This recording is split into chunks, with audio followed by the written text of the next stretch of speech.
Good morning everyone and welcome to the 2023 Formula SAE Australasian Championship.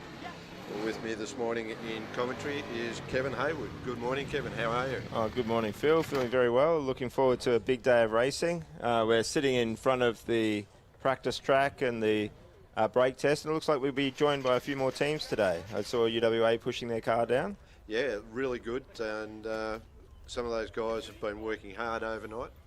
Oh, absolutely. They don't rest. The UWA is a fellow West Australian team for us, so they've been staying in the same accommodation, so I know that they're excited to get out and get running. They do run quick when they're running, so you better watch out. Great stuff. We've got a glorious day here. The weather so far is clear, relatively clear sky. There's very few puffy clouds about, no wind to speak of, and reasonably low temperature, so it should be quite a day of activity here. We've got contenders from India, Taiwan, Japan, Indonesia, New Zealand of course, and Australia. Somewhere in excess of 30 odd vehicles if we go through and count them all up. I think we're entered, so good to see that some of those vehicles that had some issues yesterday getting through tech inspection, etc., have managed to get out on track today. Yeah, I managed to pass by the tech inspection on the way here. I saw the Taiwanese team in there going through the motions, so hopefully they'll get out in time for the Autocross, but if we don't see them there, they're looking good for endurance, I think. That's good, and of course first event up this morning is the Autocross. What exactly is Autocross, Kevin? You're the man with all of this SAE knowledge. I thought I might have drained it all yesterday, but not possible, I'm sure. Oh, well, Phil, I reckon this is something that you might know a bit more about. I know that you're a big fan of hill climbs and compete yourself, so this Autocross is almost the US version of hill climb. So you're not going up a hill or down a hill, but it's a coned out track. It's a one lap standing start, and it's a really good test for the drivers. Mainly, it's one of the most exciting events in the competition, I think. Excellent. So a good start is vital, and being able to drive on those cold tyres in the first few corners, that will pick up a great deal as well. So little tricks to try and get the tyres warm, things like a bit of tow out or something may be going on. What would be the ideal situation here? Well, I think tow does have an effect on temperature, but it's relatively minor. I think most of the time it's a stiffer spring setup, stiffer dampers that can help. But really just having a driver that can be very aggressive, especially in the first few corners, get some heat in, it makes a big difference. I managed to have a walk of the track last night. It looks like a very fast track in Formula SAE terms. There's in particular two really long straight sections between sort of moderate hairpins. So we should actually see these cars doing the equivalent of 2 acceleration runs per lap. So there are some tight twisty sections. So I think there's enough in there for all the teams. So some of the teams with a lot of aerodynamics and power are going to enjoy some of the faster sections. Yep. And then the more nimble, smaller cars have got some tight sections, particularly at the back end of the lap. So would you expect that the cars that went really, really well in the acceleration test yesterday would probably be the best option for the Autocross today? Oh, well, when our students were walking around, the comment was, I wish we'd put a CBR in the car. No, I think this is a track that's definitely going to reward a bit of power. There's a lot of open sections, and even some of the chicanes have got quite large spacing. So, yeah, it definitely looks like it's going to be something that favours teams that have got a bit of acceleration. And I'll be looking for that in the Autocross particularly. In endurance, sometimes the teams sort of back off a little bit, try to conserve batteries, try to make sure the car gets over the line. The big thing, I think, the big question will be the condition of the track when we first go out. It looks like a fairly smooth, polished aggregate, so I don't think it'll be high levels of grip, especially for the first few teams as they're cleaning up the dust. So I'd really expect this track to clean up and get a lot faster throughout the run. Good stuff. Thanks, Kevin. And just while I'm thanking things, I'd like to thank our viewers online on Blendline TV. I see comments coming up. There's Sparing Arc from the UK. So, and a few other people from various parts of the world yesterday, I'm told. So, see them putting some comments in there. So, well, I love that one from Tech 130, Go ECU. I couldn't agree more. So that's your Nick handle on the YouTube channel, is it? Oh, look, I'm. No, it may be somebody from the team. We do have some of our ex-team members over around the world and in the UK. I don't know if that one is from the UK. Yeah, well, we've currently got 151 odd people online watching us on YouTube. So, oh, welcome to you. Welcome to all of our YouTube viewers, and of course you will be able to go back and view today's event later on when you get home. You guys that are on track, you'll be able to go and look at the highlights of the event. Just look for Blendline TV on YouTube, and you'll be able to pick that up. Oh, I know my team go through it with a fairly a look for anything stupid that I've said, Phil, and that comes back on me on the whole year. Be written on the blackboard in the lecture halls.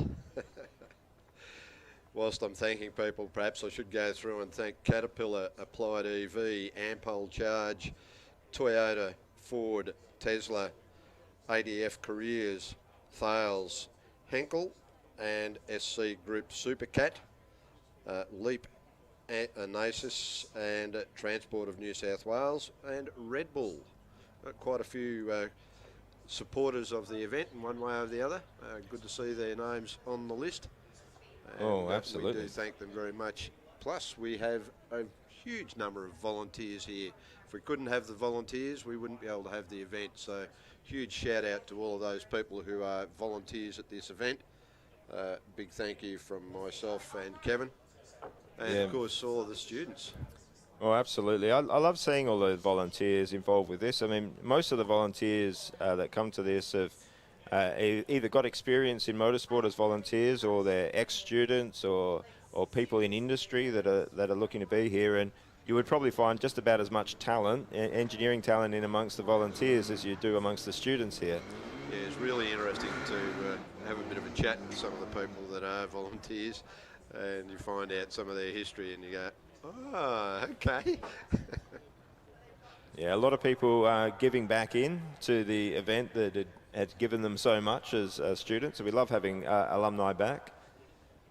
Yeah, really good to see everybody out and about. So we've got things happening in front of us here in our commentary booth, which we don't have on camera, but that's just the practice section. Yeah, we see a few cars being pushed out. Yeah, we see some cars being pushed out and heading down towards the autocross part of the track. So we might just take a little bit of a break from chatting maybe and leave the online viewing to see those cars come out. It's a bit hard to do commentary when there's not really a lot of action on track, but bear with us. As soon as we see some action, we'll be in your ear. I'm actually seeing a really nice bit of carbon work coming through, being held by one of the Curtin students. It looks like an under tray there. It does. Showing off the secrets of the under tray. Oh, they have done some nice carbon work in that team.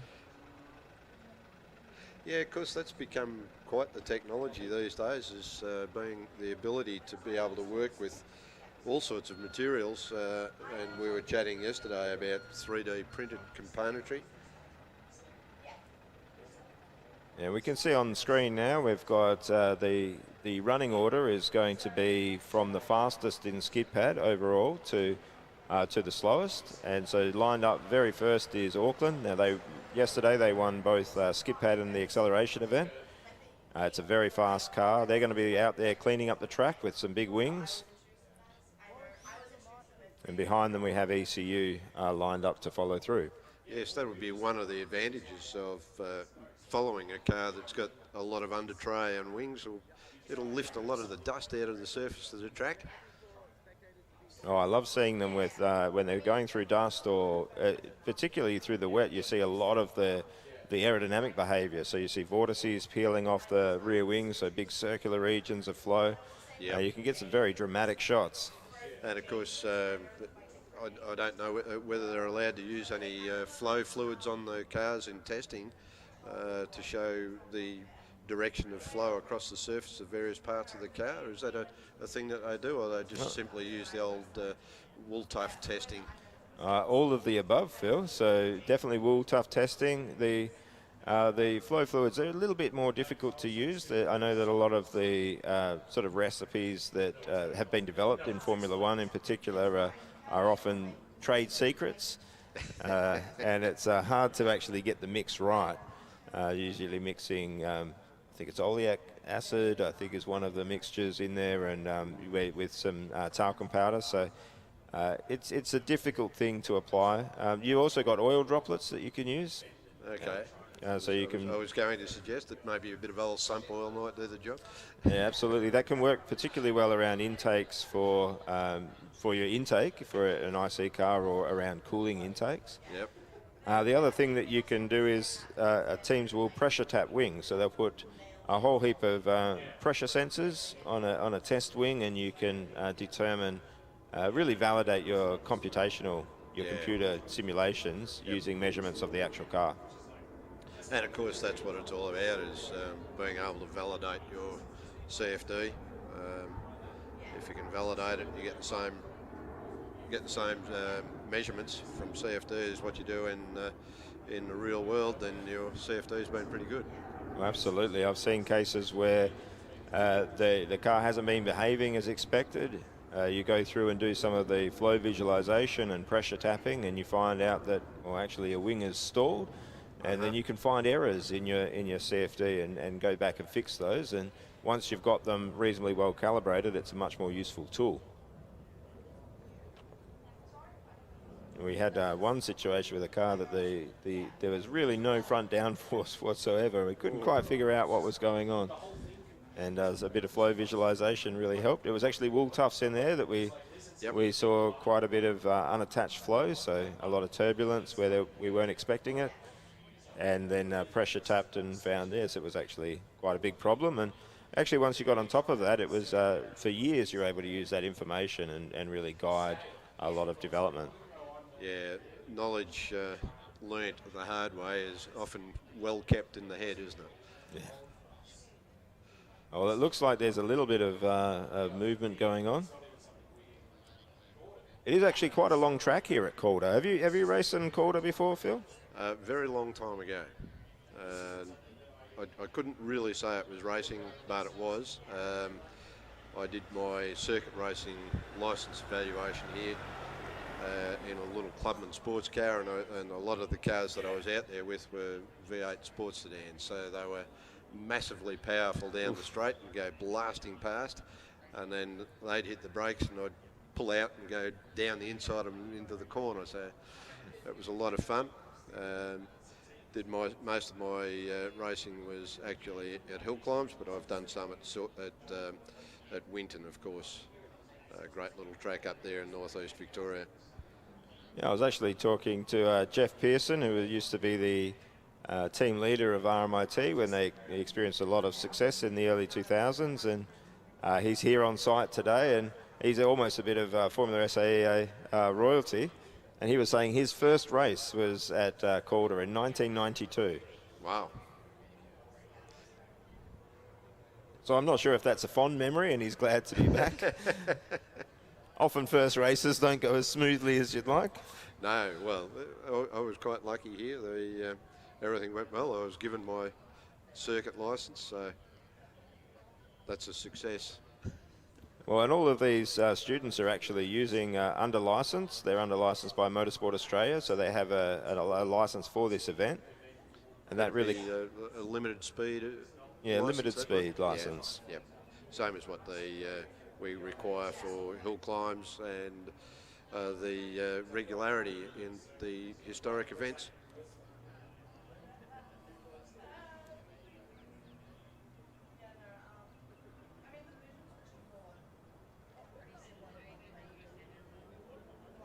So we're definitely seeing people on the YouTube chat calling out for success. So Redback Racing and UC, I think UC are doing pretty well, and Redback Racing are going well. And GRT, I don't think we saw Griffith out yesterday, so really looking forward to seeing them run today.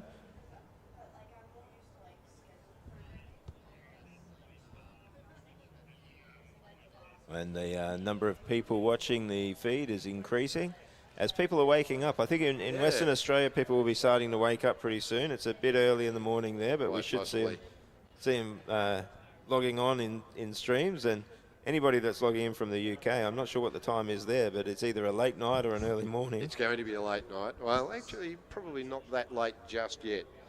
I can double check. I think it's about an 11-hour difference from us in. So 10:18, 20 past 10 nearly in the UK at the moment. So. Well, off the screen, we see the practice track. We see Griffith lining up there. And really good news, we're seeing Tokyo Denki lining up. I'm not sure whether they're going to the brake test or using the practice track, but I love seeing Tokyo Denki out on the track. And it's a very nimble car. So I think in the tighter sections of the track, they'll be doing very well. And UNSW is in the practice track at the moment. They ran very fast in that acceleration event.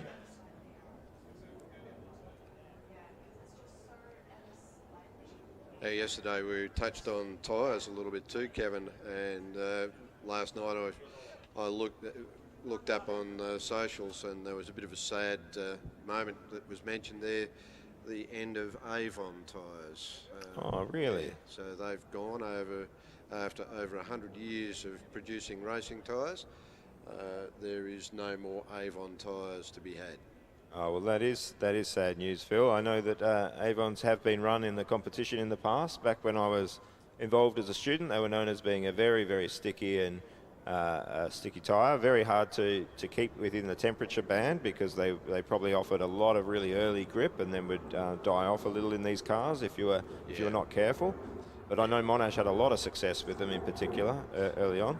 And they were very, very popular in hill climbing for a long time, because the Australian hill climbs are a bit like the UK ones. They're fairly short and sweet, and that tyre would come up and operate fairly quickly, but the hill climb wasn't that long that the tyre would overheat. So they obviously used that tree resin very well, with an addition of some of their magic herbs and spices to give it their unique set of characteristics.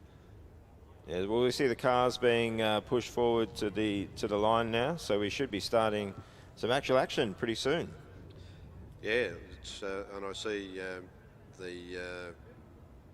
that beautiful little car from New Zealand sneaking along there in the back too. We'll probably comment more on that. The University of Canterbury from New Zealand. That's a beautiful car. Yeah, so I really like that University of Newcastle car. We saw that sitting behind ECU. Yep, that's also a beautiful little car to look at, and performed quite well yesterday too.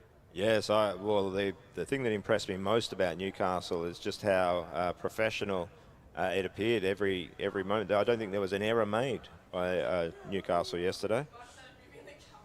If they can keep that running today in the same sort of vein, they'll do very well. Yeah, it's winning one event and crashing in another. Not literally crashing, but having some sort of a fail is not necessarily the best way to get through the event.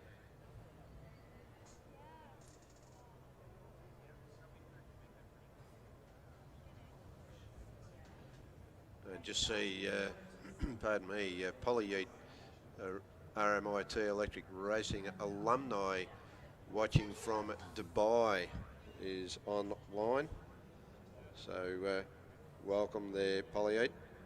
I'm not sure if it's Polyyeet or Polyyeet. I know my kids say the word yeet. They'll be yeeted out the window or something like that. I'm too old to really understand the context of that.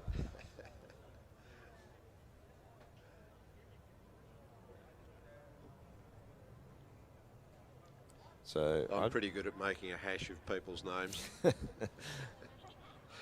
That's the privilege of being on commentary.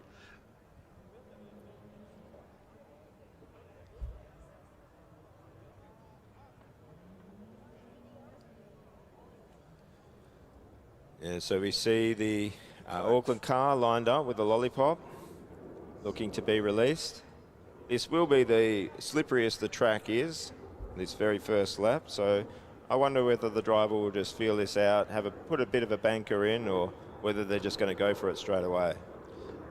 Yeah, I think the ambient temperature's a bit better today than it was yesterday, so maybe the track temperature might be up a little on what they experienced first time yesterday. Yeah, I don't think you could have a better day for racing than this, though. I think we looked on the weather to see if there was going to be any rain, and I think the answer was simple, no. But it is Melbourne. Yeah, you're only 5 minutes away from rain. A rainy day can be very good for racing if you happen to be a good punter in the wet. Oh, I'm not sure there'll be too many people out here hoping for rain. We talked before about my racing. I think one of my best results was in the wet at Winton on slicks, and I was up against some guys that were on wets, which gave them way too much confidence, and they were slipping off the track all over the place. I was not so confident and taking it very cautiously and just drove quietly past them. And Auckland is away. Once they pass that line, they are now being timed. And you can see some of the bumps in the early section. But this section of the track is reasonably smooth. There's a tighter hairpin here. And this is one of the longer sections for acceleration.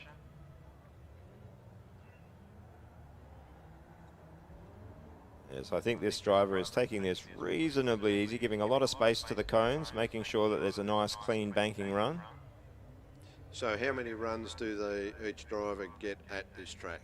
Well, each driver gets 2 runs at the track, so they'll generally take those back to back. The first run brings a bit of heat into the tyres, and you're almost always better off just going straight out again. This track we had a track walk last night, and the people setting it up have had experience driving. They're ex-competitors, and I think they've set out a track that a lot of drivers are looking forward to driving. This is coming up the hill. The hill here is actually quite steep. I was wondering whether some of the single-cylinder engines might struggle up that.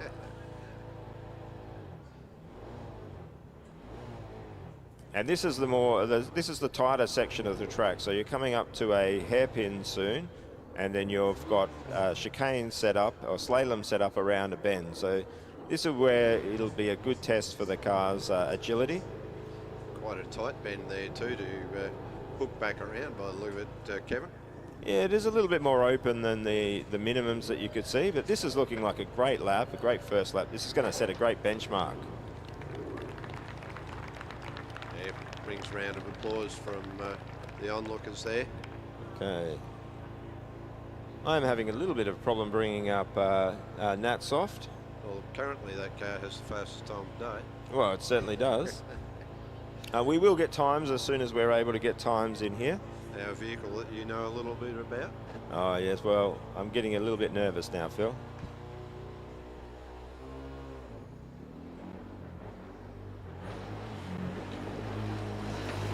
Performance is looking pretty good so far.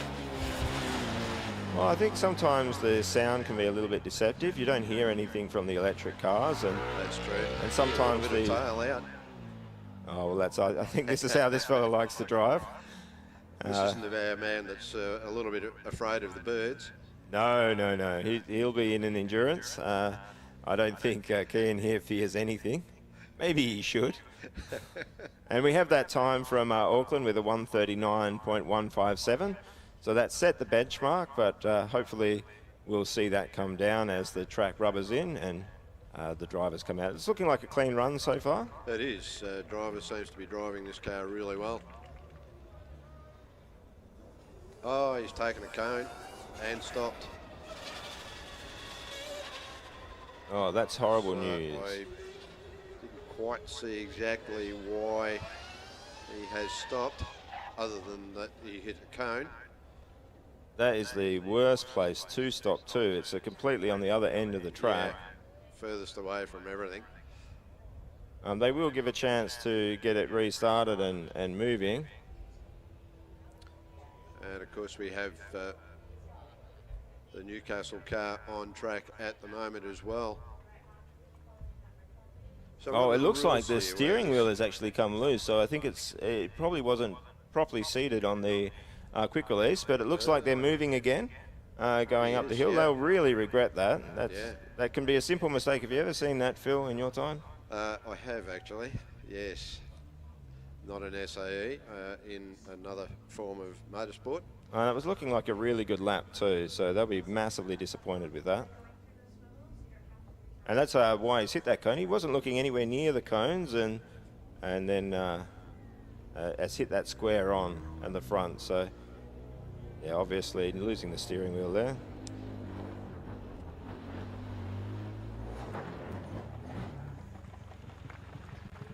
Yeah, he'd be bitterly disappointed about that. No, definitely. It's a 2:2:10. It is a time on the board, so I think the team will be massively happy that it wasn't caught out on the other side of the track.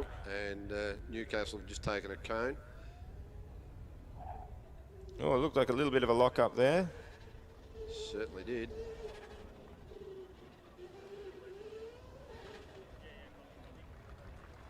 Oh, Phil, my heart's a little bit in my chest at the moment. It's sorry for any silence, but that time from Newcastle was where our defibrillator is. Yeah, that time from Newcastle at 1:51.3.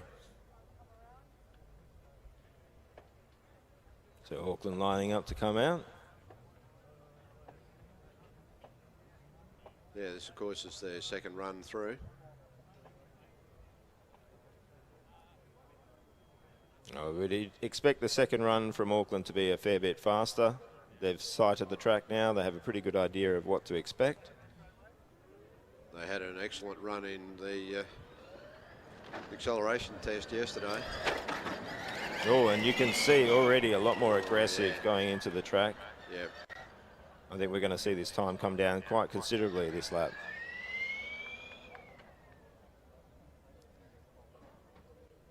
Yeah, certainly having a much harder go at it this time. Yeah. Certainly not driving like the Flamingo. He's got the foot down. No, he's definitely putting the hammer down.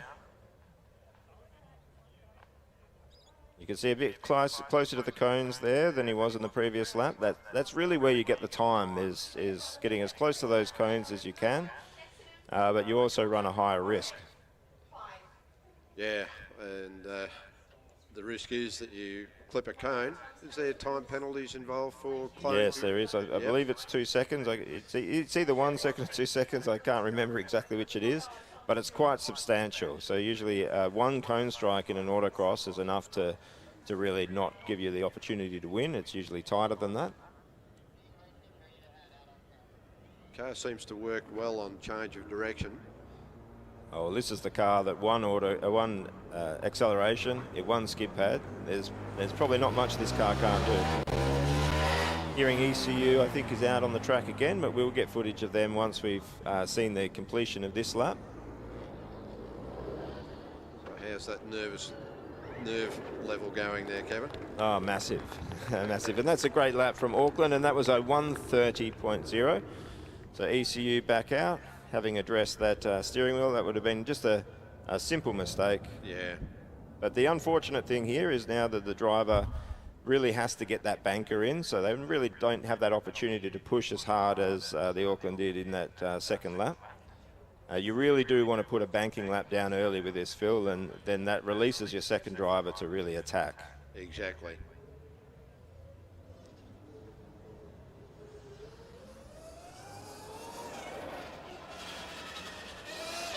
Yes, having made the mistake on one occasion of crashing a car on the practice,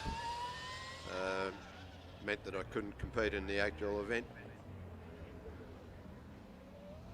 It was a fairly bitter pill to swallow when I was a young fellow. Oh, this is looking reasonably clean. We haven't seen the start of the lap, but from what we've been seeing, it doesn't look like cones hit. There was a bit of an incident there, but it was recovered. This car is one of the smaller cars on the grid. It actually has those cutouts on the front wing and the front wing corners to ensure that it doesn't hit cones.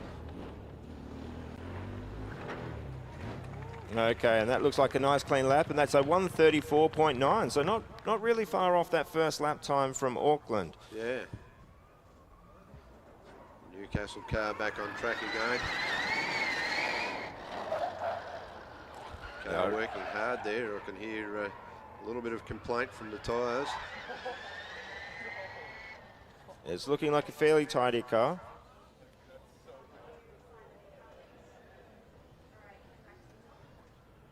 Oh, and we see Canterbury as well. I think a lot of people have been waiting to see how this goes on the track. Yeah, this is an amazing looking little car. The presentation is absolutely top notch. Yes, I think this is one of the more the small nimble cars as well. So it's really going to see whether the larger, more powerful cars versus the nimble cars. It'll be an interesting competition, but Newcastle's time there with a 1:42.5. They've taken a huge amount of time out of that previous lap. They'll be very happy with that improvement, but I think their first lap was disturbed by ECU's steering wheel issue, so yeah, I think they will get to run that again.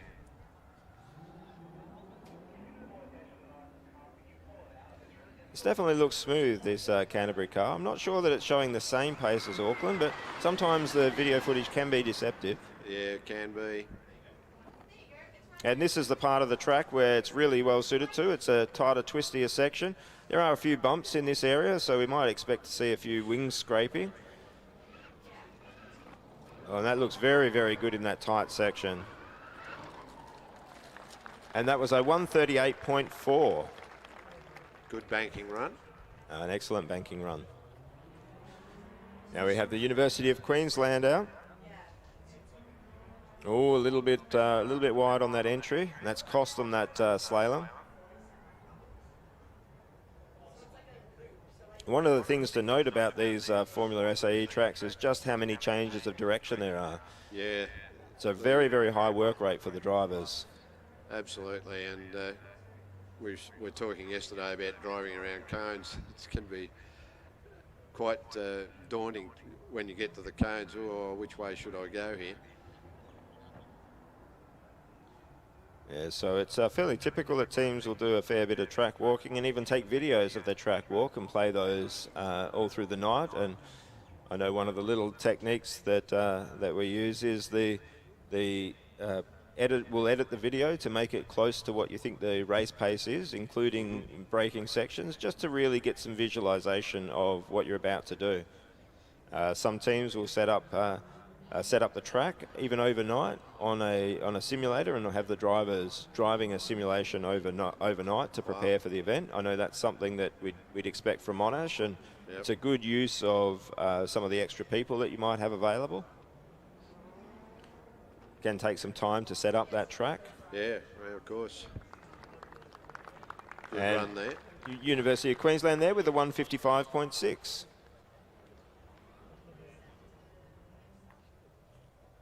So those early runners, they do their 2 runs now, and then they'll be back in the second heat of Autocross, and they'll get a chance to take a run when the track is a little bit cleaner. Now this should be a very interesting run if we've got Monash coming out. But I'm not sure if they've actually started out and having an issue there, or whether they're about ready to start. Yeah, it looks as if they've moved. Yeah, they're putting the toe on that again, so that looks like they're having a little bit of an issue, which is unfortunate.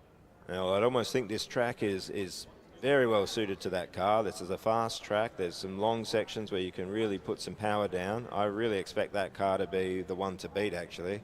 Okay. They really showed a lot of power. I think they were beaten in the acceleration by an incredible launch from Auckland. I think we saw that yesterday. Just the speed at which they got off the line really gave it to Auckland in that acceleration event. Yeah, it did, and that was would have been quite disappointing for Monash, because they were leading that acceleration test all day, and then to have it stolen away on I think it was the last car on the last run. I don't think the Auckland team would think of it as being stolen. I think that they may have thought it was theirs to begin with. But this looks like a great start by the Canterbury car. It's really giving it a lot more. You can see the back end coming out off the exit of that tight section. This is such a beautiful car, and really throwing the car around. Oh, a bit too wide there, but recovered well. And that is one of the advantages of a smaller car, is you do get a bit more space to recover. And the car seems to be quite pliable in that respect as well. It's a car that does recover well by the look of it. Well, in the context of the competition, this is a really important event for Canterbury. They're not running one of the larger batteries, so they may have to conserve a little bit more than the other teams in endurance. So they really need a good autocross time to fight for that overall competition win. Doing a great job so far as they wiggles through more of the slalom. Would be interesting to count up how many changes of steering angle there are required on a lap around the Autocross track. Well, I think in one of the laps around Werribee in the past that we've run on, in a 60-second lap, there were 90 changes of direction. So more than one a second. Yeah. That's really quite a high workload for a driver.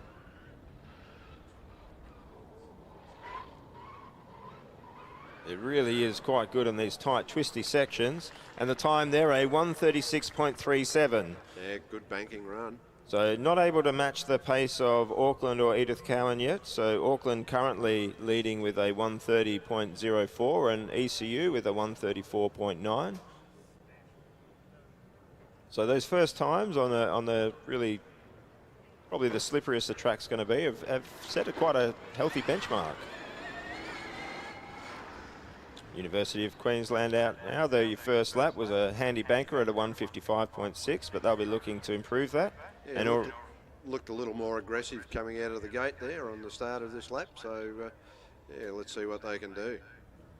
Yeah, having walked this last night, I think that this is definitely a track that you want to put in a lap where you just sight everything, understand where the car's going to be. There's a few sections that it's not entirely clear where you want the car placed on the track.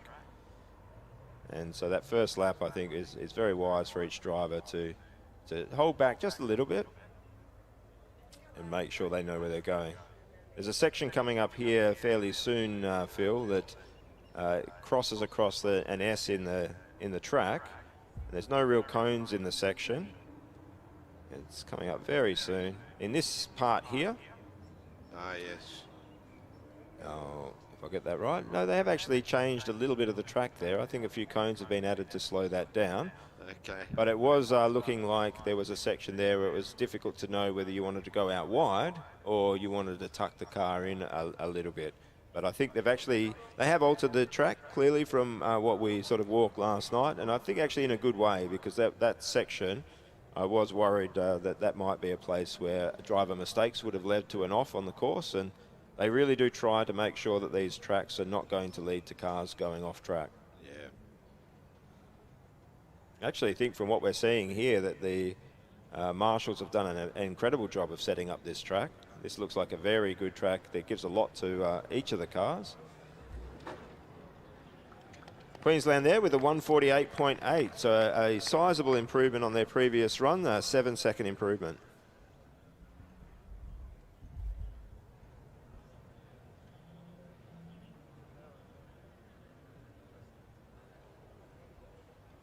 Well, that Auckland car will be very, very difficult to beat. We saw how hard it could corner yesterday. We saw its acceleration. That's right, and sitting on a 1:30.04. Well, the thing we didn't really see yesterday, and you can't see in the skip pad and the acceleration event, is how well a car turns into a corner. And of course, that vehicle has torque vectoring, which allows it to really control its attitude throughout the whole corner. And that's going to be a huge advantage for them over a number of teams on this track. Yeah, just see the Swinburne car being pushed back away. Not sure whether they have an issue with that car or...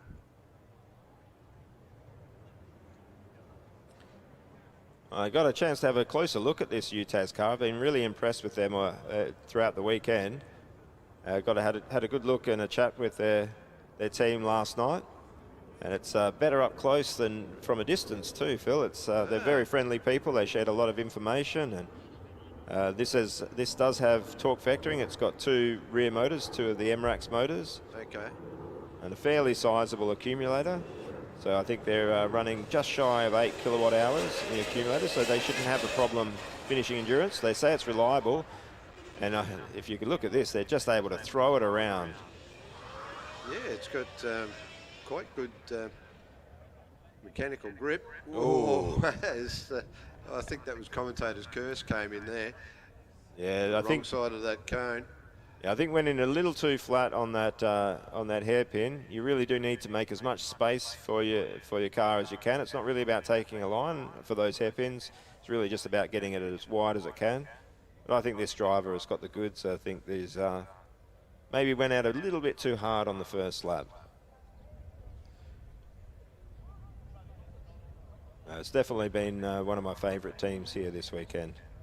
Yeah, the car shows good performance.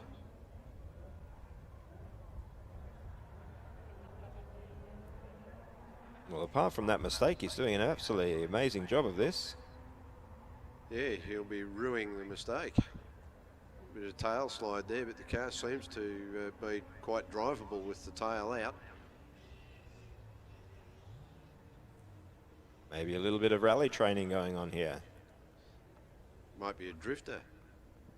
Oh, Phil, I thought we were talking about real motorsport here. Sorry, I do appreciate all forms of motorsport. I happen to be working in professional motorsport when drifting started to become a bit popular, and I know the sports car mechanics were really not that much of a fan of it. Yeah. Oh, that's a good save for there, and despite the error from the driver, that was a 141.4. So wow. That car's definitely got pace. I would expect that they would be well and truly in the 130s and maybe even the low 130s if they hadn't have made that mistake. So that car was flying. Absolutely. Speaking of a car that's flying, well, not quite flying. It's got all 4 wheels on the ground. This little machine big slide there as he hooked that around to the right. Well, I think the driver from Curtin here really pushing.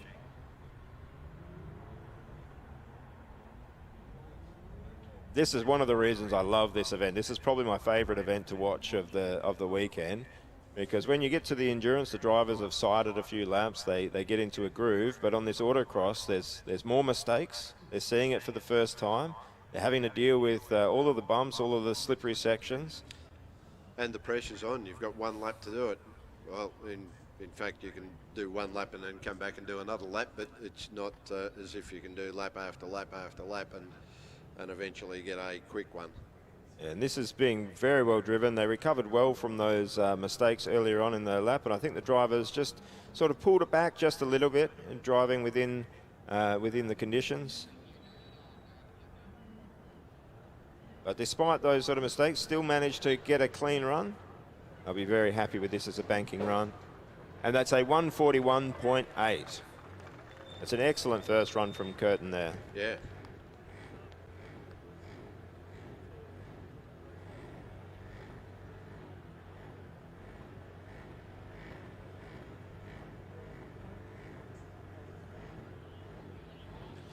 The way the teams usually go about this, Phil, is they'll send they'll probably save the absolute best driver until their second run where the track is in the best conditions. Yep. You know what's going on. So generally with this event, we see the times improve throughout the run. This is a second IC car. Hits a cone on the at the beginning. Driver will need to sort of put that behind them. I think he knew he hit the cone too. I saw the old hand slap on the steering wheel as if to say, Yeah, it can really get to you. It's not something to worry too much about, because I think you're always going to be quite a bit quicker on your second run. So really hitting a cone in the first lap is nowhere near as bad as hitting a cone in your second.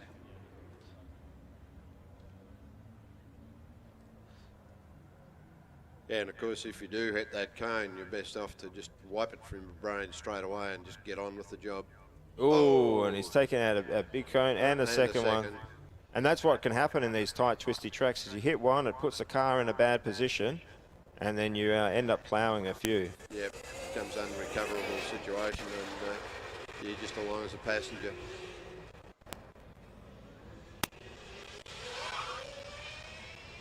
Of course, our sturdy volunteers will be rushing around putting cones back in place. Oh yes, our volunteers, they don't come here being paid. They get remunerated in being able to put up cones and sunburn. Yep, lots of exercise. Which is worth noting. We are going over the tannoys here, and please make sure that you are keeping sun safe and getting a lot of fluids into you. It's quite warm, and I think it's going to get a bit warmer here today. Wriggling its way down through the bottom there.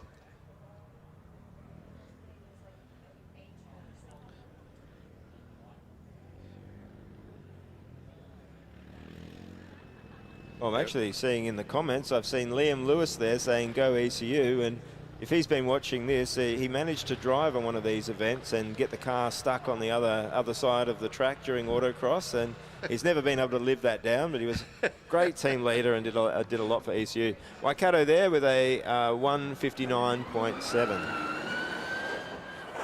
I'm sure he'd be thrilled that it's just been announced all over YouTube, thanks to Blendline TV, that he's made that indiscretion. Oh, I realised, Phil, I didn't realise people were listening, and now that that Liam's mistake in Autocross has now been broadcast across the world. So, etched in history. So my apologies, Liam. Not really, I think. A bit of a moment there by Curtin. Beautifully caught. Yeah, I think that section of the track, it really is catching people out. There tend to be a fair few mistakes on that entry. Might just be worth straightening up a little bit and taking that entry a bit slower so you can exit a bit faster on that one. Yeah, the old slow in, fast out might be the rule of thumb here. But they've doing a much better job on this lap. You can see the increase of speed is very clear. Now, because the cars have to change direction so much and it's such a lot of work for the driver, we touched yesterday on steering loads. What about the steering ratio, the amount of turn that you apply to the steering wheel for a responding amount of angle of turn of the front wheels? Is there sort of a bit of a rule of thumb as to what's a good number to point at for that? Well, there is a bit of variation. I think some teams like to have a lower ratio so that you've got a bit more control on slaloms, but I know that generally we'd be looking at say 270 degrees on the wheel from lock to lock, giving in the region of 35 degrees steer on the front wheels. Yep.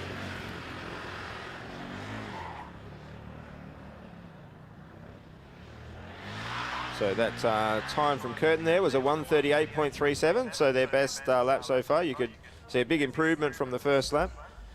And that has moved them into fifth spot overall.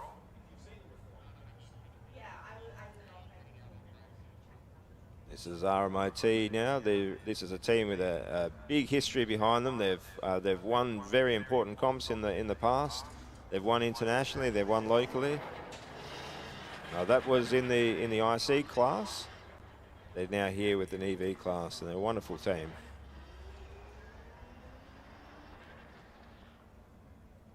I think they're all wonderful teams. I'm absolutely super impressed by all of these young students that work so hard to put these cars together, design, build, manufacture, and get them out here and then compete.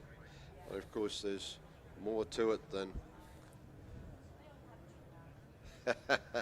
we're just seeing a comment come back there from Liam Lewis. Thrilled to relive that, Kev, he says. So good on you, Liam. Perhaps we should get you back to recreate. Yeah, and that was a 1:55.8 from RMIT there. Yeah, so Liam's it was a guy from New Zealand. So when you're in the universities, you actually get an opportunity to meet people from all over the world, and We used to try and talk in New Zealand in the workshop as much as we could so that everything could be understood. And I've been told that they want me to bring out Murray at some point today. But I haven't been practicing Murray for a fair while, so I'm not sure that's going to happen, or anybody really does want to hear it, Phil. It might be the perfect opportunity to practice on air. On air, being broadcast out.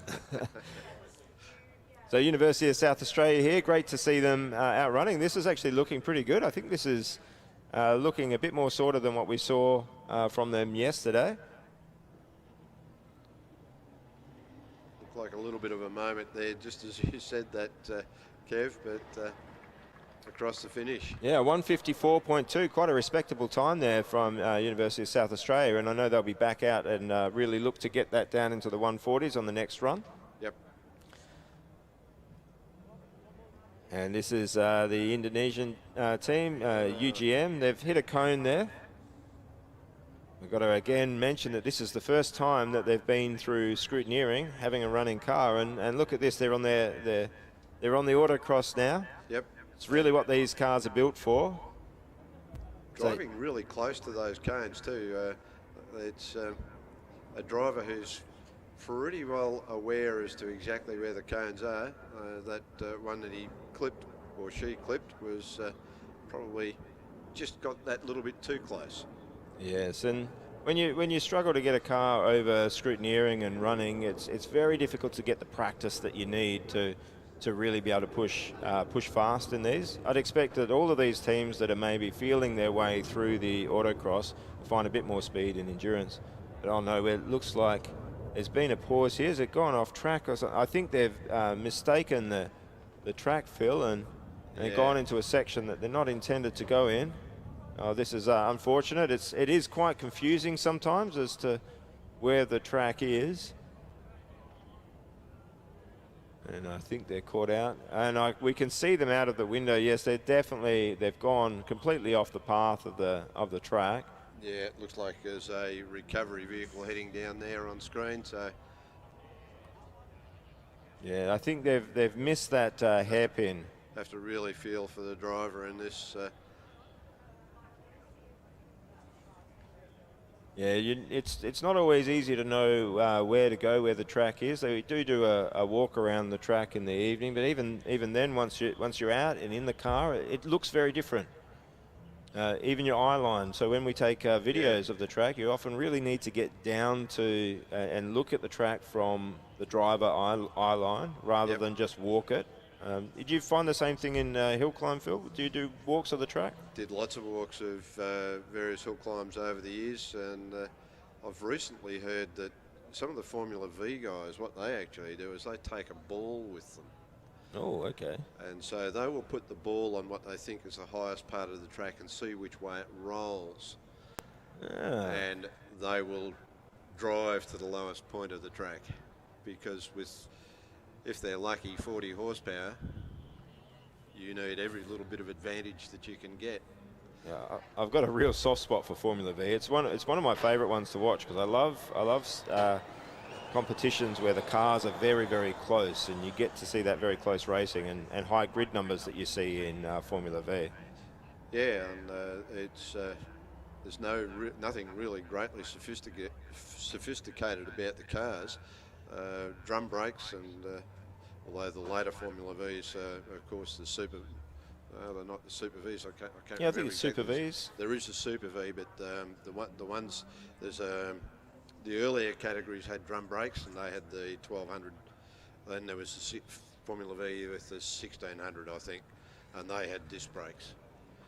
So they became a little bit more modern, but. Well, they've definitely got a lot of people into circuit racing. A nice, affordable way to be open wheel racing, and very competitive. I think if you can win amongst the field in Formula Vs, you're a pretty handy driver. Absolutely. I might make a shout out to Harold Roberts, if you're listening, Harold. Gentleman who bought a brand new Elfin Formula V, still races the car. It was chassis number 1 in the Formula V version from Elfin, and he still wins races. Oh. And we're seeing RMIT out now with their second second lap. So that time from UGM was a 4:30, but they were caught out, so that one won't really be the lap that counts for them. They'll be looking to go back out on that second lap and do a lot better, but RMIT is looking pretty tidy here.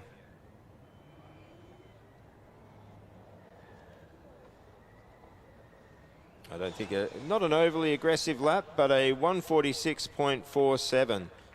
So that's a sizable improvement by RMIT. I think they're working into their speed there. I think each lap they're going to be looking to go a bit better than the last. University of South Australia out now, a bit more aggression on this lap.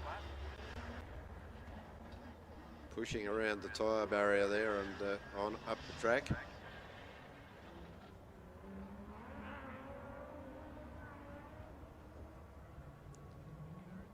As our camera wobbles around.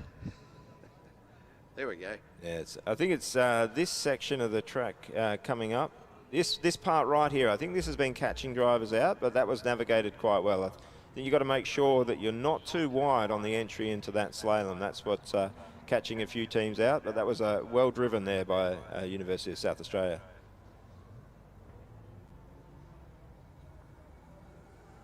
Okay, seems to hook up and get going quite well when he gets that straightaway. Able to use the right foot.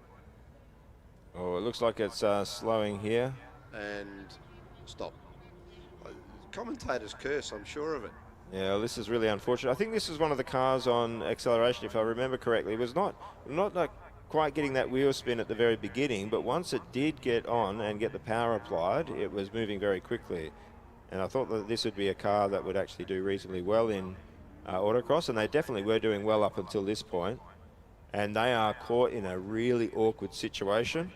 Unfortunately, when the cars are caught out there, the marshals don't really have the time to get them back to the team at the beginning. So thankfully that was the second lap for that driver. So they do have a banking lap already in, and maybe it'll be able to be recovered before the second heat of the Autocross. Yeah. And we are moving through these teams reasonably quickly now. I see a comment there from Don McClay. Well done, Tassie team. Great start.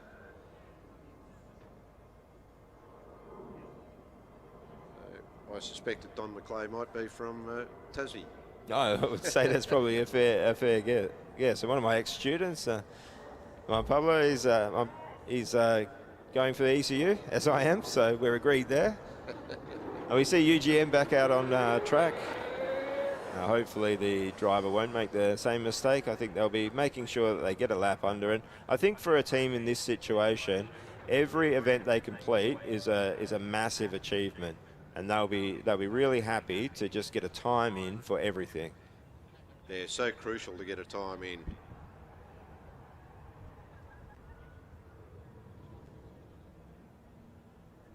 So it's been the order of these cars is set by how the cars did in the skid pad, and each team has a lot of time. So Griffith here didn't complete the skid pad, but they are out, and it looks like they have had an off course. Now, an off course is a big penalty. That's a 20-second penalty. We don't want to see off courses. It's deliberately high penalty. If the driver does recover from an off course and circle back around to the track from before that they had the off course, that 20 seconds is removed as a penalty. Okay. But one of the things you note when you're working in these teams is the rules are one thing, but then people that are observing it from the side don't always, sometimes things can get quite hectic in recording, so you try and keep it as clean as you possible, so you make sure the marshals don't have a lot of work to do. Yep. But unfortunately that Griffith's car has stopped, and again in a really awkward position on the track. This is not what they would have wanted. Not at all.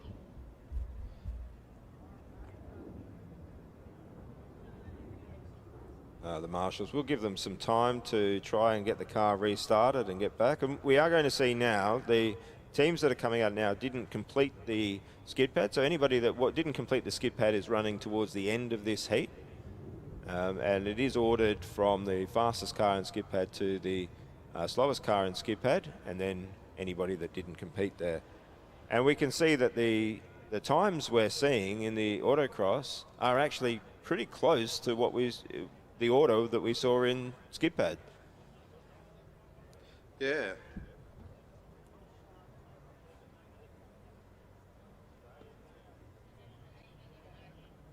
So Auckland's time of 1:30 is right in the worst of the conditions, has set a benchmark that nobody's even really come close to. ECU sitting in second, but almost 5 seconds adrift of Auckland.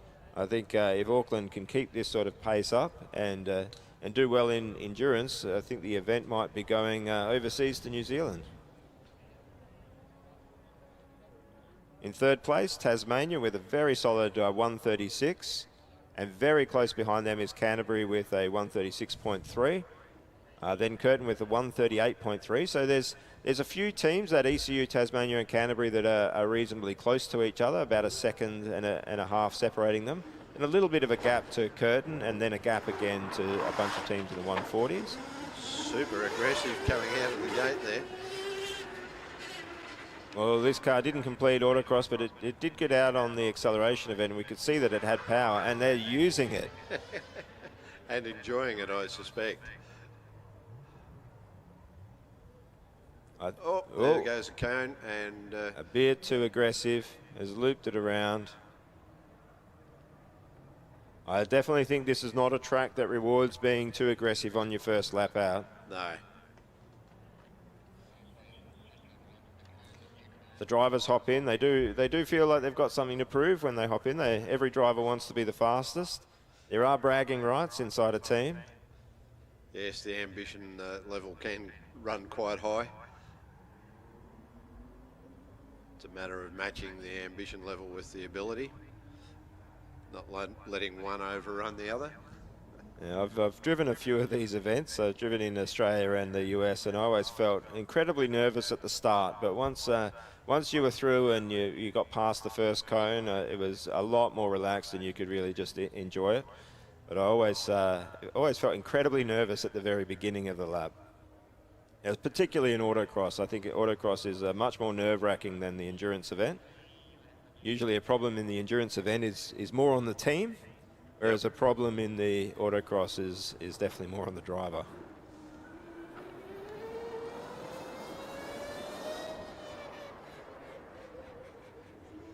Yeah, we have had some incredible steerers in this competition in the past, from quite a few teams. Okay.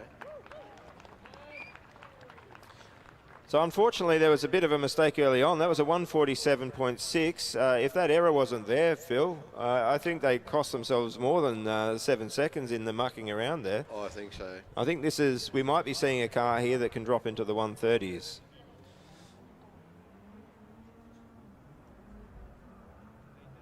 So I think we've got UNSW out on track now. Yes.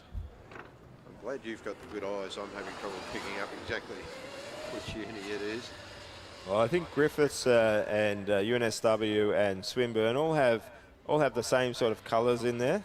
So, but this UNSW car, I could definitely notice that sweep in the livery, that big sort of black section that goes through. That will be the exposed carbon. All littered with the stickers, all the white stickers of sponsors there. Yep.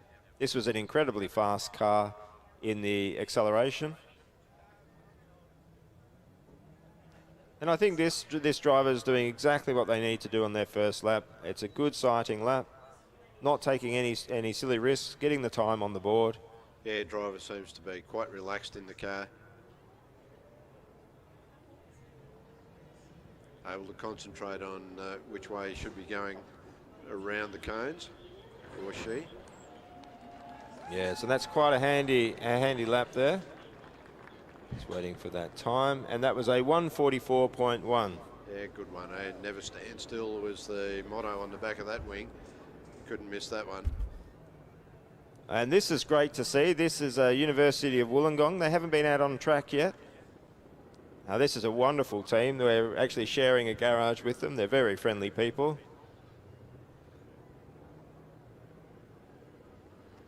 I was really excited to see them out on the track.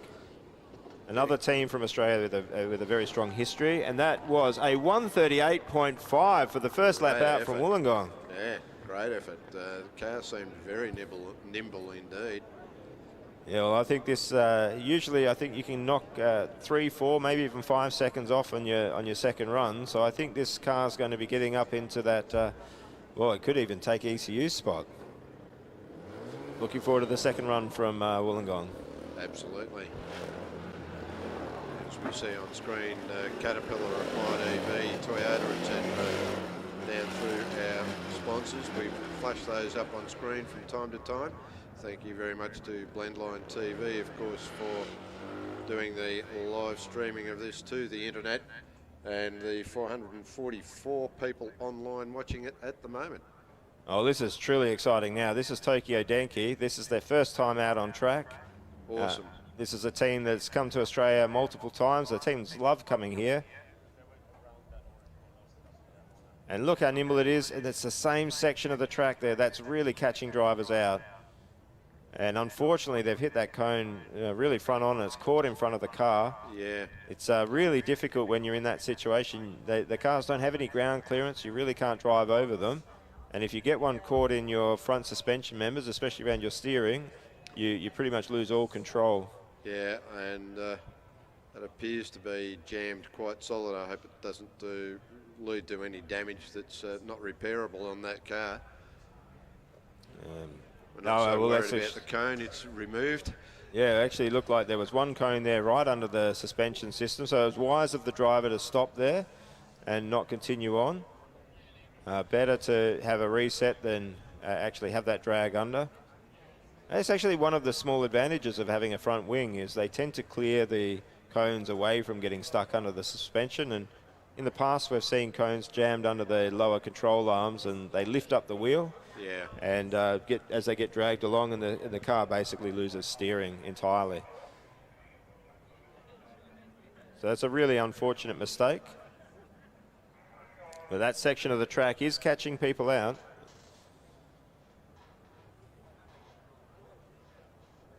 Trying to get that car to restart.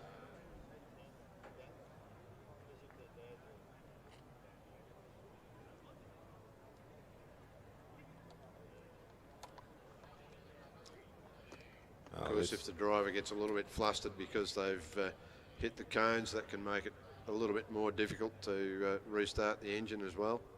Yeah. Looks like they have been able to restart it, but a stall there.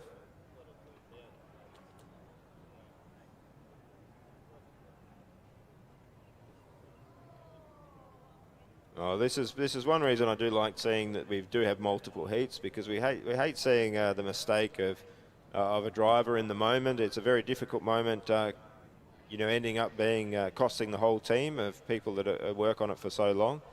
But the advantage of having 4 runs between the 2 drivers is that it's very odd that you're going to not get a good run in at least one of those if your car is fairly well sorted.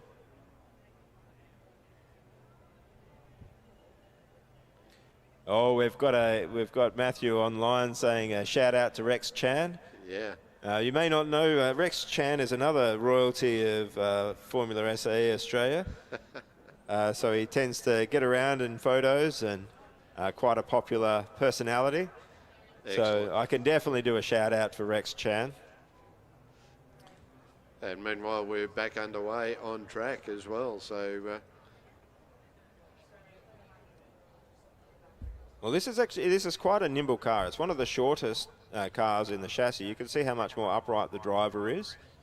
This is a style of ergonomics that we've really seen Tokyo Denki approach with most of their cars, and the early RMIT competitive cars from about 2003, 2004 had a very upright driving position like this. And it allows the car to have a really short nose and centralize all of that weight. It makes for a very nimble go-kart style approach.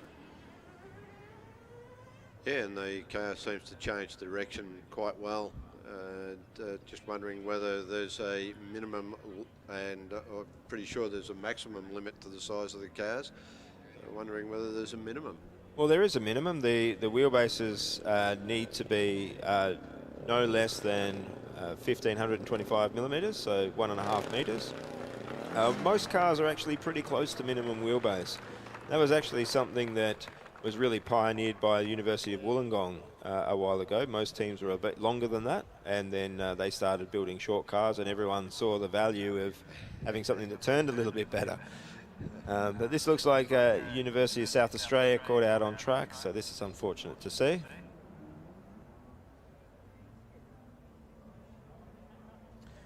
Yes, when we first started the competition in Australia, the standard wheelbases were closer to about 1750 millimetres, so about 200 millimetres longer than they tend to be now. Yeah, okay.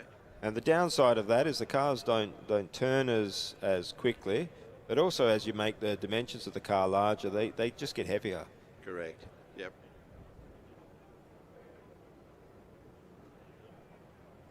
But you see here, this is in terms of the comparison to Tokyo Denki, this University of South Australia car, you can see the driver is a lot more laid down. You do see some that really come close to approximating what we see in other open wheel races, where the driver really quite reclined, and that tends to allow much better airflow to rear wings. It gets your centre of gravity down, but it does hinder the visibility for the drivers, and that's a real trade-off. When you're in tight cone tracks, you really need to be able to see where your corners are to place the car well. So it's one of those trade-offs between performance of aerodynamics and centre of gravity and controllability. That art of compromise comes back again. Oh, absolutely. Of course, the smaller the car, the smaller the floor area that you've got to work with undertrays, etc. Absolutely. You do see a fair few of the cars with raised noses, so the legs get reasonably high. And that is actually a reasonable amount of weight in your legs. So, of course, we know from our ergonomic studies that a person's density is not uniform. You know, your actual body is not as dense as your legs because you've got your lungs and so on. So you carry a lot of weight in your legs, and when you raise them up, it does increase the centre of gravity of the car and driver. And these are all things that teams are considering. Yeah. And it's good that they are thinking in that way, because you need to think outside the box to gain that competitive advantage. If everybody built it all the same. We'll see UNSW here. It's a lower seating position on theirs. It's not the most reclined you're going to see, but it's pretty close. And you can see the car just has that silhouette from side on, and much more like a traditional Formula style car. Now UNSW, their previous run was a 144.1. They'll be really pushing to try and to get into the 130s on this run. And seems to be working quite well through that treacherous part of the track that's caught a few out so far.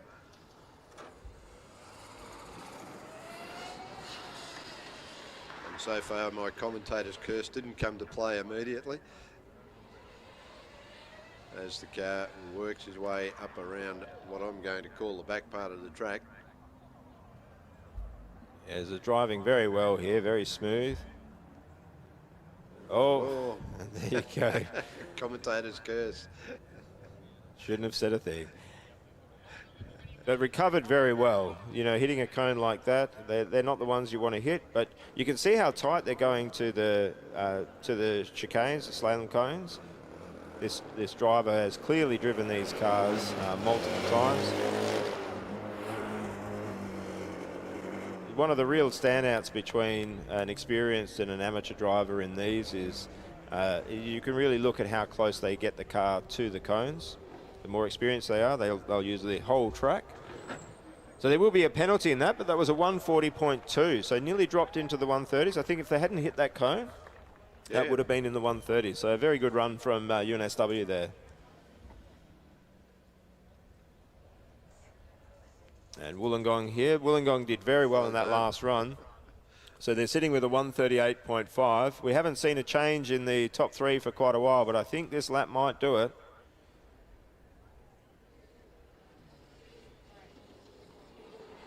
Car working well, and car appears to be one of those sorts of cars with a very low centre of gravity. And we're right, that was a 135.7, so that's moved them into the third place overall. An excellent second run by that first driver. Not enough to pip ECU for second spot, but it's knocked Tasmania down a run. Tokyo Denki, this looks like a cleaner run here. The driver will be looking for that banking run.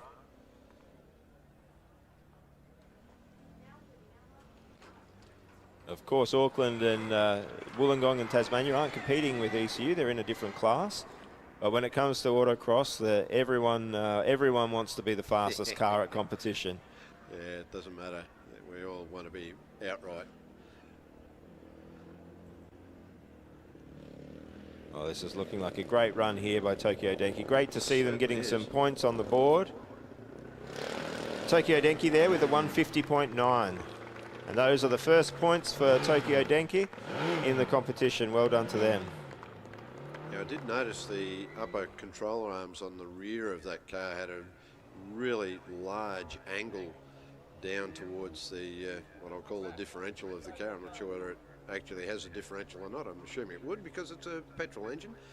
But yeah, I think it's running a Drexler diff. It's a diff made specifically for Formula SAE, so it's a clutch plate limited slip diff.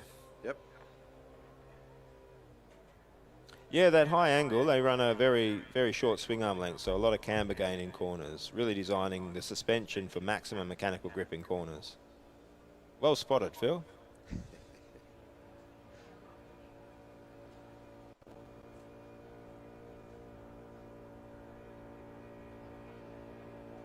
University of Queensland here. Car working well as he comes through.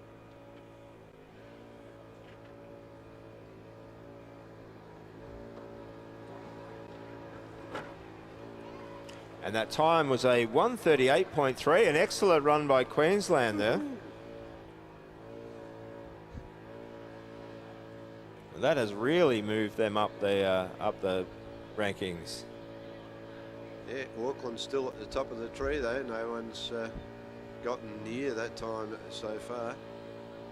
Well, I think the team that's probably going to beat Auckland will be Auckland. But that's moved University of Queensland in the sixth place overall, just ahead of Curtin there. They'll be very happy with that run. University of Sydney, so we're seeing the fourth IC car to enter the track. Looks like they're having a little bit of problem keeping that engine running.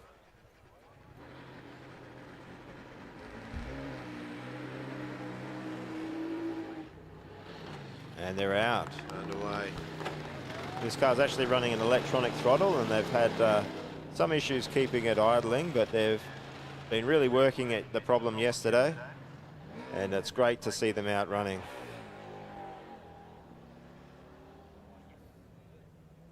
Oh, he's missed that cone setup there. That looks like it's a little bit of an off course.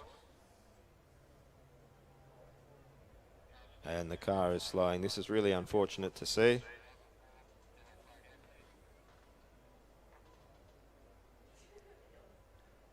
Driver a little upset there at what's going on. So,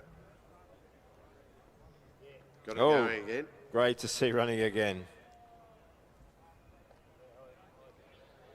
Well, at this point, there is the time at this point is there's not going to be a good one. So this is a good opportunity for the driver to really see the rest of the track, not push too hard, and make sure that when they come out in that second run, they're not making those mistakes. I'd say, given how much they were having to work on this car, maybe they didn't get too much of a chance to walk the track. Yeah.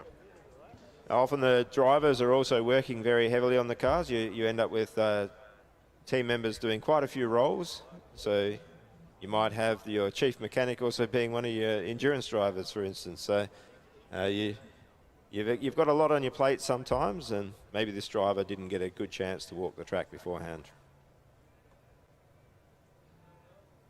Getting a good look at the track at the moment though as he heads on his way around. I think this car could definitely go fast. We saw some performance in the acceleration event, and they put in a pretty good time, and they did the whole thing in third gear. They weren't able to get shifts there, so the car does have power. as somebody here with an IC car, it's I think our times have been flattered by not having to compete with this car. This car's got real speed, so I think if they can get a nice clean run on Autocross, they're going to be amongst that top 10. Yes, it's pretty tough when you're not able to change gears. Was that a result of some sort of another electronic control device not working correctly, or no, I'm unsure of the reason, but I think they're probably the most powerful IC car here. So hopefully they've got it sorted. You don't really need the gear changes as much, but now we're back to Heat 2. So this is Auckland. Their previous driver has set the standard right on the unclean track. There was dust out there and everything, and they managed to set a 130 flat. They'll be looking to be well into the 120s now. The track is starting to rubber in. It's cleaning up. Driver doing a great job as he works his way around. Manipulates the car through that chicane into the next one. Drops it down the hill. Not being super aggressive. I think that they know that they have an opportunity here for this. They've put a good lap time in before. They've got the opportunity to really sight this and then go really aggressive on the second run. They provided one of the really big surprises for us yesterday, coming out of the very last run on acceleration and taking the event. And a nice clean run there, a 145.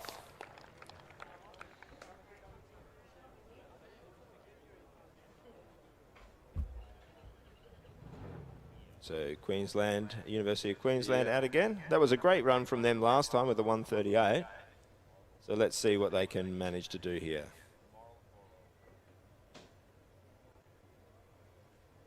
Driver very smooth through those sections. Car looks very well set up. Yeah, very stable indeed.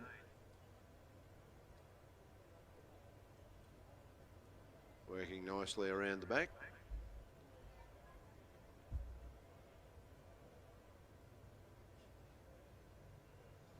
Twiddling the wheel quite well, I would suggest.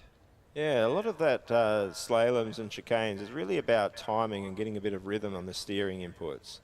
The driver's doing a great job there. This is a really smooth run. I'm sorry, we're sort of a bit just enjoying watching it, I think. Absolutely, it's poetry in motion almost. As he comes back around that really tight corner on the final sections of this run around the track. Yeah, this is very well driven. Very, very smooth. The finish, and what sort of a time do we have there, Kevin? Oh, it was a 136.4, their best lap, and that has that will move them quite a bit up.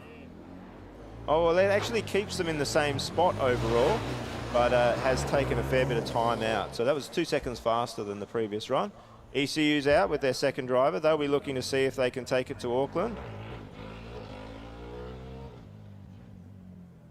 Car's really responsive and very nimble change of direction there, really good. Yeah, this is really what this car is built for. We've in the past built some cars that haven't really done that well in Autocross, or haven't reflected in Autocross what they're capable of in skid pad, because they haven't been as responsive, and there's been a real effort by the team to focus on the turn in particular, to really get the car pointed in. Well, this car looks like it would be an absolute joy to drive. Oh, the students have actually have really loved driving this car. They've really enjoyed the testing. They've done some testing down at the Geelong karting track. Okay. And really enjoyed the time over here in Victoria. That's quite a facility down there at Geelong. I've not been into it, but I've been past it many a time. Looked at it admiringly, and I missed the opportunity to be there when you did some testing. There we go. How sad is that? Oh, well, like most people we've found in Victoria, they're very, very friendly, very helpful and accommodating. Couldn't recommend them enough. Oh, this looks very well driven here. Yeah, this is going to be a good run, I think. It appears to be on the screen. Time will tell. And that was a 134.9, so almost matching the previous driver, only off by about 0.04 of a second, but that was their first run. That's right, that's their banking run, so more to come, I suspect. Yeah, and talking of more to come, here's Auckland. It looks really like these two teams are in it, but Auckland have a serious edge over ECU in this. They've got more power, they've got the torque vectoring here. But if this driver from Auckland doesn't manage to take some time off, I think that ECU will be feeling confident that they can get a fair bit closer to that 130. But I think this Auckland car is clearly capable of dropping into the 120s. Here we go. Aggressive out of the gate. Flicks it around through the first of the chicanes. Nice and smooth at the moment. Car is fast.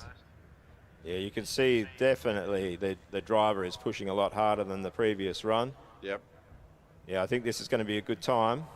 Looking nice and smooth so far. Let's hope it's not the commentator's curse again into that difficult part of the track. Oh, it's negotiated that very, very well. Very well indeed. It's almost looking like once you pass that point in the track, it's a little bit easier on the back section. So now it's just a case of bringing it home. Sign him up for a Formula 4 drive, I think. He's nice and smooth. Well, this car also has unsprung aero, so that front wing stays at a nice constant height to the ground, maximising the amount of downforce at all points. This is a very advanced car, Phil. This is definitely one worth having a look at.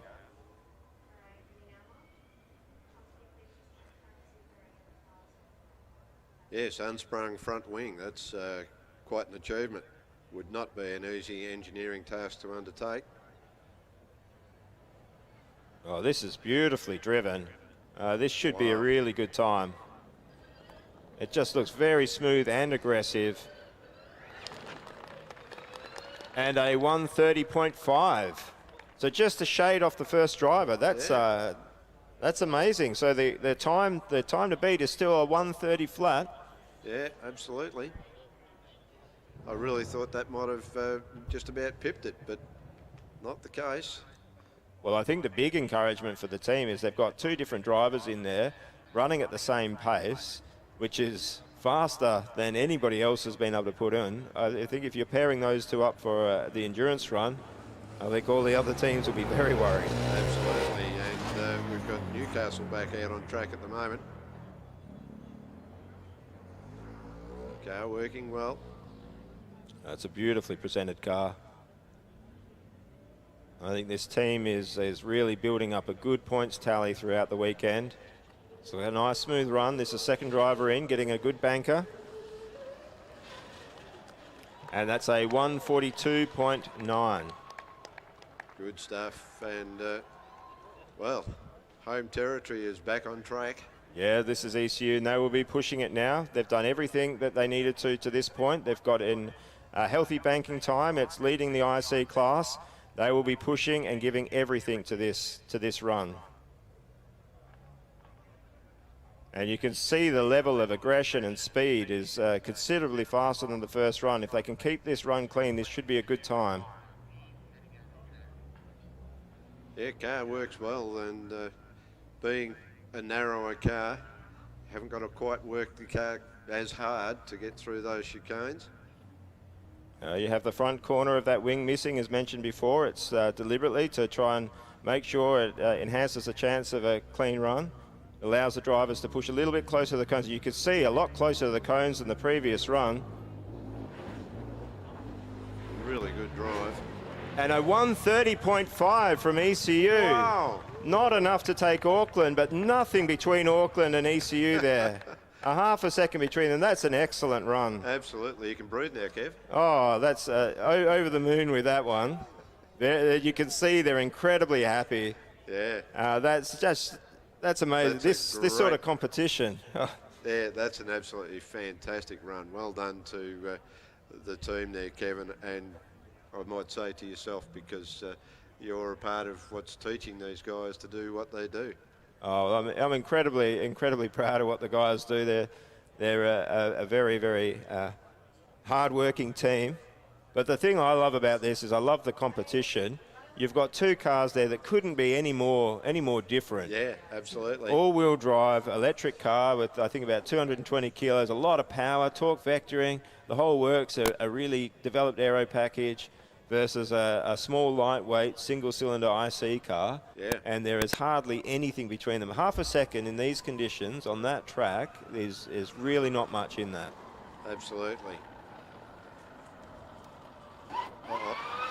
Oh, it looks like to falter there. Driver had lifted his hand in the air as if to say, "Come on, what are you doing to me?"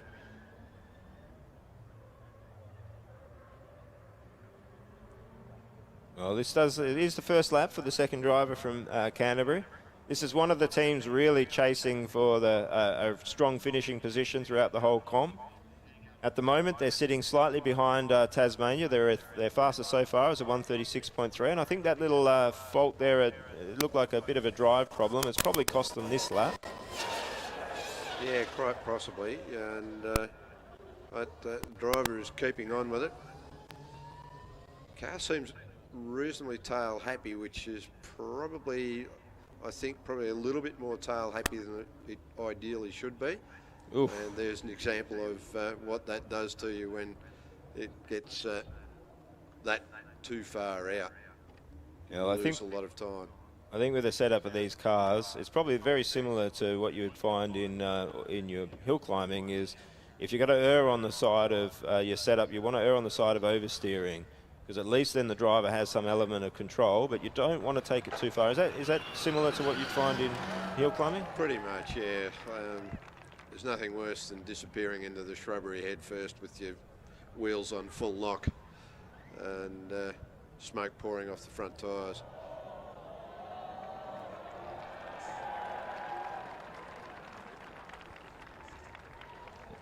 Well, apart from that early mistake in terms of the drive, that was a 145.3. So it's not a better time for them, but they do get another run at this. We heard some cheers come up as it looks like Monash are out. There's a lot of teams to give this a cheer. I think this is really the only car that we're going to see that can really challenge Auckland at ECU at this point. I think Auckland and ECU have got so much of a time gap over the ones behind them that it's going to be really difficult to close that gap. But this car and this team, they've certainly shown their capability in the past. But unfortunately, having missed the first heat for Monash, they really need to get a banking run in. Yeah, they really struggling this weekend.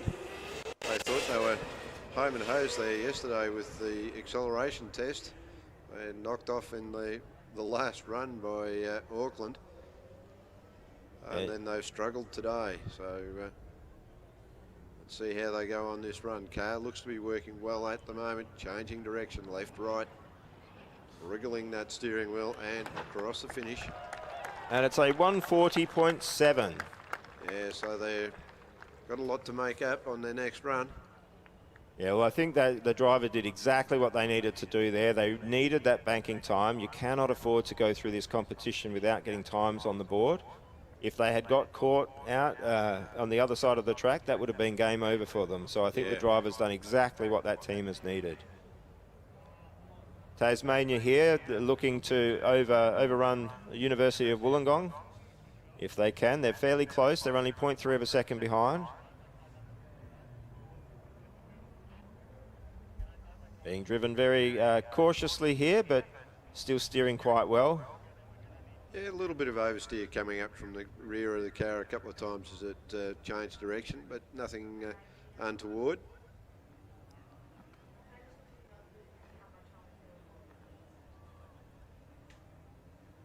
This looks like a very, very nice car to drive.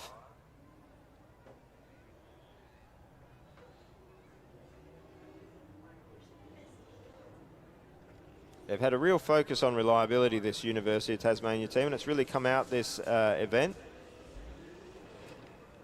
And that's a 145.1, so it doesn't better their previous time, but this driver will get another shot, and they will be much more aggressive the second time around. Yeah, good to see the UTAS car there putting in a good banking run.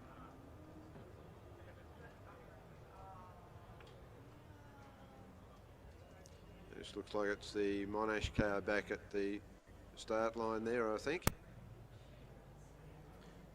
Yes, and now this, they do have the banking run, so they can really let loose. They'll want to be getting into the mid 130s at least. But I think the car will be capable of a bit more than that. Oh, very aggressive on the way out. Yeah, you can see the intent here. Oh! Oh! Wow. Whoa. That was an excellent recovery. I thought that was heading into the wall. Yeah.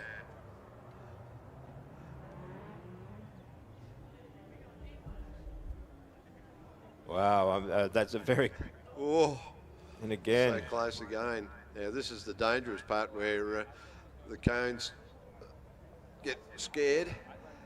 Driver pushing just that little bit too hard, trying to settle himself down. That looks like a bit of a power delivery issue to me. It looks like the driver's asking for power and getting a bit more than they need in those key locations. There's something going on with that. I don't think that that's entirely the driver there. Could it be just too short a throw on the accelerator pedal, perhaps? It can make it fairly difficult to drive if you've got plenty of power.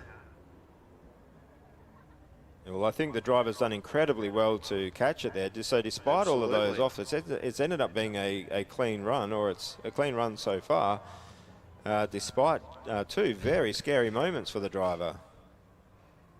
Well, unfortunately, those moments are really going to mean that this lap time is going to suffer as a result. Will have managed to warm the tyres. Well, absolutely, and that actually looked like it may have looked like they missed one of the cones on that one.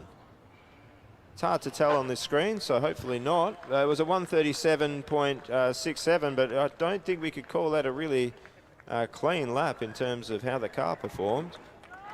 So hopefully that didn't get penalties in the end. Here we go with the Swinburne car. So I think we had an issue with them running a bit earlier, but it's good to see them back. Looks like we've got an issue again, unfortunately. Yeah, I'm seeing the YouTube slightly delayed for us, and I think they actually missed one of the Monash's previous run. They did actually miss one of the directions on the cones right near the end. So I hope that hasn't happened, because that's a very unfortunate circumstance, and that will be 20 seconds off them. So that would be not a great reward for what was a good recovery drive from that driver. It's sad to see this with Swinburne. They've been a class act yesterday, and great to see it running again. That's good, and makes his way on around the track.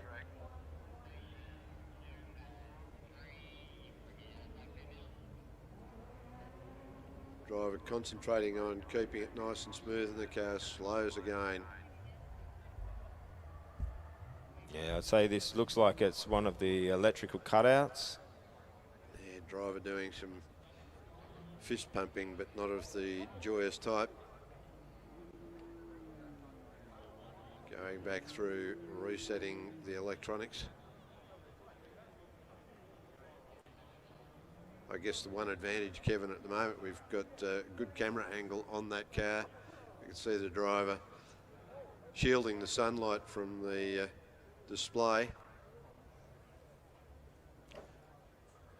Yeah, I've really enjoyed the camera views from Blend TV here. To think that all of these cameras have set out, we're getting a really good footage of the event. I'm massively impressed with this. We haven't always had this sort of footage in a Formula SAE competition. I know there's quite a lot of people that like to catch this live and catch this later, and you can really see here exactly what's going on. A big credit to Blendline TV. Yeah, I've worked with the crew from Blendline TV a few times now, and always a pleasure to work with them. I see the official there giving the cut signal. That's it, your time's up, son. Very unfortunate there for Swinburne as the car is pushed away off the track.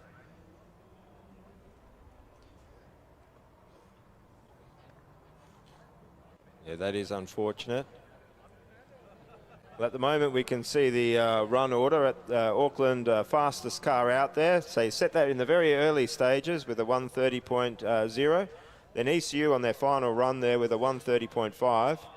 Newcastle, I think we might have missed that one from Newcastle, and apologies to Newcastle. That's an incredible time from a 1:31.1. May have been when I was getting a little bit overexcited, Phil. Could have been. So I apologise for that. Incredible run from Newcastle. It really shows the class act that team has been. Wollongong in 4th place, and then we've got Tasmania, Canterbury, Queensland, Monash, and then Curtin and New South Wales rounding out the top 10. And Utah is back on track at the moment. Car quite aggressive out of the gate. Well, they didn't quite pip that Wollongong time the last time around, but this driver has had their sighting lap. They're going to be pushing hard now. Twiddle to the right. Oh, big slide. And around he goes. And that won't actually be an off course. It will cost them time, but I think that means that this lap will not be their fastest. That's a real shame. Just settle it down, drive it round, make sure that you pass all of the bollards, and make it all the way around is the best after that bit of a turnaround. Oh, well, I think if you've done what Tasmania have done here, you've got 3 runs in the bag, you've got a pretty good time, you really unleash your last driver, and sometimes they pull it off and sometimes they go in a little bit too hot. Yep. Especially in that first quarter of the track when the tyres aren't quite at their best. That's when the mistakes tend to happen. But, you know, I don't think they'll be too upset with this. They've got a good time. They knew that there's a risk associated, but they really wanted to claw a little bit more time, and that's the only way you can go about it.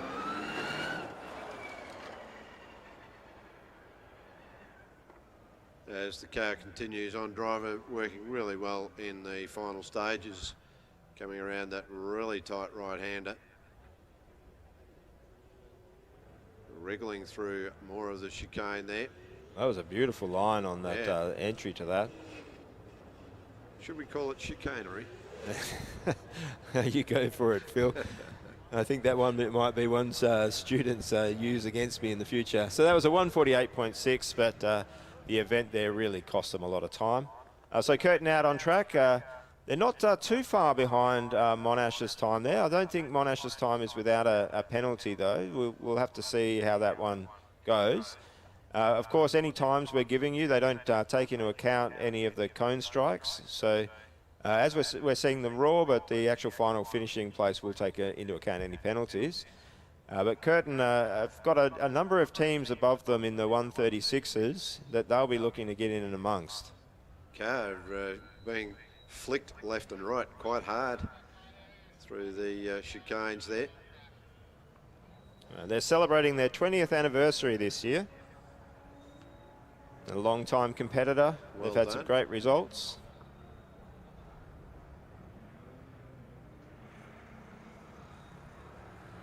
There's always a little bit of a battle in the West as to who's doing the best, and really for the last few years, Curtin has been the team in the West that have had their game together.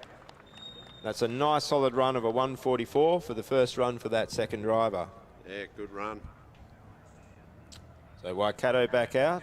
Currently, they are in 3rd place of the IC division with a 1:51.3. They'll be looking to pass Tokyo Denki.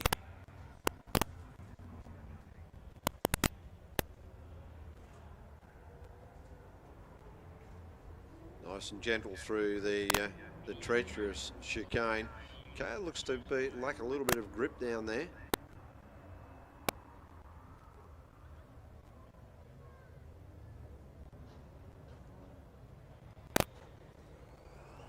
Well, I'm just taking a small moment here, Phil, to message my boss back home and tell him that we've likely won the autocross event.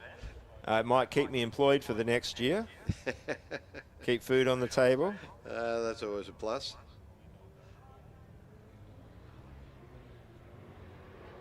I hope the message isn't premature. Oh, I think as much as there are a few cars left to go, I think the time difference at the moment is a little bit too great. So I feel somewhat confident with that. We have another car stationary. But the other thing to like about this competition is most of the points are reserved for the very last event in the endurance. Anything that leads up to the endurance almost doesn't matter if you cannot finish that endurance event. Yeah, okay. So you can never feel too comfortable in this event. You can never get too relaxed. So even though Auckland are way out in front at the moment, I think in the EV class, and overall, they really need to put that endurance time down. Yes, not over until it's over. RMIT is certainly having a little bit of vehicle trouble there at the moment. That last lap from Waikato was a 1:56. That was the first lap for the second driver, so we would expect a big improvement the second time they go out.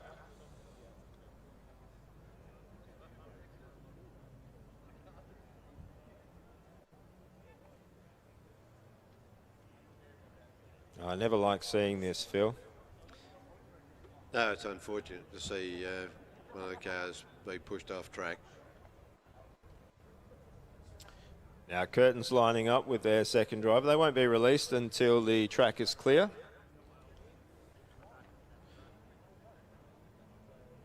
Just a moment to thank some of our other sponsors there. Of course, Caterpillar, Applied EV, Toyota, Ampol, Amp Charge, ADF Careers, Ford, Tesla, Henkel, Supercat, Thales, Onosis, Leap, New South Wales Department of Transport.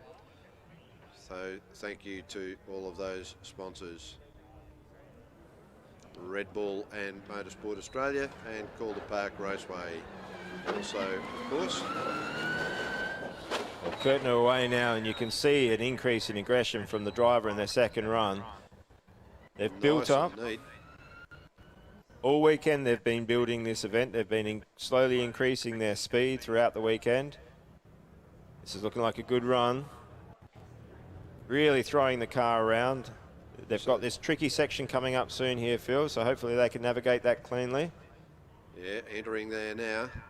Oh, and you can see very close, but managing to keep it in. Yep. I think had to work hard to reel that back just a little bit to get the final stages of that chicane controlled. Well, they flicked it out very well at the end there, and they were pointing in the right direction. So a little bit of an untidy entry, but a beautiful exit. Yeah, I think the driver is actually really, really well tuned to this car. Obviously had lots of practice in it. That was a bit of an awkward entry a couple of cones back. Oh, and another moment. They are throwing it about. They've got nothing really to lose here. They've got times on the board. They're currently in 9th place overall with a 1:38.37. And it really will be whether the aggression and clear good sections here have overcome the few moments the drivers had. It'll be difficult to tell whether this will be an improvement. Just to go back on the downhill section, there's a slalom on there as well. Always a bit more difficult to find control on a downhill section of track because the brakes don't work as well. Gravity tends to play a bit of havoc on the car. And that time waiting for that to come up. Well, if the time is accurate on that stuff, that was a 1:43.46.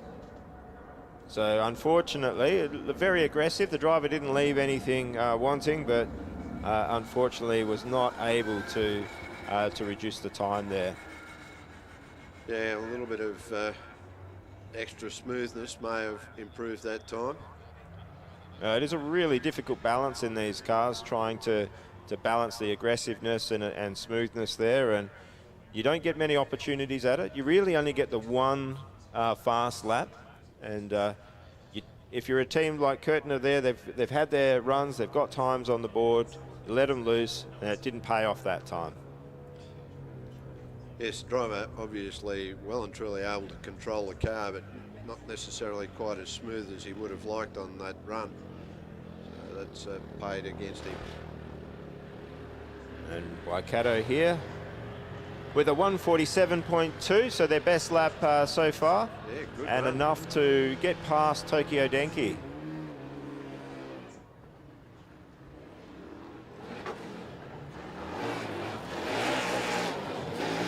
See UGM here.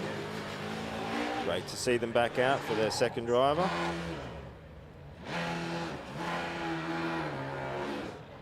Just feeling out the track here. Making sure that they get around the track and do it as cleanly as they can, just as it clips a bollard there. Well, another thing that's quite impressive is we have times on the board for 17 cars. So we've got more runners than we had yesterday. So we're getting people through the scrutineering, and the volunteers in the tech inspection haven't stopped working all weekend. They're some of the hardest working people here. Unfortunate, another bollard there, or cone, I should say.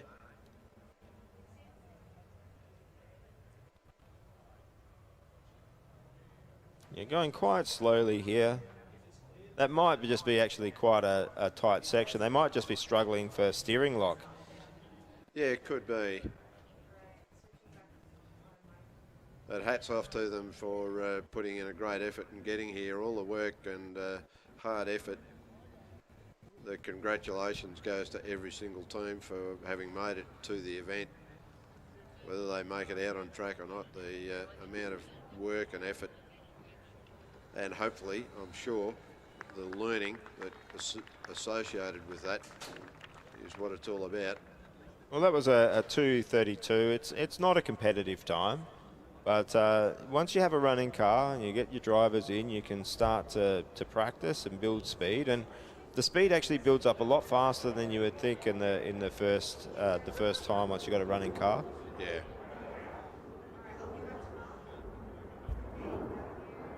Even just being amongst everyone else, seeing what they're doing, how they're approaching it, really gives you some insight into what you can do. That's right. If you're not a part of it, then it makes it so much harder to try and work out what you need to do and share information.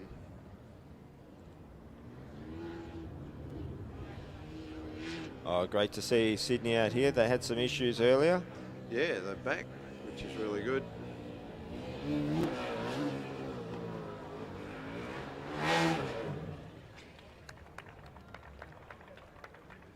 I think that might have been a clean run, but I'm not sure. But certainly they made it across the finish line. What's at a time there, Kevin? Well, it's showing as a 2:34, so I'm not sure. We didn't see the full footage there, so there must have been a problem on track.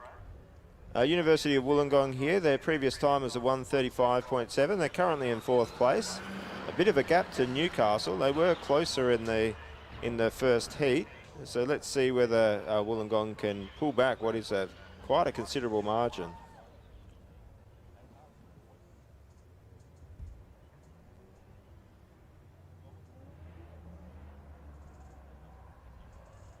We're getting a lot of people on the chat on YouTube going for Wesmo. It was really great to see them out there and completing their laps. This looks like it might be the last IC car from Waikato, so hopefully it's a good sending off for them as they go into EV. Hopefully not leaving us, but going into EV. Had you worried there a bit, Phil? Yeah, I thought somebody opened the gate.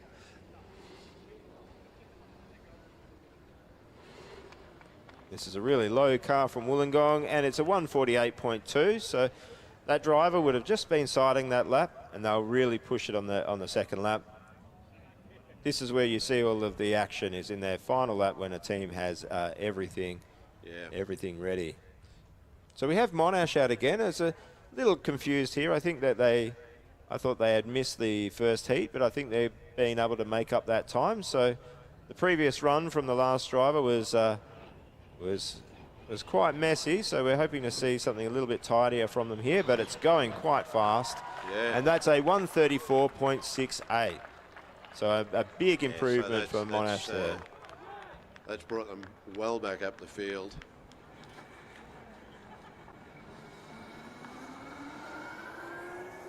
That was a good run from them.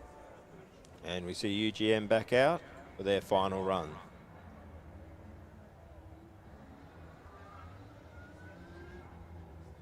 Car looks to be running really quite well now. Oh, that was a bit of an off course, missed the track there.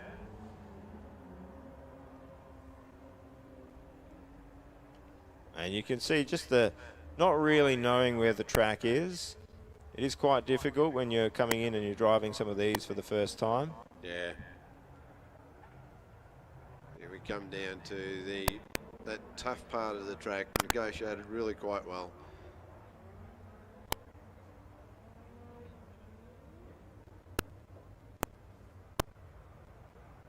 Car has a good appearance on track. I like the stance of the car. Well, it's beautifully presented, that's for sure.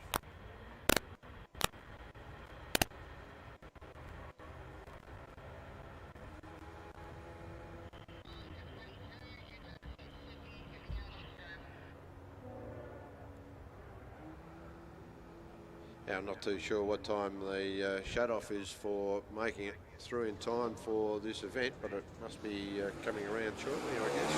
Yeah, so we have got an announcement saying that the gate for Autocross will close in 5 minutes, and that was 3 minutes ago. So we're very, very close to the closing of the gates. Now, any teams that are through the gates, they will get their runs in. So the gates close 30 minutes before the completion of the actual event. But once the cars that are through the gates have run, that calls it.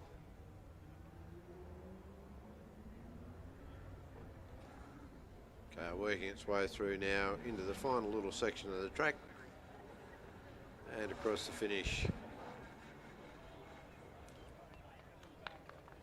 And well done. Well, unless I'm mistaken, we might have an opportunity to see something that we saw yesterday. So Monash had been in front in the acceleration event for most of the event, and then they were pipped at the very, very end by Auckland. Monash are still out there with one more run to go, and they are within striking distance. Yeah, they are. So I think there was some problem in the first heat, but it looks like the organisers have let them rerun those. I think they'd crossed the beam and gone out and done a fix, but they've fed them back in and allowed them to run, and that set up what could be a very interesting finish. Sydney here looking like a clean run so far. They don't have a competitive time on the board yet, but they'll be wanting to get something that's a bit better than the 2:30 they have so far, and this looks like it could be a lap that gives it to them.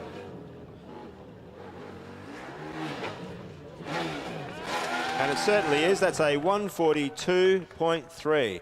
So that moves them into second place out of the IC cars. And as an IC car, that appears to be quite a lightweight car as well. Of course, looks can be deceiving, but I think all of the IC cars running are in the sort of smaller engine, lightweight sort of design, which has really been how the competition has converged on the ICs. So for those that are wondering, the term IC is, of course, it's internal combustion. It relates to the powertrain, and the EVs are the electric vehicles. and we did see a demonstration last night there from an autonomous vehicle, also from Monash University. That was rather interesting to watch. Yeah, some of the autonomous vehicles running in Europe are actually getting really quite quick now. That'll be a really difficult task to design all of the hardware and software to work in such a way that it can make its own decisions about where it has to go. Yeah, hugely difficult to design. It's even if you take a car that is completely running and then you want to make it autonomous, it's a huge task to do that. You could see from the demonstrations that it was still very early days. Monash have been pushing pretty hard in the autonomous vehicle space and the development for quite a while. I think they intend to do a lot of fact-finding and research in amongst the European teams to really start improving the speed of what they've done. It was great to see it doing the track and doing the track cleanly in the demonstration yesterday. Yeah, absolutely. And it brought up a cheer from everybody who was watching when it made a successful lap or three. So UNSW heading out. They're currently just outside the 130s, sitting in 10th place overall with a 140.2.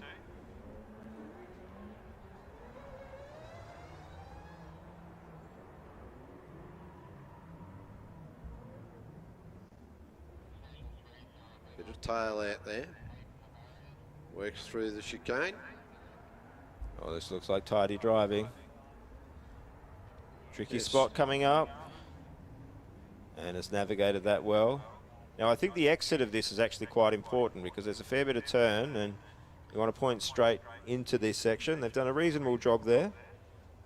I think the best I'd seen there was probably that curtain driver at the very end, flicking it out. But it had compromised it by the entry. This is looking like a really good run so far. It is. And great camera work there by Blendline TV. We're able to see this beautifully on screen. Up the hill. Now, this is the tricky section you were talking about, Phil, as you've got to navigate the chicanes. We can't really quite see it from here, but there are a series of slaloms down the hill, and that means the weight is more on the nose of the car. It makes it a little bit more unstable. The spacing's about the same as going up the hill, so it's a real test of the driver ability to go from a similar spaced slalom up the hill to a similar thing on the way down, and really having a change of driving. This driver looks like they have done that well. Now that is a 138.78. They are in the 130s. Yeah, well done. That's an excellent run there by the University of New South Wales. And as the sign says on the back of their wing, never stand still. Well, that driver was definitely not standing still then. They're very close to curtain now, and I think in their second run they'd be looking to try and get in amongst the 136s and 135s. Yeah, yesterday we were seeing the elements of the wings flattened right out for the acceleration test. We're certainly not seeing that today. Oh, it does look like I was mistaken about Monash, so I think they have completed their runs. So I think there was that missed start that they had crossed the beam, and unfortunately they didn't get that lap. And I think Auckland and ECU will be breathing a sigh of relief, and certainly Newcastle as well, because I think that car had a lot more speed in it. I think we're probably going to see a really impressive endurance run from that team. That was a very smooth run, and that driver had a second go at that. I think they would have done incredibly well. I can sort of see out of the window, it looks as if there's another car in the chute.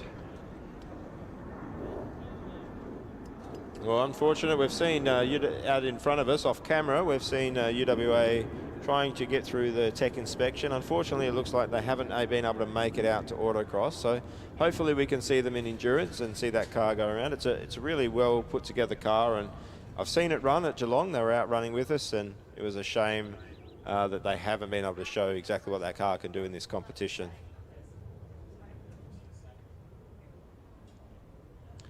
And that's not a competitor there. That is running a fair bit faster than some of the cars.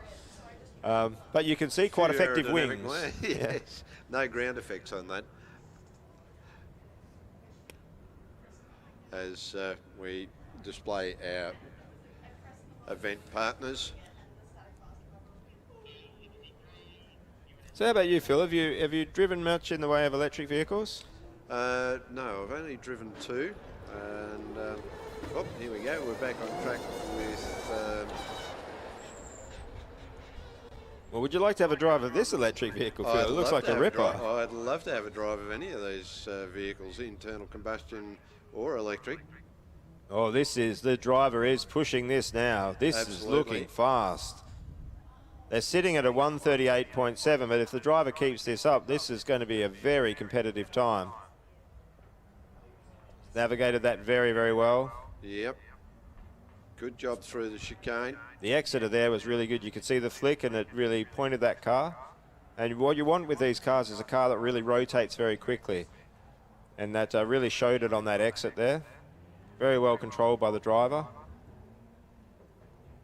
This is very skilled driving here.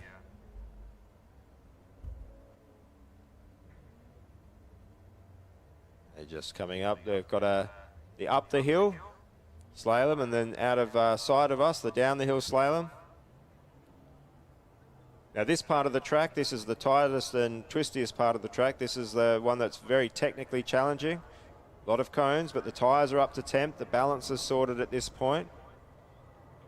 That tight right-hander flicks it back through more of the chicanery here. A little bit wide on the entry there, but closed up that orange cone quite tight. This is a good run. Nice and tidy. And it's an excellent run. It's a 132.5. Wow. Excellent run. That pushes Monash back down. Yes, that has moved them into third place in the EV and fourth place overall. Excellent run from University of New South Wales, and even from this distance you can hear them cheering, Yeah, Phil. absolutely. What a run. That's a great effort. I don't know where they were keeping that one, but that's taking home some silverware. Great job. What is it they say? It's not over till it's over. No, and I think we saw that yesterday. Towards the end, we saw the competition standings change at the acceleration with that incredible run from University of Auckland. I haven't seen a car really pick up off the line like that here before, and that was a fantastically driven run by UNSW. It was just so smooth, the driver in control. It didn't even look like hitting a cone at any point. No. That was a little bit of tail out on one of the changes of direction that I saw there, but it wasn't too much, and it was well caught, well controlled by the driver. It's looking like a very close contest in amongst these EVs. So if we run through these times, Auckland leading with a 130.0. That was set very early on, and it has remained the standard throughout the event. ECU came very, very close to toppling it in their final run with a 130.5. So the only two cars to break into the 130 flats. Newcastle with an amazing 131.1. Then University of New South Wales, we've just seen a 132.5, sitting in fourth place. Yeah. Then Monash with that excellent final run. They overcame some big issues earlier on, some rough driving in one of their runs, and they put in a 134.68, and there looked like a lot more to come from that car. A very tidy 135.7 from Wollongong. And then Tasmania, a class act, a 136, and that last run the driver was pushing very hard but unable to keep it tidy. Canterbury with a very solid 136.37 in amongst that middle group of 130s. Then UQ with a very tidy 136.4. That was very smooth. You got to enjoy a lack of commentary through there because we were just busy watching it. Yep. Curtin, they were very aggressive on their final run, unable to improve on their 138.37, but they'll be looking forward to a very fast endurance. Then Sydney, a 142. They got it in their final run, a really good time to pip Tokyo Denki near the end. RMIT EV, unfortunately able to capitalise on their final runs, a 146.47, but more to come from that car. Great to see a Waikato with a 147.2 near the end, and Adelaide with a 147.6, Tokyo Denki with a 150.9, South Australia with a 154.2, and then UGM closing out at the end with a 2-minute time. But that was really more track experience for that inexperienced team. Yep. So I think we have come to the end of the runners from what we can see. So thank you very much for joining us for the Autocross event, but there is everything to play for in the final event, endurance to come in the afternoon. And we hope that we see all of these cars finish, but we know that that's often not the case. So thank you, Phil. Thank you, Kevin, and look, beautiful day here, so we'll take a bit of a break for a while. I think our Blendline guys will probably provide a little bit of background music or something. I'm not too sure what they're doing. Well, they're consummate professionals. Look at that. We've got a beautiful picture of power poles. Well, that's actually providing the electricity to the cars running today. So thank you, Phil, and we're signing off.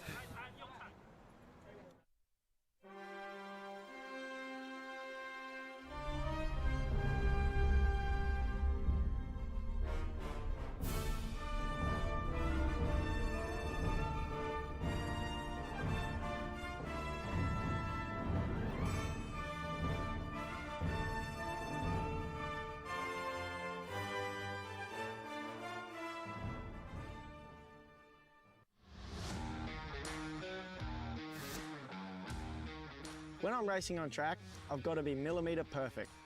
With Indicate grade control on the 3i6, you can set your depth to exactly what you need and the machine tells you when you've reached it, so you can just race through it. Cat machines are part of my team. Make them a part of yours.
Cat Next Gen Mini Excavator technology Can be your best friend on the worksite.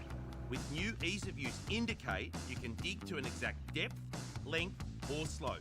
And new ease of use eFence ensures that you avoid obstacles, buried surfaces and more. Work faster, safer and more efficiently with Cat Ease of Use Indicate and eFence. That's Cat Next Gen Mini Excavator technology. You just have to try it. Request a demo today.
When I'm racing on track, I've got to be millimetre perfect. With Indicate grade control on the 306, you can set your depth to exactly what you need and the machine tells you when you've reached it, so you can just race through it. Cat machines are part of my team. Make them a part of yours.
Cat Next Gen Mini Excavator technology. Can be your best friend on the worksite. With new ease of use Indicate, you can dig to an exact depth, length or slope. And new ease of use eFence ensures that you avoid obstacles, buried surfaces and more. Work faster, safer and more efficiently with Cat Ease of Use Indicate and eFence. That's Cat Next Gen Mini Excavator technology. You just have to try it. Request a demo today.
Gorgeous, darling.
When I'm racing on track, I've got to be millimetre perfect. With Indicate grade control on the 3i6, you can set your depth to exactly what you need and the machine tells you when you've reached it, so you can just race through it. Cat machines are part of my team. Make them a part of yours.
next-gen mini excavator technology Can be your best friend on the worksite. with new ease-of-use Indicate, you can dig to an exact depth, length or slope.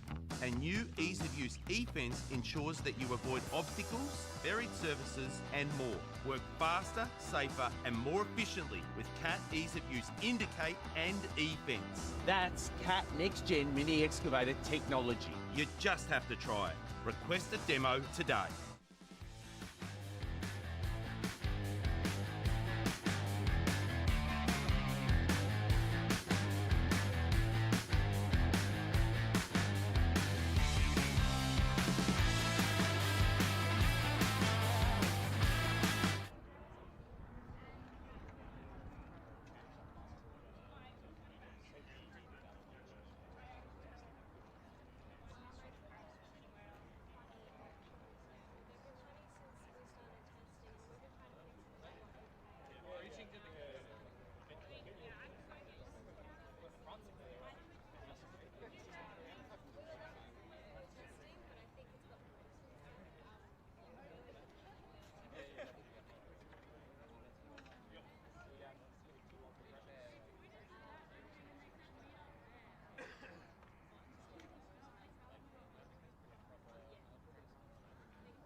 Come in, mate.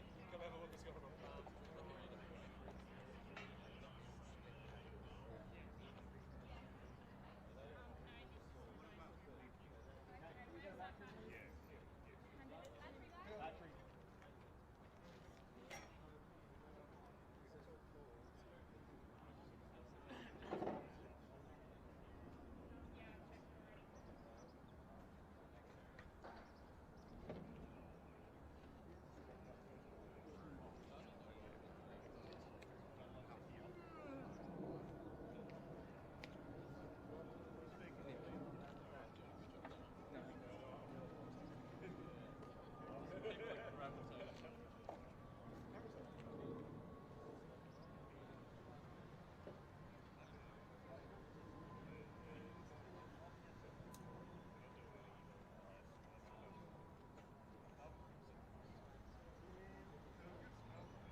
You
can rotate still and put it lined up.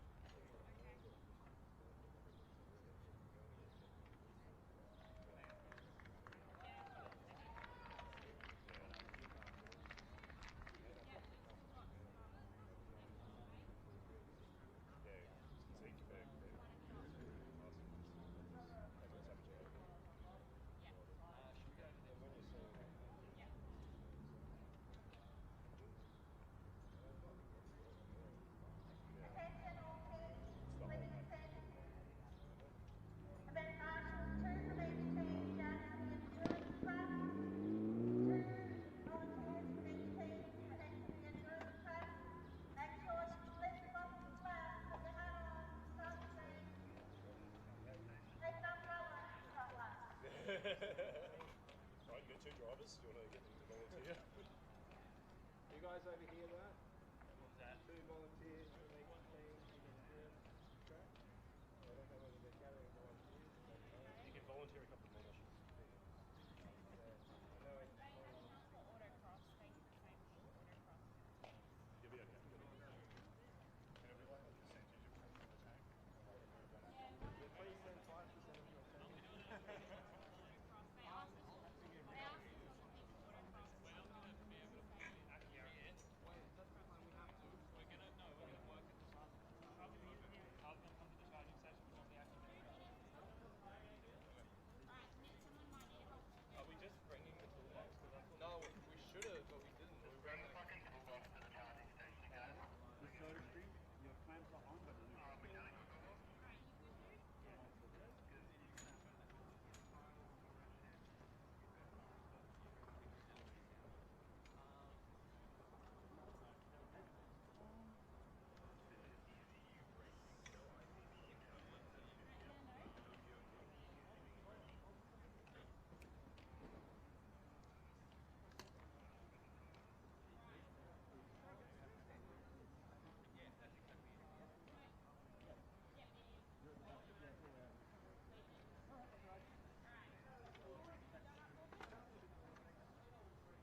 When I'm racing on track, I've got to be millimetre perfect. With indicate grade control on the 306, you can set your depth to exactly what you need and the machine tells you when you've reached it, so you can just race through it. Cat machines are part of my team. Make them a part of yours.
Cat Next Gen Mini Excavator technology Can be your best friend on the worksite. with new ease of use indicate you can dig to an exact depth, length or slope. And new ease of use e-fence ensures that you avoid obstacles, buried surfaces and more. Work faster, safer and more efficiently with Cat ease of use indicate and e-fence. That's Cat Next Gen Mini Excavator technology. You just have to try it. Request a demo today.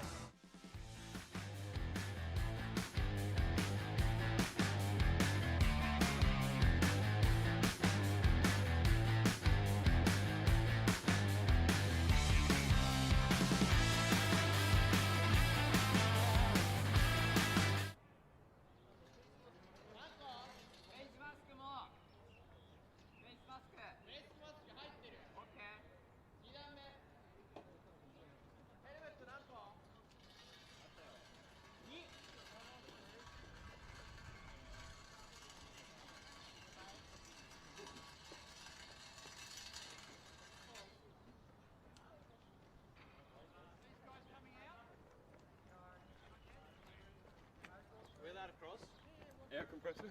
Front's not like that. Oh, serious? Hey, Carl.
that's not a plug. That's a.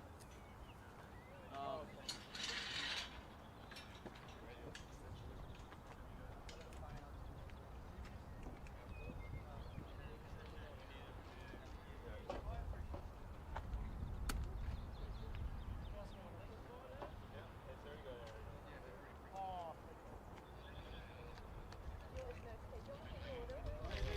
There's a socket over here.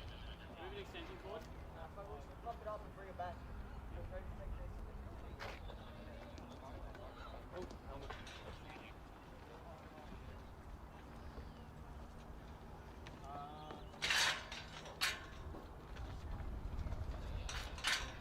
Short stands.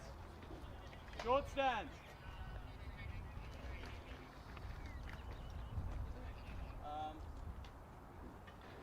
Actually, we don't have tools to pull the tyre off, do we? Do we have ratchets to pull the tyre off?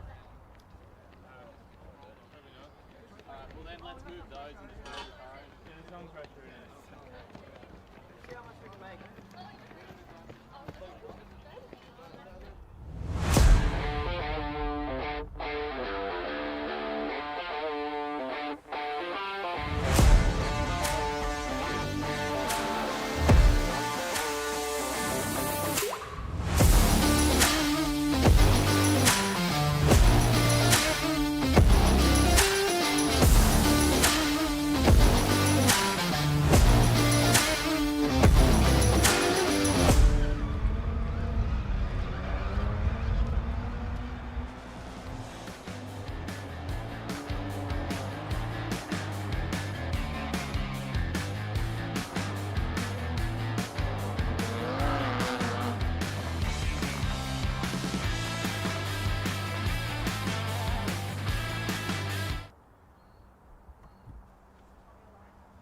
Welcome back to the 2023 Formula SAE Australasian Championship. With me is Kevin Hayward. Kevin, welcome back. I'm glad to be back. I'm about as nervous as you can be. So this is the main event.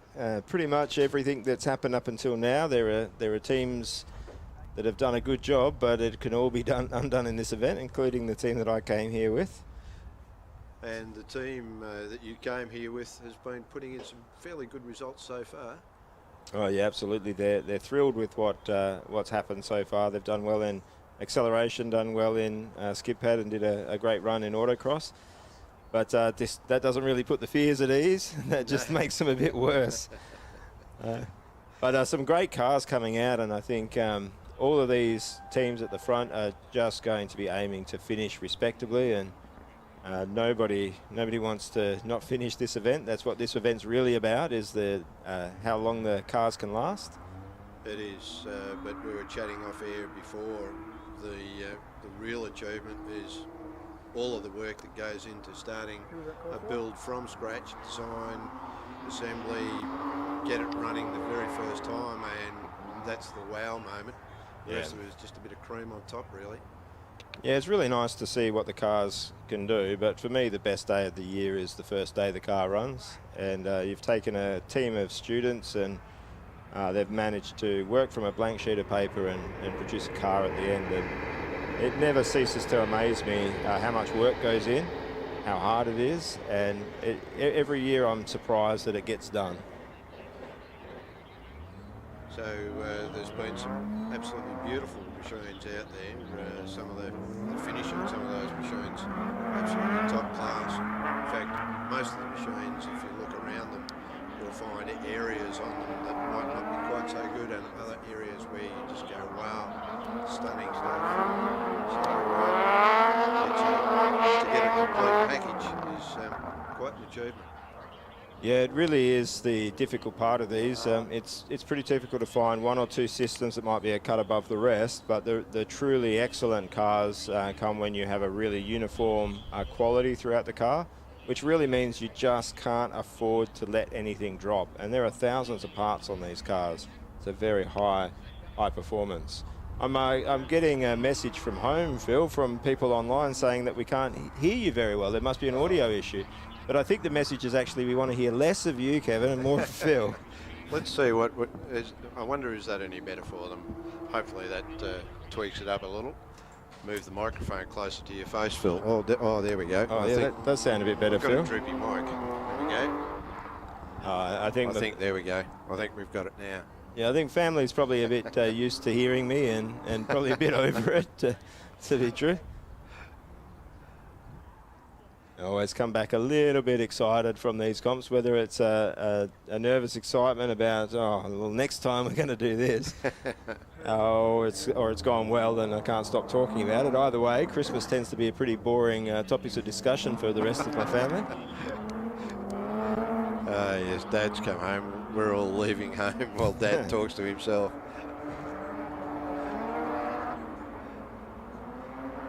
So, of course, the endurance event. What's the basic parameters of what an endurance event is? Yeah, it's a good question, because when we think of endurance events in the rest of motorsport, we start to think of races like Le Mans, where it's 24 hours. It's nothing like that. It's actually 22 kilometres, which doesn't sound like a large distance, but these cars have been built by students. They're brand new car every... I'm sorry, I'm getting the message again from my family saying more fuel, more fuel. But 22 kilometres is a long distance for a prototype car, and some of these can be quite fragile. Halfway through that 22 kilometres, there is a driver change. So they're allowed 3 minutes for a driver change. And so you've got 2 drivers in the event. One will do 11 Ks, the other will do the next 11 Ks. And on this track, that'll be 9 laps each. Yeah, right. So... there was a question put to me down in the pits earlier on. Is this a timed event? Is the endurance, the one that does the most laps during this given amount of time? And I said, I can't remember. So that's why I asked the question. I now know the answer. It is timed, and we will see as the times come up. We'll largely be tracking the fastest times, and it's the fastest time doesn't matter. Fastest lap time, it's total lap time, including penalties. Okay. And the other thing that they measure during the endurance is they measure the amount of energy used. So fuel if you're an IC, or electrons if you're a battery powered vehicle. And they'll use that to score efficiency of the vehicles. And efficiency is a fairly complicated equation. Absolutely, but it basically works as you get a bonus for going fast, but you need to use the least amount of energy you can. Yeah. I was having a look at a fairly fuel-efficient vehicle down in the pits, the Solar Challenge machine that's down there. Chatting to one of the guys, its top speed was 155 kilometres an hour. Wow. Well, that's faster than most of these cars will get to. We won't see 155 on track from these because of the tight, twisty tracks, but it's amazing how much similarity there is between the solar cars and these cars. There's a lot of crossover in composite work, lightweight structures, and obviously they're trying to make efficient vehicles here, but the purpose is to do that in a fast way. Yeah. I'd hate to try and go around corners fast in a solar-powered car. No, they don't really match up on a skid pad against these cars. But a fantastic project, and Australia as a country has been a really big part of solar vehicles and that sort of development. Yeah, so they run from Darwin down to Adelaide on the Solar Challenge. Big event. That's definitely a long distance, and I do ever want to drive one of these cars, that's for sure. Yeah. Well, when you see how cramped they are in one of those solar cars, you go, I'm not sure that I'd want to ride in that for too long either. But it's all about the output and the learning along the way. Plenty of learning along the way with these SAE cars. Yes, and one of the things we're going to see here is the cars will be out on the track at the same time. They don't do wheel-to-wheel racing. If a car catches another car, the leading car has to pull aside and let the car pass. So there's no wheel-to-wheel racing. They're even encouraged not to follow too closely, and that the marshals will make sure that the pass occurs. But we'll generally see 3-4 cars on the track at the same time, and that's required in order to feed them all through and make sure we get the event done before the end of the day. Yeah. That's going to take us a little bit of effort to keep up with, I think, Kevin. Oh, absolutely. It's fascinating to watch, though, because even though they're not racing wheel to wheel, you can generally figure out when one team is catching another. And certainly when a car gets close to another, the drivers get really enthusiastic in taking them down. So you do see some really good moments on track. There may well be some extra cheering from those on the fence as well.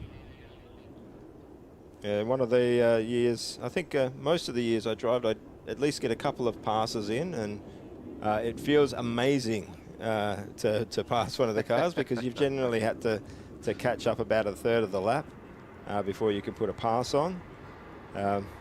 I don't know how it feels to be passed, but I've never really wanted to find out. That's rather... more the car ability. I think the engineering ability of the team was far in excess of my driving ability, but it was enough to make us pretty competitive in the day.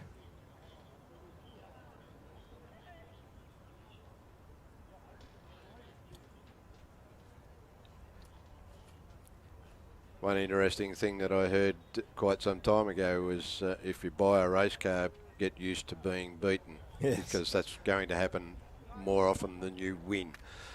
Oh, absolutely. I definitely remember the drivers in Formula SAE that managed to beat us and beat me, and that, and you'd come back the next year and try to take them on and get beaten again. Yep. That was always not that enjoyable. There was a driver from RMIT in particular. His nickname was Rhoda. He was a really good steerer from Victorian and raced go-karts. He was pretty much impossible to beat. Yeah. And Wollongong had an amazing driver called Dangerous Dave. Dangerous Dave. Does that give us an indication as to what that driver was like? Oh, he's actually very clean and very fast. And the weird thing was he didn't have a motorsport experience. He'd learnt how to drive by computer games. Oh, really? Ah, yes. There seems to be quite a few drivers who begin on the simulators who progress to the real world and do quite well. Well, the simulators are definitely getting a lot more accurate. Even the ones that are available to the general public are really quite accurate now. And you can get really good steering wheels and pedal systems, and it can be, well, it's very competitive in its own right. There's a whole series full of online racing, and I'm sure a number of the students here would be involved with that. Yeah, and you can pick your style of racing, for anything from rally or circuit or NASCAR or IndyCar, Formula Ones, all sorts of things that you can choose from on those simulators. So it's a lot easier to afford a digital F1 than it is to afford a real one. Especially if you crash it. Just turn it off and turn it back on again.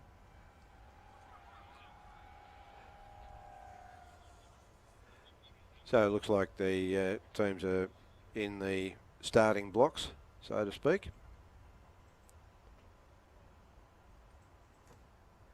So this will approximately take, for the faster teams, it'll take around about a half an hour from start to finish for their runs. And generally when you're observing these, the first half, you're reasonably excited just watching it, and then you get to the driver change. There's always a nervous moment of whether the car gets restarted. And then the team will start to get more and more silent as the second half goes on. You'd really get to the last few laps where you're much more likely to hear cheers once it's finished than any time in the last few laps.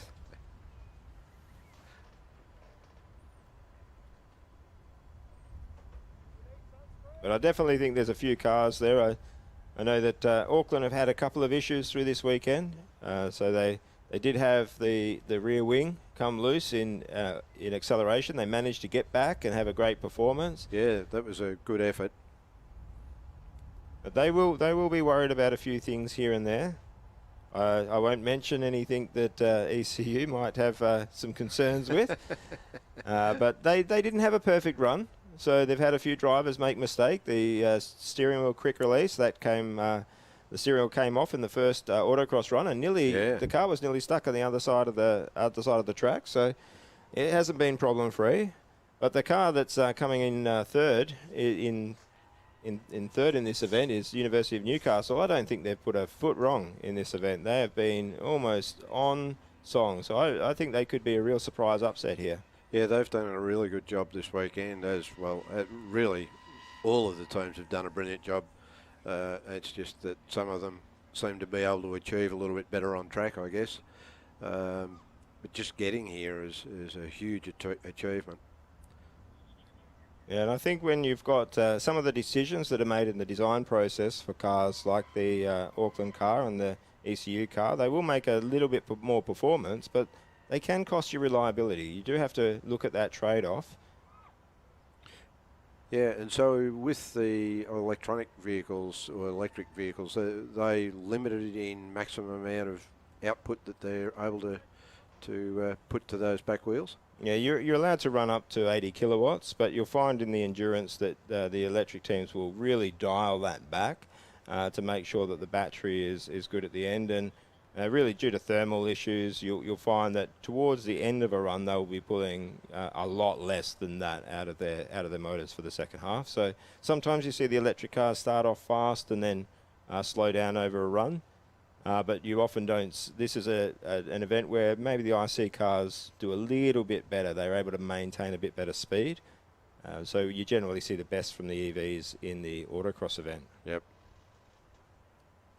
But then this is not being run as a combined event, so there is no competition between the EVs and the ICs like there is in the UK. So they won't be too worried as long as they're competitive against the other EVs. Yeah, and of course they will take a wry smile, I suspect, if they are in front of EVs. Well, I wouldn't expect that. I think at least that ECU has done enough in the dynamic events that they've got a bit of a buffer, so they'll be really trying to hang back on this event, not really push it too hard. Just see out the 18 laps, and that should be enough for the class. But if they don't finish, it's going to be all open then. That's where Tokyo Denki and Waikato and University of Sydney, it could be all open for them.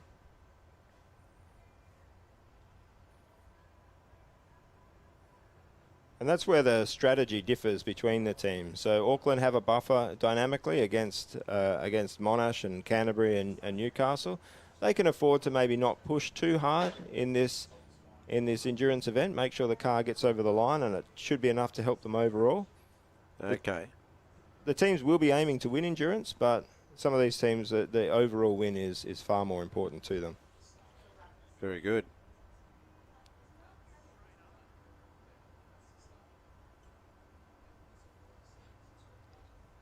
And that's where I think a team like Newcastle could really play a part here. If they're running really reliable, they can put a lot of pressure on the teams around them and maybe push them a bit too hard. So be interesting to watch. Yes, of course, the driver needs to be nicely prepared as well before they go out. They've got a few laps there.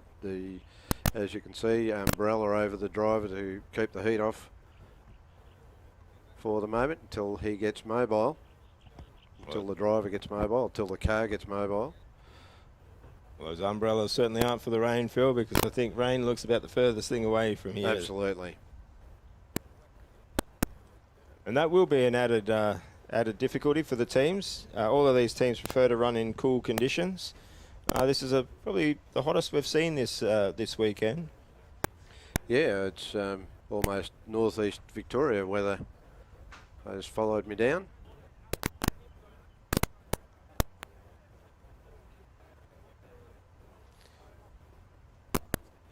So the ICs obviously produce quite a lot of heat from their engines, and they need to cool them off. But the EVs, cooling's just as important for them because their batteries have to be kept at a fairly low temperature. What sort of temperature would that be, Kevin? It's dependent on the cells, but I'm fairly sure it's at no more than about 60 degrees is the most I've ever heard from teams on the cells that they can use. But generally, you want them a lot cooler than that. Yes, electrons don't tend to flow quite as well when they're really hot. Yeah, so first car underway, nice and swift out onto the track. Now, a strategy for a quick run here is the tyres get up to temperature really within a few laps. The big difference that you can make in endurance, if you're looking for a really fast run, is to get these first few laps fast. That's where you can get the big time differential. And we said that maybe Auckland would be holding back a little bit and looking to run, but this does not look like they're holding back. If this is holding back, then look out when the driver decides to really let it go. It is really a beautiful car. It just handles so well. You can see they've done the testing. Yeah. It's got speed, it's got cornering abilities.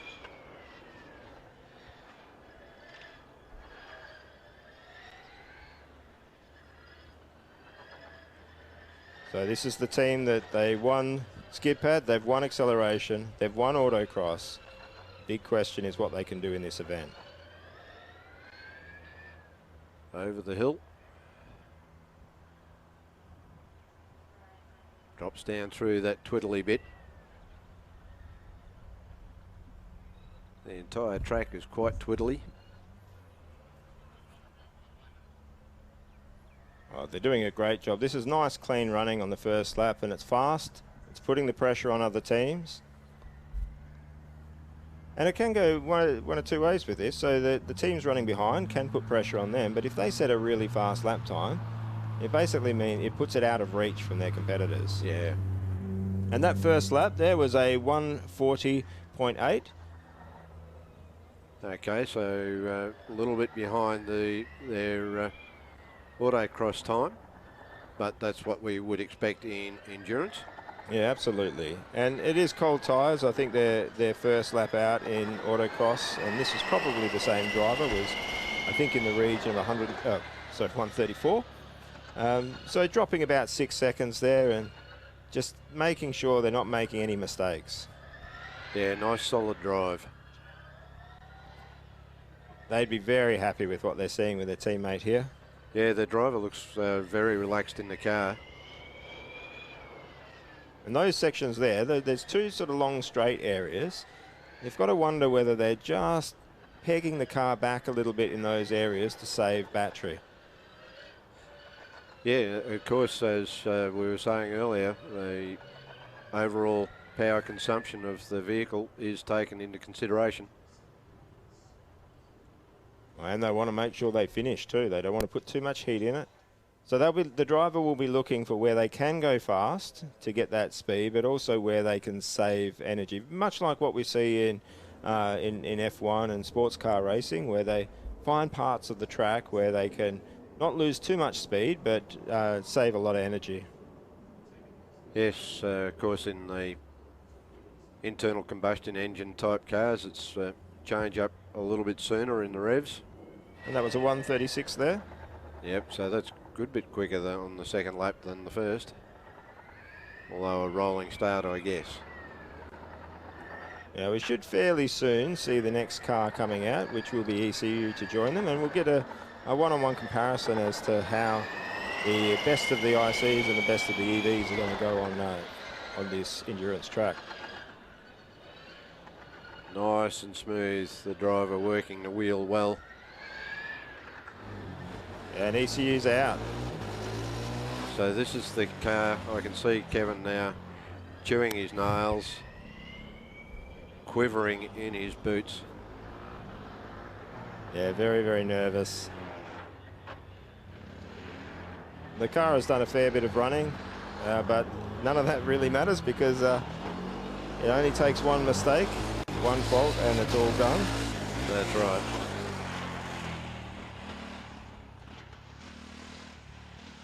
I believe we're actually running the driver that set the fastest time in the car for this car. Well, the driver is doing a great job on this run around. Looks nice and smooth, slots it up a gear.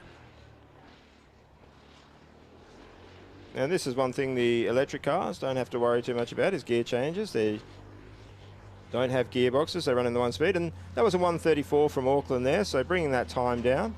So their first was a 140 and then a 136. So let's see what ECU can do on the first lap, see if they can match what Auckland were doing first time out. But they are definitely not using absolutely everything of this car. I wouldn't expect this to be going out fast. They know what they have to do to take out the IC comp, and they won't be pushing it too hard.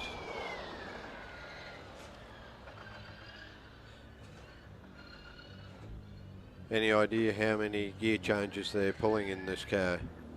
Oh, no idea. Haven't had a chance to check the data, but it is a few, and that's a 139.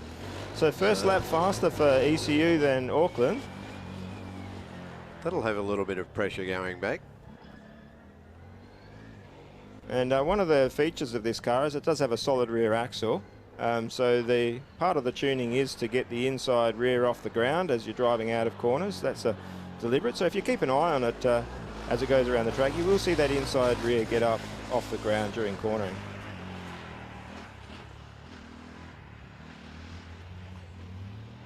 It's doing a great job out there.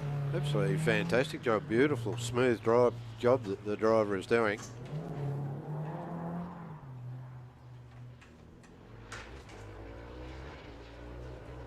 A tweak to the left and a tweak to the right, and beautifully through the chicanes. So you can see the difference in the front wing here compared to the Auckland car. So the Auckland car has the unsprung aero. It's able to really just stay at the same height to the ground, and you can see the height of the front wing of this changing relative to the ground, and that does bring in some front instability for downforce. Yeah. And it looks like the lap time, the last lap time for Auckland there was a 134.3, so they've settled into a bit of a groove. So let's see what sort of times the ECU driver is settling into. Yes, this will be very interesting indeed to see what time pops up.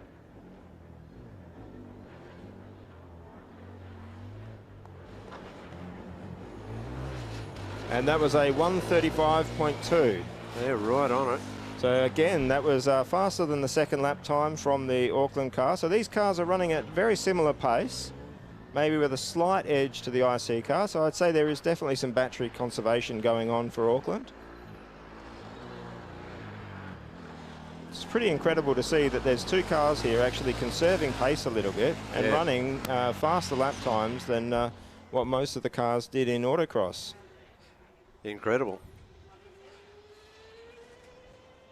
So car on track now, wriggling through the, pardon me, more of the chicanes there. Yes, this is a Newcastle car.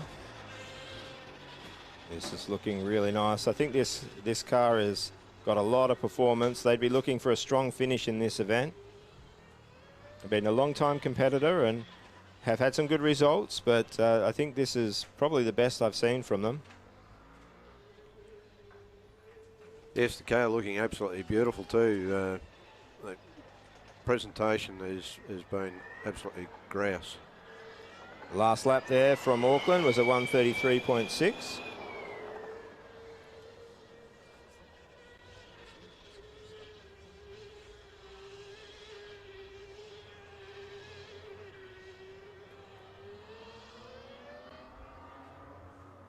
Yeah, really impressed with this team from Newcastle. They've been really impressive. And that last lap from Edith Cowan University was 134.2. So they're almost going lap for lap with Auckland. Auckland running a little bit faster. They've got their tyres a little bit hotter. But ECU are only 0.6 behind on that last lap, even though there are fewer laps out there. I think ECU is probably the car with the pace at the moment, but Auckland have definitely got a really good run going on here. Yeah, it'd be interesting to see what time Newcastle come up with on the end of their first lap. And one of the things you're noticing from all of these three teams is just how tidy the drivers are going there. They're very clean, they're not picking up penalties, so these times are real times. They're going to count as is. Yeah, of course, as we were saying, this is the event that carries the most points. That first lap from Newcastle was 155.5, and Auckland has crossed with a 134.8. So that's the first time that Auckland's lap time has continued to improve. A little bit slower than their best. So the pace just coming off a bit in that last lap. maybe going into that, monitoring the temperature of the system and trimming it back a little bit. Yeah, well, I wouldn't be too worried about the performance drop-off. I think that's actually fairly normal. It's not indicating a problem at that sort of difference. An ECU crossing with a 1:33.37, the fastest lap so far. Oh no, we have seen Auckland stop on track. There will be yellow flags here. Yeah. Oh, this is horrible to see.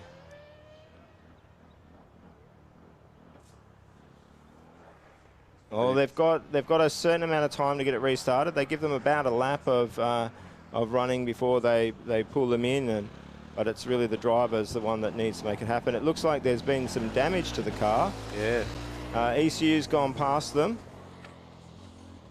I think they must have hit something. Oh, you can see the whole right-hand side of the front wing has been. Oh, it has too. It's really damaged. End gate off the right front wing. Yeah. Oh, I hope that hasn't been a driver error. It looks like. Oh, you can see it's hit. It looks like it's hit some sort of cone. There's pieces of the car there. Yeah, I think there's cone underneath the car, perhaps. Oh no. Or is it just the electric cables that I'm seeing? Oh, hopefully they get out running. I'm not sure of what the procedure is here, but that will be devastating for them. Oh no, that whole wing. Front wing is. Oh no. Yeah, that's really devastating for them. The driver will be quite shattered. Well, Newcastle there they've done their second lap with a 1:50.3. Really pulled a lot of time out of that lap. ECU is cycling around now, coming to complete their 5th lap. Now they would have been slowed a little bit by the disruption on the track, but they've done a 1:42.8. So they've probably lost about 9 seconds in that by clearing that incident. But that's what happens in this event. You really can't guarantee that you get a clear run the whole time. No, that's right. So that's the way the cookie crumbles. But the car is looking amazing out there. See, the yellow flags are up, so Yep. that does mean they do need to slow, and he's showing a lot of respect there, really slowing the car down. Once Getting they're back into it, which is the driver doing a great job there. Yeah, that's very respectful, and it's really important that the drivers obey the marshals in this. Now, it does hurt your run a fair bit. I mean, losing in the order of 9 seconds a lap does affect it, but for this team, it's not really going to matter. But this has really opened up this competition. That's devastating for Auckland. Absolutely. They've been the absolute class of the EV competition all the way through, and for this to happen, it's very sad. Yeah.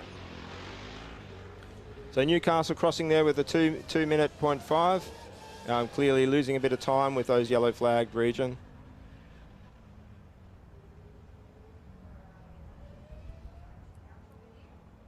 Car looking good on track though, and continues to make its way around. Yeah, a little bit sideways there. Doing a great job.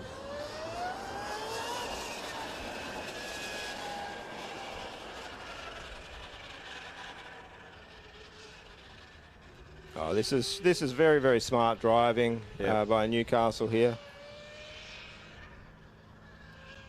Great job. Edith Cowan there completing their 6th lap with a 1:39.17. So I think that yellow flag is about 6 seconds a lap. It looks like they're running through a little bit clearer through that region, but they'll be happy with what they're doing.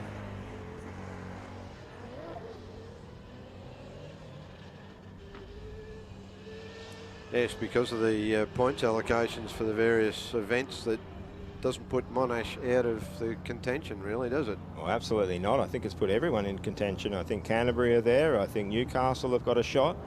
I think we've seen UNSW, I think, has got a chance. There's a lot of cars that have come into contention because of Auckland dropping out like that. So this could be anybody's comp. We're not going to know until all the scores are collated tonight. Now, in this situation, if Auckland have a spare front nose and wing, are they allowed to change that, or is it a... No, that's done and dusted. Once you start the endurance, there is no pit stops. So Newcastle there with a 146.9. That's a big improvement by them, and we can actually see on track now ECU's getting reasonably close on track to Newcastle. I don't think they'll actually want to put on a pass though, because as you get close to a car, anything can happen. Sometimes it's better to stay away. And ECU there crossing with a 135.0. So looks like they're getting a little bit of pace back in now that has been really effectively cleared by the marshals. Great work by all the volunteers there.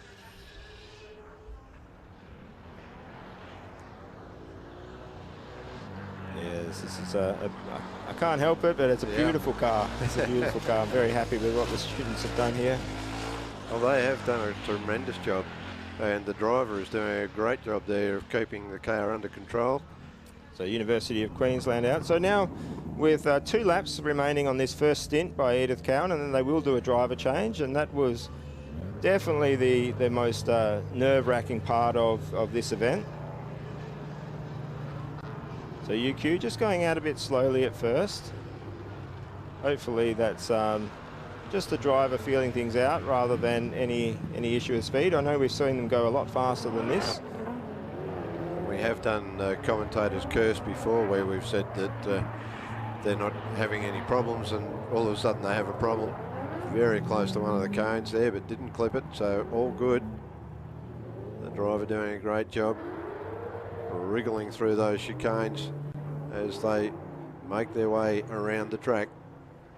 So the last lap from Newcastle there was a 146.7. That's their best lap so far. And ECU looking to come and complete their 8th, and it's a 135.1. So he settled into a really casual groove there and seeing this out. That best lap, it'll be interesting to see whether anybody will come and be able to do better than that. I would expect that that's a beatable best lap. There are plenty of teams out there that could match that 133.37 set by ECU.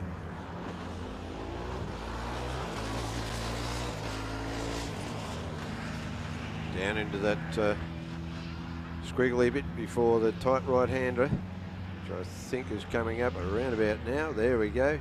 Yeah, round pretty easy there. Very smooth driving. And this is part for, I guess, from the excitement point, we see a bit more fireworks in the autocross event. Teams here taking it easy, making sure that they're finishing.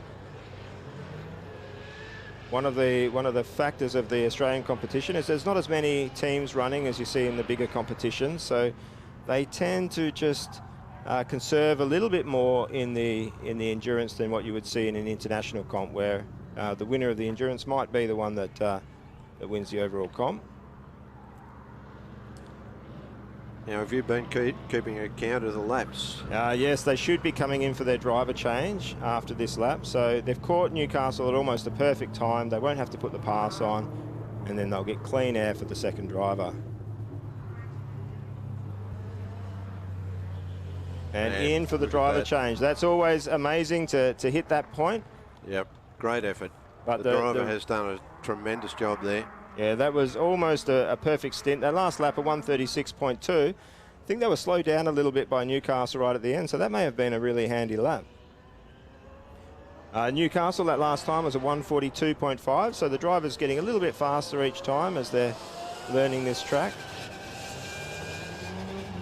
Yeah, the driver is going to become a little bit more attuned to the car and the track and the adhesion level that's available. Oh, a nice little tail flick there. And Queensland, their first lap was a 2:03, so not really a quick lap, but it's not really going to worry them. They're looking at making sure that they finish 18 laps.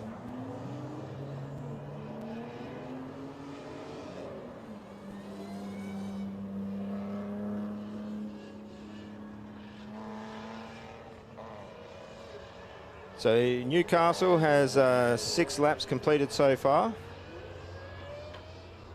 And Queensland there with a 154.9, so a fair bit of a speed improvement. Yep. All right, UNSW are out. Look at the speed. They had an amazing run on that last lap of Autocross. really put it on, and they took that third place. Just clipped the cone. So the driver just making that smallest of errors, just barely clipped that cone.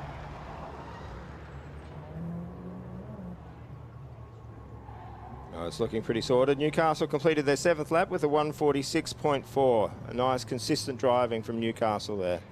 What we've come to expect from them this weekend. Yeah. I'm feeling a bit nervous here, Phil. I always feel nervous until the cars back out.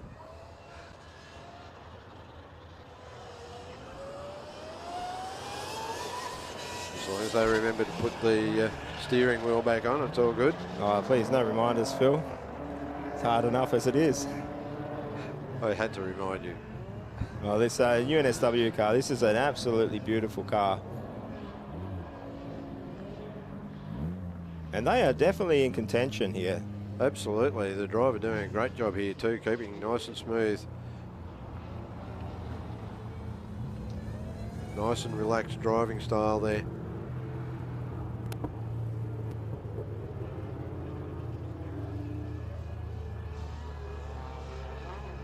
So that first lap from UNSW was a 142.8, an excellent first lap from them. Yeah. I think that's as good as anything we saw from the first lap of Auckland and ECU, so really setting some pace out there. Back through the twiddly bits again, great job there.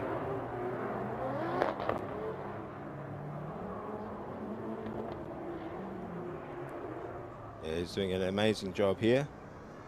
We're getting slightly distracted trying to see how the car restarts are going. We can't see that from in here.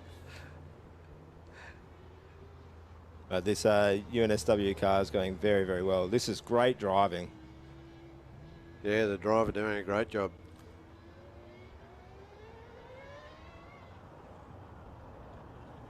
With the busy left turning all the time, you barely get a chance to take a breath.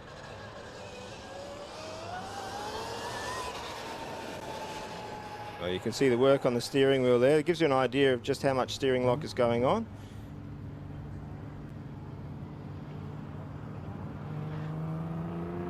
Yeah, great running here. Nice move.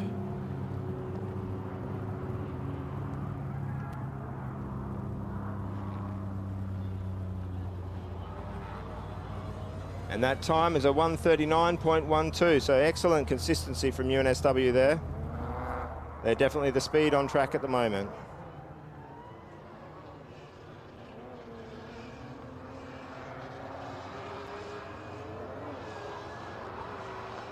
Oh, this is really nice driving. Oh, missed. That's an off course, unfortunately. Missed that turn. Oh, they'll regret that. And that last lap from UQ was a 145.4. Their best lap so far. UQ really building up some speed now. That's good stuff. Oh, it looks like ECU's coming out. Go. Oh, that's really encouraging. Kevin's nerves are just about shattered. Oh, absolutely. So if you are watching this on that soft, you'll notice that that ticked over to 10 laps, but as they cycle around, that lap is actually ignored. That is the total time spent in the pits. And it tells us the total time in the pits was 5 minutes, but it felt like an hour, Phil. It felt like an hour.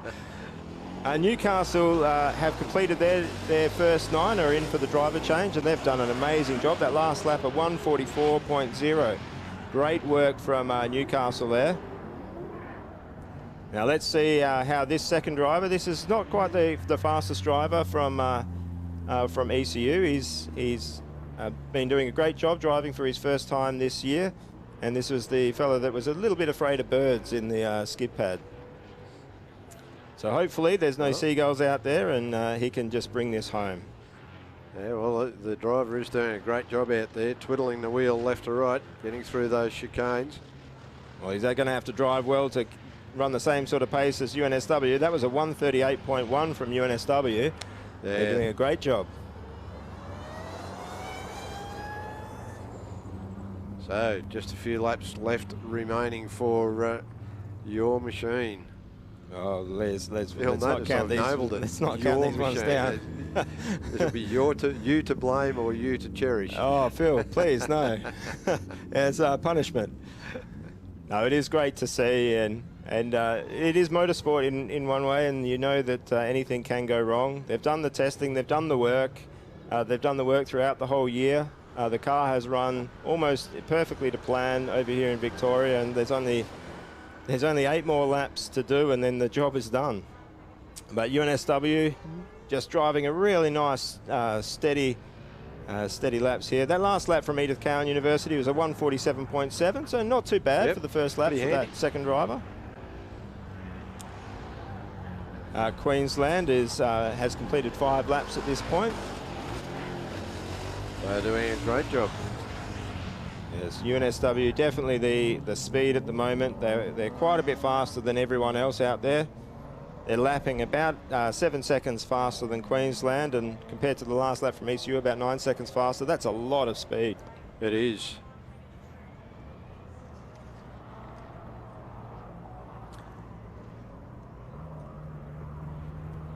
That last lap from UNSW was a 1:41.6, so held up a little bit there, or slowed down just a bit on that last lap. Driver wriggling the wheel there, as we can see, around that tight right-hander. Yes, and we can see ECU closing in on UQ. That probably will be a pass at some point. I don't think there's enough laps to keep UQ in front there. But UQ completing their 6th lap with a 1:47.1. It's a nice, consistent driving from University of Queensland. Yeah, good job. And look at that car on screen. Beautiful appearance. Oh, absolutely. It's a very stunning car, and they're doing what they need to here. And that lap from Edith Cowan was a 1:46.2. About 5 seconds off where UNSW is running at the moment, but they'll definitely be happy. And talk about happy, University of Newcastle is back out on track for the second driver. Yep. Car nips around the barrier there. Well, I really expect this car is going to do everything it needs to do in this competition. They've been very professional this whole weekend. And this driver can afford to take a lap or two to make sure they get into the groove. And that last lap from University of New South Wales was a 1:39.7. So they're continuing to do an excellent job. That's pretty close to their fastest so far. About a second off, but they are conserving and driving well within the abilities of the car. Yeah, so we've still got plenty of action to come through the afternoon as the rest of the cars come through.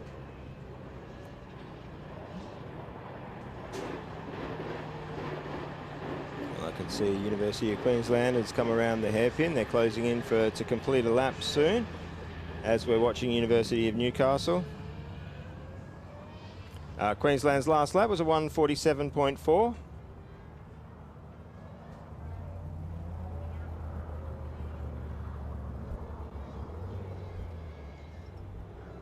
Great running from Newcastle here.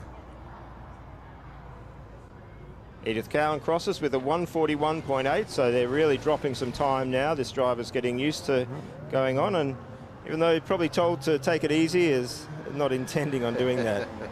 Yes, red mist may descend. And Newcastle here getting well and truly into the battery now. We've got 10 laps completed by them out of the total of 18, and that's a lap time of 1:52. Just see one of the comments on YouTube there, Liam Philp.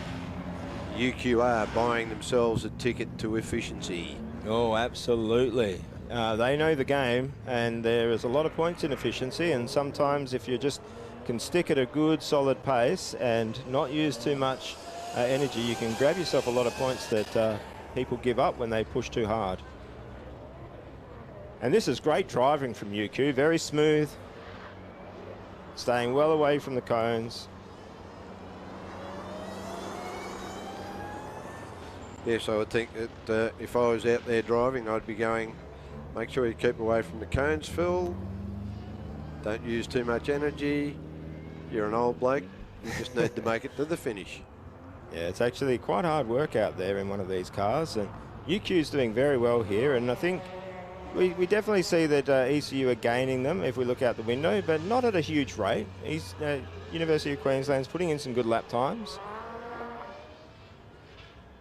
And that was a 1:49.4. Great effort. So they have one more lap before their driver change, so they're doing great. We see ECU now. This is coming up to complete their 13th lap. And that was a 1:47.3.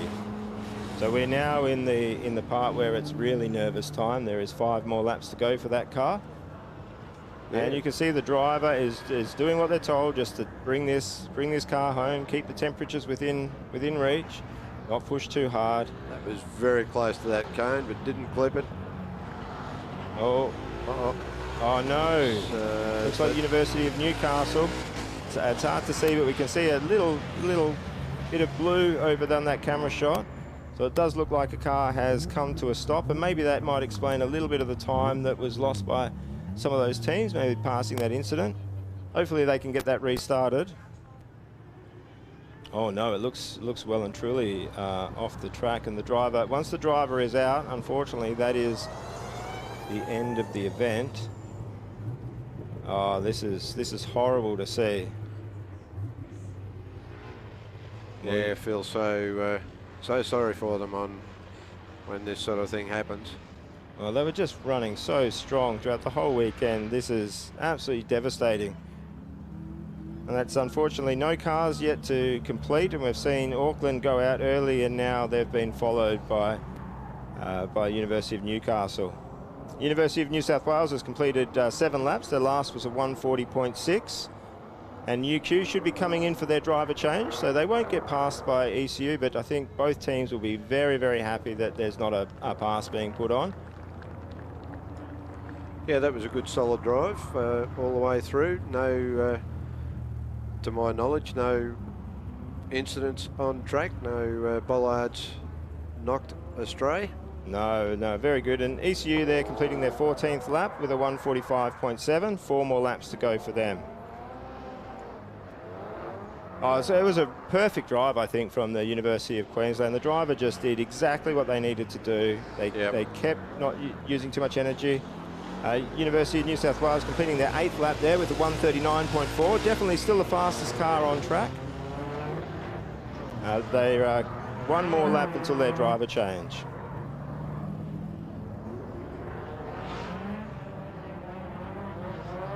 Car appears to be working really, really well. It's maintained consistency of performance right through.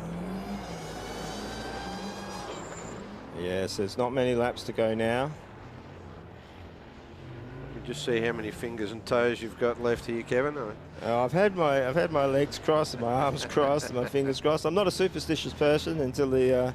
I'm just a little bit stitious, not superstitious. Okay. Normal amount. Little stitious.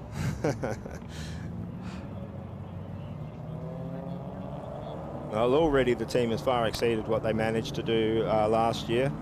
There's only a few more laps to go. And here we go, Phil. We have Monash out on track.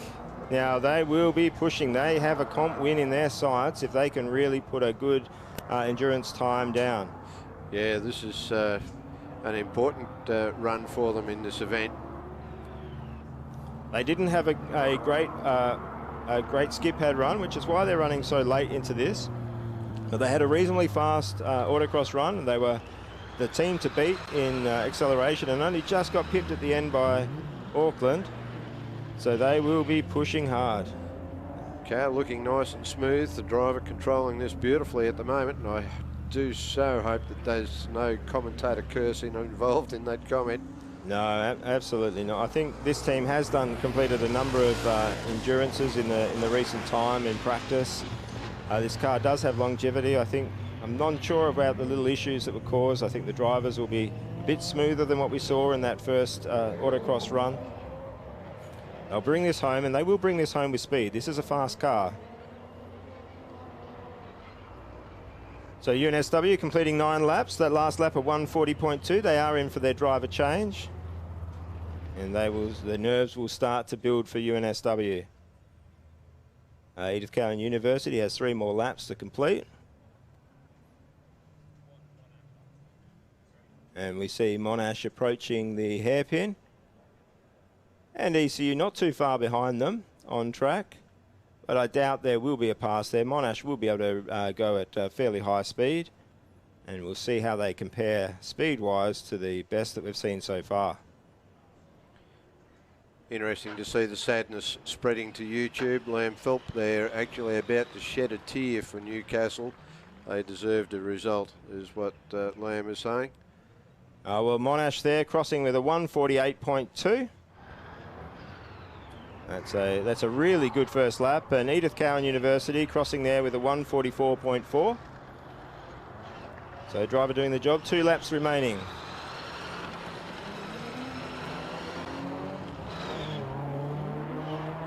I think probably have to remind the team members at ECU to breathe in the next 2 laps. Yep. And a certain Kevin. Yeah, 3.5 minutes is far too long not to take a breath. You're not one of the West Australian pearl divers. No, no. Monash doing a really good job here. This is a really good drive. Yep. Nice control of the vehicle. This is a team that always does well in static, so they'll have a big points haul in the static events, in the design, the business and the cost. They'll have got good points for the acceleration event and reasonably good points for the autocross. So they're really in the running here for a good overall finish. Monash approaching, just passing the hairpin there, but we're back with ECU, and I sort of wish we weren't, Phil. We're in the second last lap here, and I don't know what the commentary is going to be like if they stick with this car for another lap or so. If it does finish, it will be the first one to complete endurance in this event. Wonderful, and comment to Blendline TV. Stick with this one. I want to see Kevin squirm in the chair. Oh, please don't. And Monash's time there was a 140.4, and Edith Cowan University with 144.5. So Monash are putting in some pace now. So it'll be interesting to see how UNSW go out against Monash there. They're running at a similar pace. I think Monash overall might have a bit of an edge in the points, but UNSW, it's all up for grabs there. Oh, we're, what is this, about 2/3 of the lap to go, three quarters? Do I have to watch this? Yes, you do. I'll put a strap on your head and force you to watch this one. Blendline TV, a fantastic motorsport coverage and torturers extreme. It is good to see, but I think that's half of the track done. Surely they should just give them the checkered flag now, and that's enough. But it does look very stable. They're doing a good job here. I think this driver has driven well within the abilities of the car, and hopefully nothing crazy happens in the last few corners.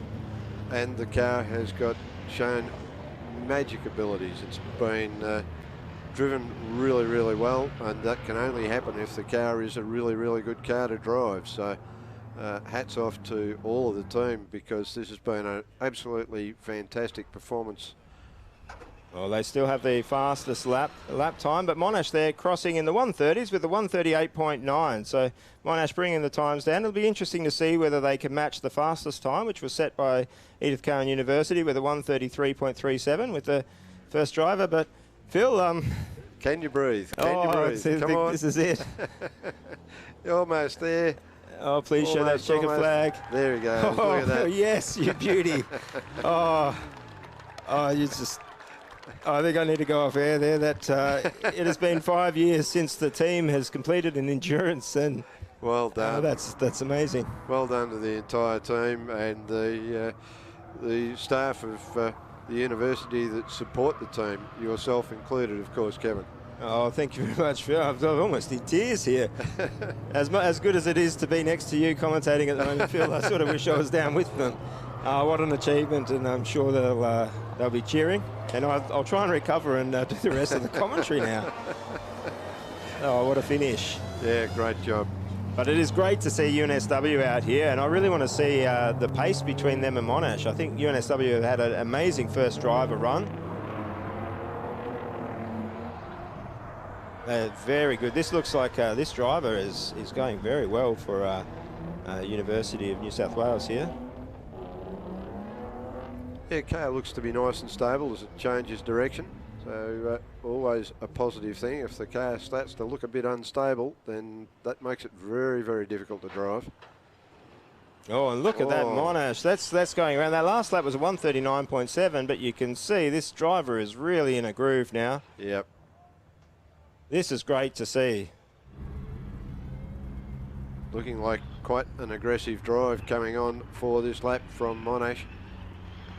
For so many years, this was the team to beat in this competition. They always show up. They never give up. And they've really pushed through a lot of problems this weekend, and they're driving really well. It's a real credit to their organisation and to their team. I know a lot of people really look to beat them, and I think the gap has narrowed. They used to be very, very far ahead of most universities, and it's a lot tighter competition up at the top than it used to be. Okay. So that's really good to see for the competition. It is. If there's too big of a gap between the contenders, then that doesn't make it quite as exciting. Well, I think there must have been some sort of issue in that last lap from UNSW. It was a 1:59, but they did complete it. And UQ out there turning around, and it's a 1:53.9. So they're getting into the nervous territory too. They've completed their 11th lap. They have 7 to go. And we have Swinburne out, and this is a fast car too. You can see they've got something to prove here. They've had a little bit of trouble with this car this weekend, but looking very, very good at the moment. Yeah, I think sometimes when your weekend doesn't go to plan, you really want to use this endurance event to show everyone what you're capable of. Monash there, crossing with a 1:37.67. Great lap. They're setting the speed out there. It'll be interesting to see how far they can bring that time down. And Swinburne looking very good here. Yeah, the driver working that car beautifully through the chicanes. Oh, the car turns beautifully. This looks like a very drivable car. It looks like a lot of fun. Yeah.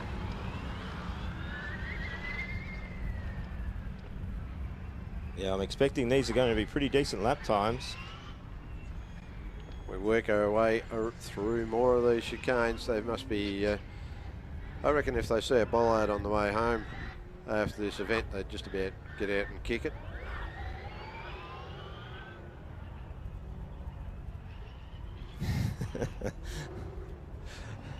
Nobody's got anything to say about that one. You've silenced us there. No, they're looking very good. Swinburne coming through to finish their first lap soon. Only one team so far to finish the endurance event. UNSW are well and truly on their way, and so are UQ if they're still. Looks like UQ has just crossed with a 1:53.5, completing their 12th lap. And Swinburne with the 1:43.5 first lap. That's an excellent first lap for Swinburne. You could really see how well that driver was pushing that car. I think there's a lot more to come from it. Pushes them up into 6th spot so far. And we can expect that might slip up a little bit higher from Swinburne because the car looking very speedy indeed. The driver doing a great job out on track. Oh no. He's just caught up to UQ. That's going to happen. He's running at a fair bit pace. I wasn't aware that they were catching them. Me asleep at the wheel. You were right on the ball. Oh, I'm probably just going to have to leave you for a small moment, Phil. I can see my team coming past the commentary box, and I'm just. I think I've just got to go out for a little break, Phil. Yeah, they're I'll be probably back in a going to give minute. you the cold water bucket. Give you the big dunking. So Swinburne on screen and flying around the track. The driver doing a great job wrangling this car around. I expect that I will see Kevin come back absolutely wringing wet because they've probably got a big bucket of water they're going to throw over him. Although I don't see one. They've got it well hidden if they have. Swinburne now down into the twiddly bits before that tight right-hander.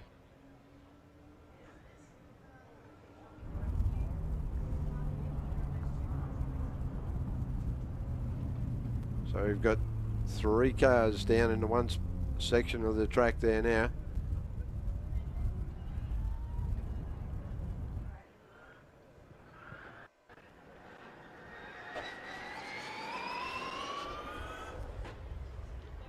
UQ making their way along. They will get the flag to pull in, which they do, and Monash sprints past on their way. There was a perfect example of the passing process. The driver's doing a great job there. Monash now, the driver, wrangling through the chicanery, flicking left and right.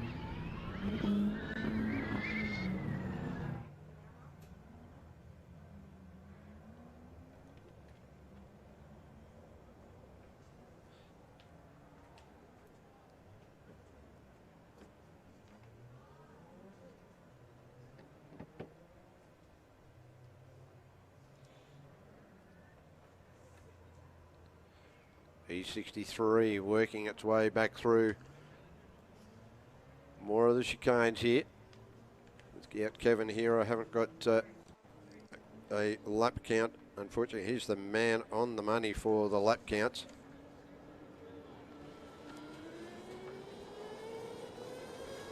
But look at that, he's come back and he's still bone dry.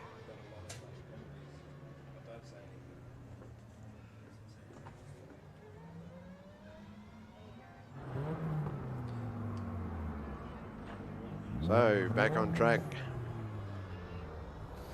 Sorry, Phil, sorry about that. I just had to step out for a little bit. Of course, absolutely. And I fully expected you to come back having been drenched in a bucket of water or something, but you've come back dry as a bone.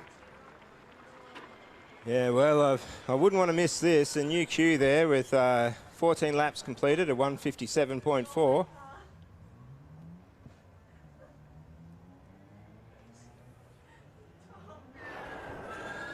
Nice and steady, the car being driven really well. Conserving energy. Absolutely, not long to go.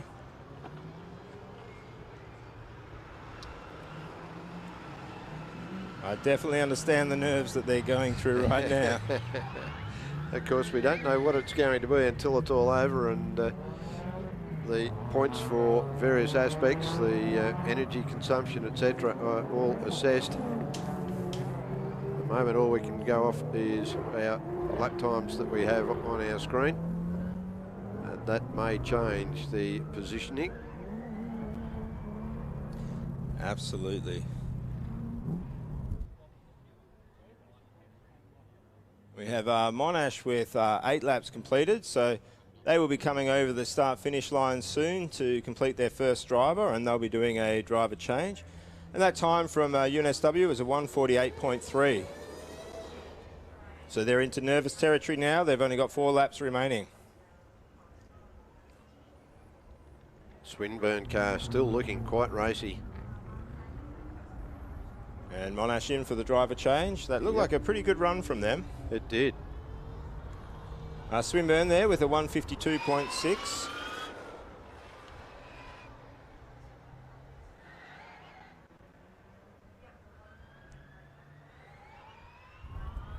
Just see the weather pop up on screen there. 24.5 degrees at Keilor, 42% humidity. Wind gentle from the southeast at 9.3 kilometres per hour. It does feel a little bit hotter than 24 out there. I think that might just be the temperature coming off the tarmac is probably adding a few degrees. Absolutely. That black stuff does absorb heat, and that starts to come back at you as soon as you walk out on it. University of Queensland there with a 201.6. They're now in the territory with only 3 more laps to go.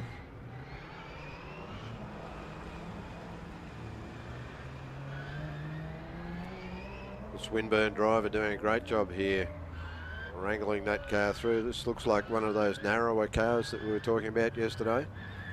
Yeah, they definitely helps quite a lot, be able to get the car around everything.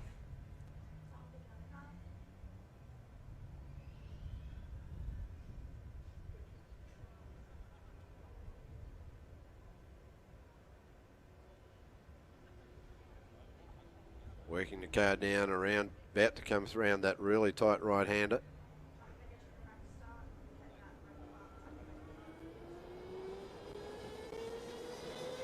So we're seeing UNSW, they have 3 laps remaining.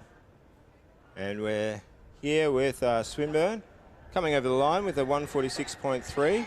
A little bit off their best lap. I don't know whether they're deliberately slowing that down just to conserve things, but they showed some real pace to start with.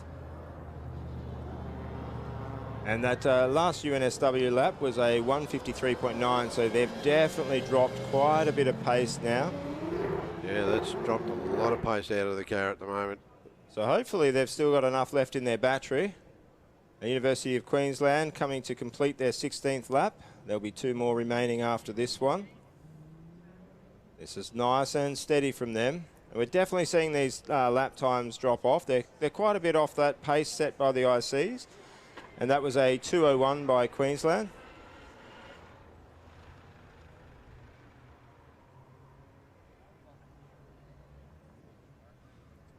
I'm surprised we haven't seen the Canterbury car out yet. Yeah, I think they must be in line very soon. So Queensland there, really looking at these last 2 laps. We're yet to have another team finish the endurance event, but let's hope that Queensland and UNSW, who are coming very close to completing theirs, manage to get it over the line. So back on the Swinburne car, and the driver doing a great job there. Oh, UNSW going very slowly here. So hopefully this is not leading to a non-finish. We just almost need to will this car over the line. After this lap, there's still another 2 to go, and this the way this car is going, I think that driver must be feeling like it's almost the whole endurance left to go. Yeah, yep. And it could become so easy to make a mistake when this sort of thing occurs. You become disappointed because the vehicle performance has dropped off, and then all of a sudden so has the driver's performance dropped off, and you've made a mistake and it's too late.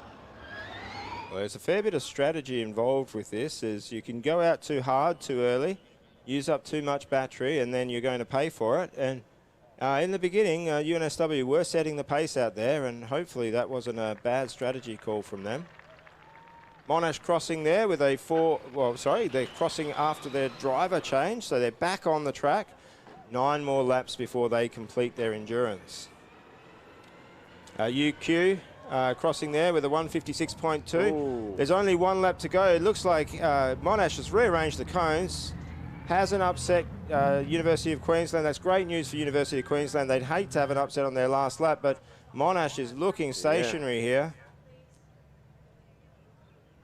Have they made an adjustment to the vehicle? The vehicle is being pushed.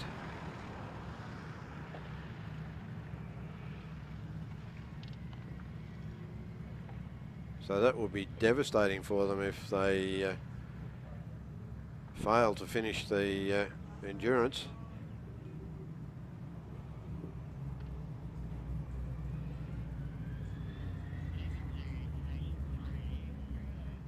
Oh, we're stuck with Queensland now. We've got to see this through to the end. This could be the first EV to complete the endurance if they finish this lap. It'll be the second car to finish endurance if they finish this lap. The pace has not been there with Queensland, but you cannot fault their strategy. They have really just pushed this through to the end, and they're seeing people around them drop out. I think this is looking like a very smart drive from the University of Queensland. Yeah, they just keep on hammering the nail, and the nail is getting driven home. Yeah. Oh, this is great from Queensland. Get ready. This is when they cross the line. They should be seeing the checkered flag. And that is UQ. You can hear the cheer there. Yep. University of Queensland. And that last lap was actually close to their best lap. It was a 1:46.9, finishing it off. Obviously, they have been just really focused on making sure they've got enough battery left. Yep. That is an endurance finish. That's what they aimed for when they started this event. Yep. Good drive. And this is the University of New South Wales. Great job. Still cars still going. Well, this is their final lap too. So they just need to get this one over the line. And overall, it'll be very tight between University of New South Wales and Queensland. UNSW had a lot more speed at the beginning of their run, but they've been running a good 20 seconds a lap slower than Queensland for the last few. So it could be very tight between them. But I don't think anybody at UNSW is concerned about anything right now except for finishing this event. And it's up the hill. Made it over the top of the hill. They'll enjoy this part because the hill can do the work for them. Down the hill. Just a little bit left to go. I know there's a lot of students here from UNSW. They've brought a really big crew. Make sure you take a breath. This driver has not got long to go. I think this is a car. Every car deserves a huge cheer if it gets over the line. We've got a few corners remaining.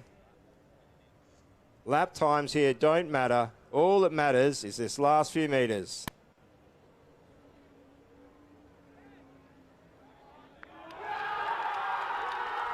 And you can hear the cheer, the drivers pumping their fists. What other motorsport event would you have where a driver that has just done a 2:04, about 30 seconds off the pace, and he's pumping his fists like crazy? That's like winning a Grand Prix. Yep. Right there. It's all about finishing. Oh, and I know when I met with the students from ECU, they were in tears, a different sort of tears to last year. And we see University of Tasmania. I think this University of Tasmania could be a really big upset out there. They are a very quick team. We have Curtin. Curtin back on track. Yes, doing a great job. So University of Tasmania have a fairly healthy sized accumulator. They're running close to 8 kilowatt hours. Their first lap was a 1:53.3, which is not really sounding fast compared to the early runners, but it is the fastest lap time that's happening out there at the moment. Unfortunately, we saw Monash, after a successful driver change, go out, and we didn't see the incident, but it appears that is their race done. And we have seen some great competitors in Auckland and Monash and University of Newcastle unable to finish, and it's really opened up this EV event. Certainly has. We can't forget that Curtin has been picking up points this whole competition. They could be a lot closer to the front end than anybody's expecting. Absolutely.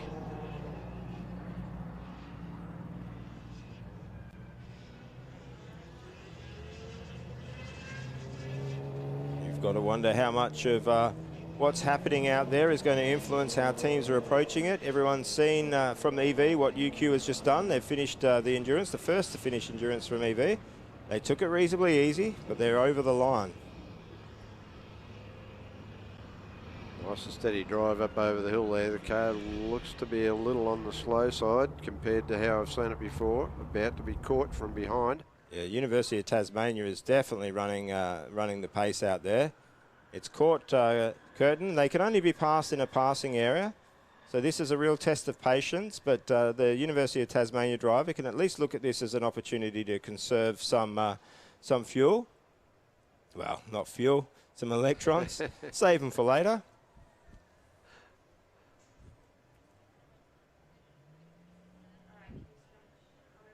It's interesting that at the slower speed, the car looks really happy to just sort of trundle along behind there, not finding it at all difficult. Well, Curtin there with a 2:19, and Tasmania being held up there by Curtin. They're a 2:01, but they'll be getting the pass soon, and they'll be able to get some nice clear air for quite a while. And here comes the pass. Oh, and that Tasmanian driver is now off and happy. But that would have got about a half a lap there with conserving a little bit of power. Tasmania have been having a good event as well. They've been one of the really reliable teams so far. So they'll be in the contention as well.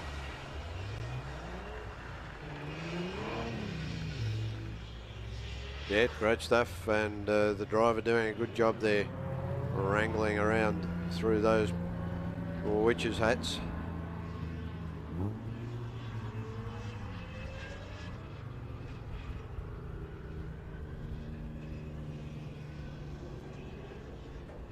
So we've had 3 cars complete the endurance so far. The fastest time is so far, a lap time, is a 1:33.3, and I don't think we're going to see that beaten, Phil. I think that has been set pretty early by an IC team in ECU. Yeah. They were the first to finish the endurance run. But we've had 2 EV teams complete with the University of Queensland and University of New South Wales, and now we see Queensland University of Technology out. QU2 on track. Car looking resplendent in those colours. Well, this has been a great competition for them. This competition has been the first points they've scored in 7 years running EVs. And here they are out on endurance track looking to just really complete an excellent weekend from this team. Of course, with those years, we did experience a fair few delays with the period of COVID that upset things. So not as many competitions as 7, but definitely a long time waiting for a university. What one might call a long drought.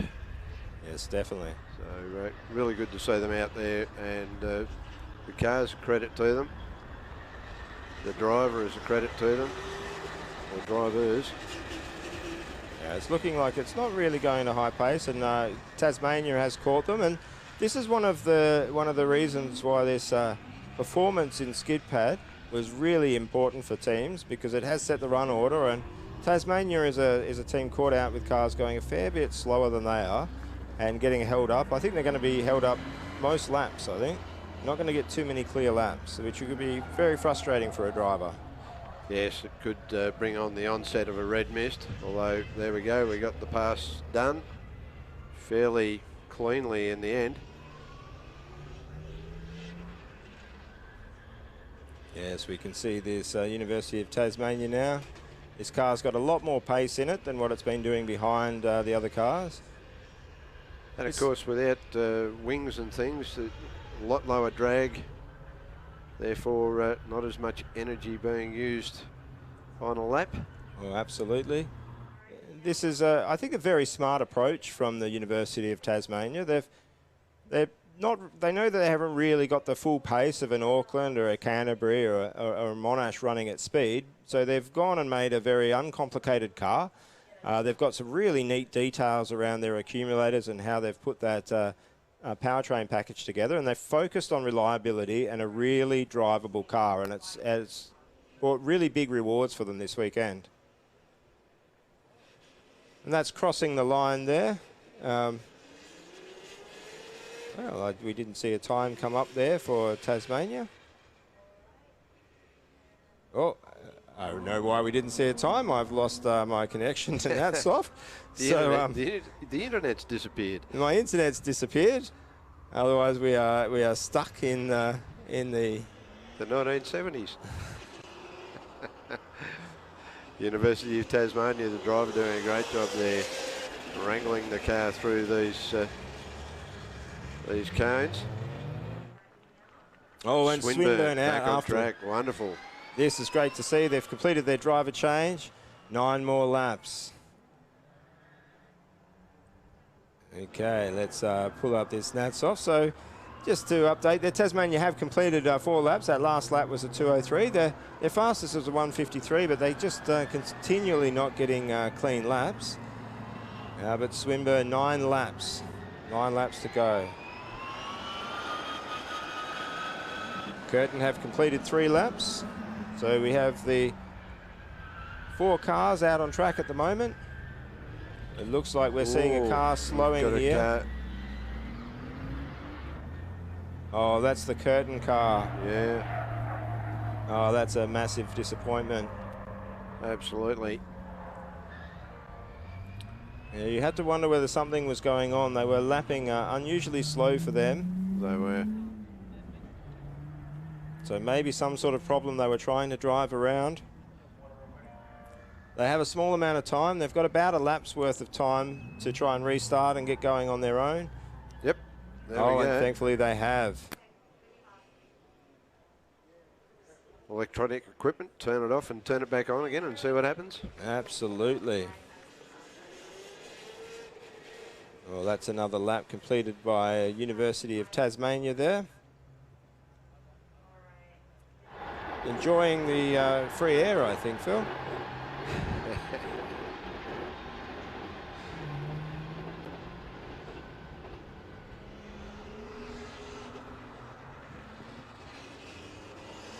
Continuing on, so it's looking like it's that reset. I'm assuming it was a reset. Is back on track.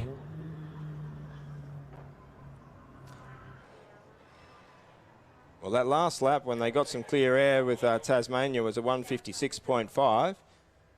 So a lot closer to the pace that they have shown already, and you can see that they're out there with the mission. And Curtin, it's great to see them back and running again, and I hope this is something that they can nurse through to the end and at least get that completion. A lot of these teams have been fairly recent, converted over to the EV class, and it is quite difficult to get one of these cars to the end. Yeah, a lot of work involved. I've just been thinking in the back of my head, I'm wondering how many actual computer chips must be involved in these machines. Pieces of software of all sorts to control various bits and pieces. Well, we can see it looks like QUT are picking up a little bit more speed now, so maybe the driver's a little bit more confident, just finding where they can push and where they can conserve. They'll all be taking a little bit of a leaf out of the book of University of Queensland. They will. A nice steady run there for University of Queensland, getting all the way through to the finish of the endurance event. Oh, Tasmania there with a 156.6, so nice consistent running from them.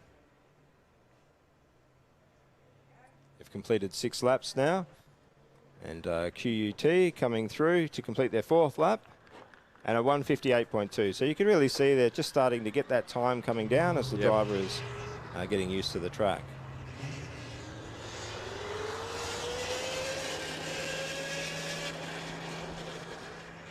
And of course they've seen what happens if a driver pushes that little bit too hard, with the front wing of the another car being rather demolished. I'm assuming that was down to driver error. May be wrong, but usually broken bits and pieces come back to driver error. Yeah, well, that's they unfortunately had a rear wing failure in the first acceleration run, and now they've had a front wing failure in the endurance. So that's really hasn't gone well for them. Yeah, quite unfortunate for them. But one car that's unlikely to have a wing failure is the University of Tasmania. Unless they get struck by a bird. Well, don't start talking that, Phil. You'll make Stuart very scared.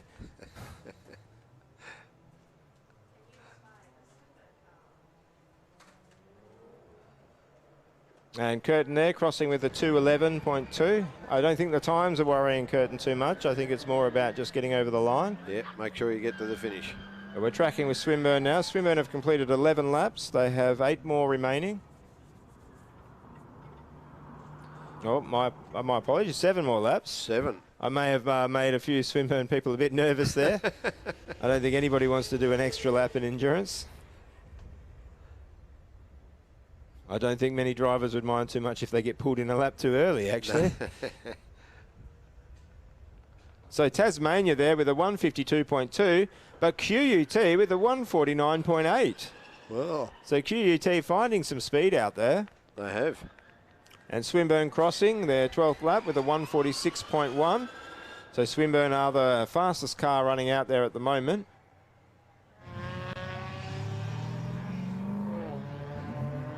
We're not seeing the lap times that we saw from ECU and Auckland, but we don't really expect to see that again.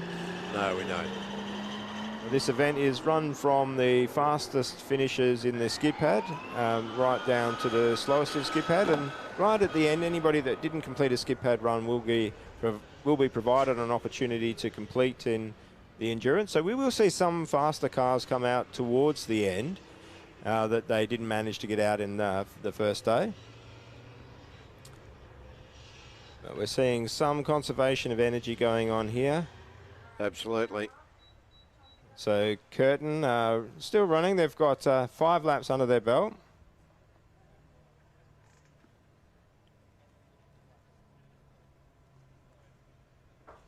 There really is a lot of pressure for these drivers in the car. It's very, they're holding the team's hopes in their hands as they drive these things around. All of the work from sometimes in some teams over 100 students, sometimes working on cars. I know Curtin's a reasonable sized team, a mid-sized team, not quite up at the 100 or so that we see in a UNSW or a Monash, but a lot of students have put a lot of work into this car.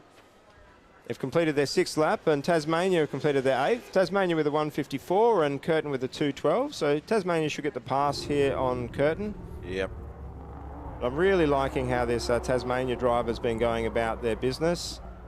Yeah, nice and steady, but the pace has been good.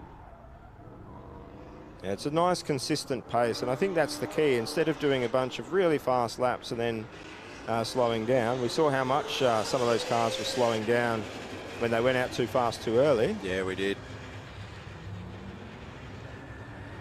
You really just want to see close to this sort of lap time towards the end, and they should have the capacity in the battery, so as long as they've got good cooling and no electrical faults, this is a car that should see the end and should be able to maintain decent pace and right up until the last lap.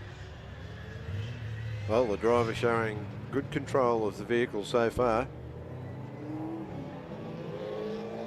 Anytime we've seen it on screen, it's been at reasonable speed and nice and smooth, just works on getting through those cones. Bit of left and right, twiddle the wheel, make it work. Yeah, I think this is great driving from Tasmania here, and we know Swinburne are on track and they only have 5 more laps remaining. So definitely that final 5, once you can count them on one hand, Phil, you get particularly nervous. And I can see out the window, we can't see it on screen, but a bunch of cars are getting pretty close to each other with bunching up behind Curtin. We have Swinburne and QUT. So we have basically all of the cars on a similar part of the track at the moment. Yeah, we do. We can see that train right there. So Curtin holding up everyone, but Swinburne won't be worried too much. They're just looking to finish these laps, and neither will QUT. They will both get a pass, and Curtin will get a chance to rest in the passing bay for a little bit. So Curtin coming to complete their 7th lap. And that was a 2:12 from Curtin and a 152.9 from Swinburne, obviously held up there at the end, and a 2 minutes from QUT also held up. But the pass will occur very soon, and we see Curtin being pulled off to the side. A very happy Swinburne and QUT driver passing by. Oh, and a little bit of an upset there. Oh. And I think that's very good driving from QUT there to avoid the Curtin car. Yeah. But it looks like it's upset things. Oh no, something has happened there right in that moment. It has upset something, whether the driver maybe asked too much of the car, asked too much throttle, but that looked like the event has caused something there, Phil. That's horrible. Yeah, absolutely devastating for the driver especially. Well, I don't know if that was if the marshals had released Curtin, or whether Curtin just pushed through and didn't realise they had to stop for longer. Yeah, may not have realised that they had 2 cars behind them. We're not sure.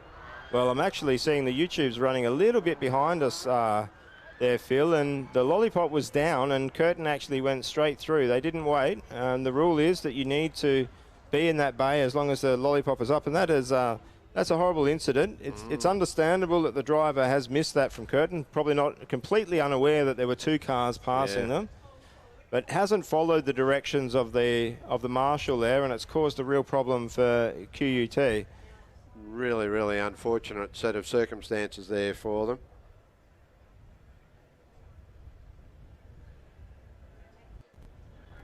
But Swinburne able to continue on. Of course, that's put QUT out. Able to finish the endurance event. I think that's just a horrible incident all around, and I think the driver from Curtin, when they learn of that, they'll be absolutely devastated that has happened. I know the Curtin students. We catch up with them in Western Australia, and they're a very fair playing team. They would not have liked that they were a part of that, and that's the 8th lap that they're completed with a 2:17 getting past there.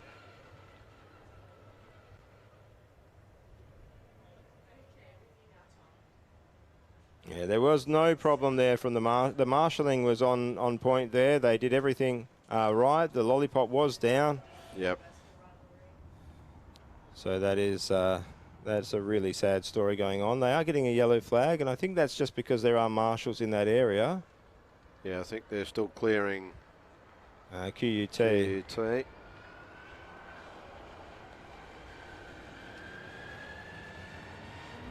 Oh, that's really, really sad to see. But I think the big takeaway from QUT is it had been 7 years without point scoring, and they were there on the endurance doing a great job. They have scored points here. There's huge takeaways for that team. And we actually got to share a garage with in the prep leading up to last year's comp with QUT, and they're a wonderful team. They've got a great attitude to the competition. They're very friendly, and I'm sure that they'll completely understand that was not intentional by the Curtin driver. It's just one of the things that happens in these competitions. So I think they'll be far more disappointed than they are upset with Curtin there. And Swinburne have completed their 16th lap. There's only 2 more remaining for them. So on our leaderboard, currently sitting in 6th spot is Swinburne. That, of course, is subject to change post the event because they may have to account for energy usage or perhaps some clipped cones and things. Oh, absolutely. There's all sorts of penalties that are applied. But I think the biggest thing is you do want to complete this event, and it's a huge satisfaction regardless of what happens, what time, to finish the endurance event. And Curtin will be coming in for their driver change. Yep, in they come. And that's a huge achievement for them, but they've still got half of it to go, Phil. So you feel great when you come into that, but still a bit more to go. That driver can get out and go, oh, I'm relieved now this is over. Absolutely. And the next driver has got those nervous butterflies. Okay, so we have Swinburne now. Now this is a car to follow. We only have 2 laps remaining. They're about to finish their second last lap. They will be getting the white flag soon. That's not the surrender flag. Oh, it's definitely not the surrender flag. I don't think Swinburne can spell surrender. Is there a silent Z in there somewhere? Swinburne have been a long-term competitor. It's one of the first Australian teams to switch over to an EV. They've been doing this for quite a while. They have produced some very fast cars in the past. They were actually a really good competitor in the IC class with some very powerful engines back in the day. Yeah, they won in Silverstone 1 year, I believe, in the Worlds. Is that right? Or? I'm not sure Swinburne. RMIT did, but that was a 17th lap, and that's a 1:58. The times do not matter. This is one more car on its final lap. Everyone will want to see this finished. No one likes seeing a car go out. Everyone knows just how hard it is to build these cars, how many sleepless nights there are, arguments between students and faculty advisors, arguments between faculty advisors and other faculty advisors. Can't imagine it. It's a long, long year, and everyone knows just how hard it is to build a car, and there's a real collegiate spirit in the pits. Everyone will be happy to see Swinburne finish this event, and they're halfway through the final lap. The car is looking smooth. The driver's doing exactly what they need to do. The speed doesn't matter at this point. It's crossing that finish line. So few cars at this pointy end have been finishing that you're almost guaranteed a really good overall finish just by getting over the line. And it's up the hill. Looks like a little bit of a struggle, but yeah. Now they don't only have the electric motors, but they have gravity working for them. Driver will be concerned about that the performance going up that hill, I suspect. The performance of the car, not the driver themselves. No, I think this driver's done an amazing job. Absolutely. Really controlling the energy use. Final few corners, you can see a little bit more speed. Just showing what the car can do right at the end. And a 1:48 to finish it off, and you can hear the cheers. What an amazing job by Swinburne there. What a drive. 18 laps, Yep. So few teams have done it. That's a great effort. So they join Edith Cowan University, University of New South Wales, Queensland University, University of Queensland, and now Swinburne have completed endurance. A fantastic effort by Swinburne.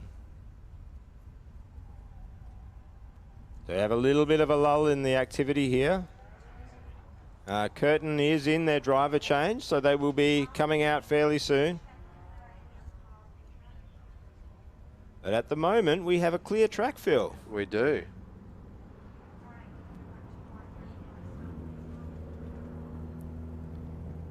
Now, just see a comment there from Liam Philp. I heard the BSPD tripped. Oh no! That's the brake. It's a device to ensure that the brake and the throttle are not applied at the same time, and that's almost exactly what would happen in that incident. So the driver has gone to drive around, emergency brake, kept both pedals on, and then it's just cut the car off. That is absolutely, if that's the case, then that has been caused by that incident, and that is a horrible way for QUT's event to finish. Yeah, absolutely. And that of course, now tells me that these cars are not allowed to do left foot braking, which is a common thing in motor racing. Oh, well, they still generally only run the two pedals, so they usually have a left foot braking, but you just have to be really careful as a driver as to what you're demanding from each. Okay. It does increase a little bit of concern, and maybe that's something that teams should consider, is whether the benefits of that left foot braking, which are really quite large when you start to look at the autocross and really fast cornering time, then actually just to keep away from being in that condition. Yeah. So this is one of the differences you find between road cars and these Formula SAE cars, is you typically only have the two pedals. If you do have a clutch, it's usually a hand-operated clutch. You have the right foot for the accelerator and the left foot for braking.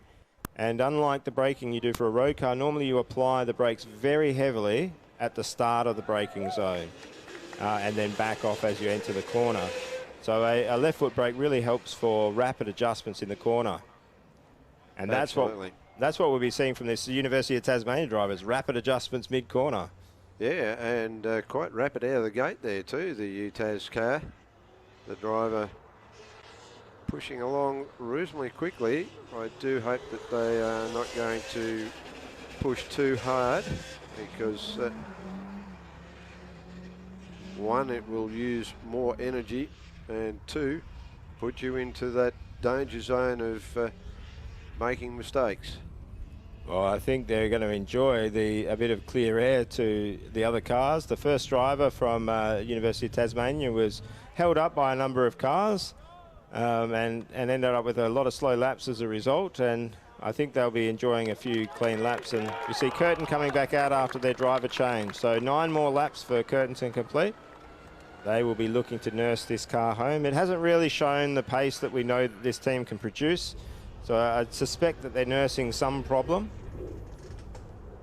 Let's see if they can get it through to the end. But I don't think that University of Tasmania car is nursing any problems. I think that is going out business as usual. Absolutely.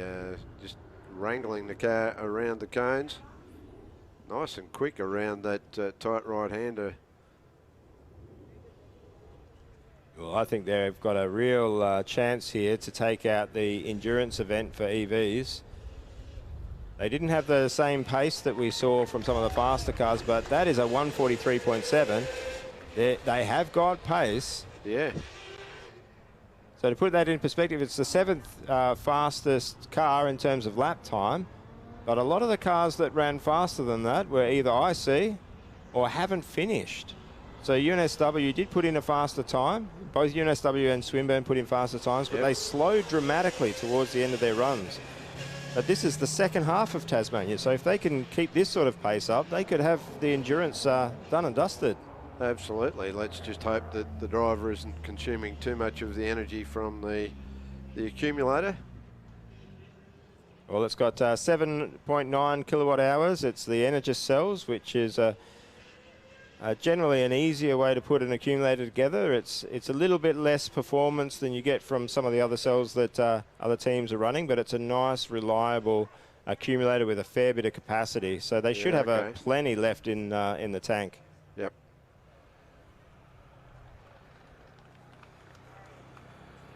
Curtin really not got any real speed at all, but we are joined by Waikato, another IC car.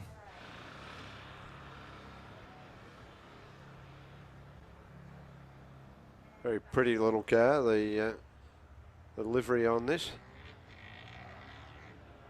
Yes, it's a very small team here. Most of their team has transitioned over to EV this year, and they're left with a skeleton crew running this, and they have been running it so well all weekend. The driver wrangling around the cones. I can't remember if I was speaking to whether the person I was speaking to was their team leader, but I think I was speaking to their team leader, and I think he'd been designing and building a bunch of parts. The team leader and one of their lead drivers did the brakes. I think when you've got a very small number of people, you get to do everything in the team. And that can be good and bad. You can end up burning your team member out. Yeah, absolutely. So one of the things you'll notice is I think they did this car with 7 people throughout the year, and that really hurts your driver stocks as well, who you can select as your drivers. So we might see a pretty big difference between the drivers here, between driver 1 and driver 2. Yep. So Tasmania's last lap was a 141.35. That now moves them into the 5th fastest car in terms of fastest lap time. The only car that has finished endurance that has put in a faster lap time than them is ECU and UNSW. Yeah, great job by Tasmania. In fact, only 2 teams that have finished endurance managed to put a lap time in the 130s. So let's see if Tasmania can join them. I'd suggest they've got 7 more laps to do it. And a little over a second to, we need to do 1.36 seconds quicker, and we're there. Yeah, so Waikato not really finding much speed out there, but coming over to complete their first lap. That's a 2:30.39, and Tasmania there with a 1:55.7, but now they will get held up by Waikato. You can see it here. So Waikato will have to move aside and be passed.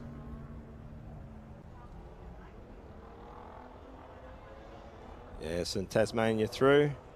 Well, I think what we're going to see here is very few laps where they get clear air. I'm really interested to see whether University of Tasmania can drop into the 130s. I think it'll be very difficult for them to do that, but I think this driver is doing a great job. Yeah, it appears to be driving really smoothly. I've not seen the driver put a foot wrong, or a wheel for that matter. Well, it's actually a very tidy car. It's really worth going and having a look at this car if you get a chance. Their team was very, very friendly, sharing a lot of information about what they've done. They were very excited to talk about how they had put the car together, and we definitely appreciate just how open so many of the students are with the work that they have completed. I'd encourage anybody along the grid to come and have a look at this Tasmania car. I think there's a lot that can be learnt from this car. A very simple, solid approach to producing an EV that is really flying out there. Yeah, if you can build a good base, then anything else that flows on quite well from that. And this appears to be a really good base machine to start with. Did you see it whip around that hairpin, Phil? That was a beautiful turn by the driver there. The level of mechanical grip is really, really good. The driver able to rotate the car through that corner. That was a 144.6. And that was with a pass. Yeah, so let's see what the driver from University of Tasmania can do this lap. Going out very wide for this turn. Cutting in, and you can see it whip the inside rear lifting off the ground there. The driver is really putting everything into the car.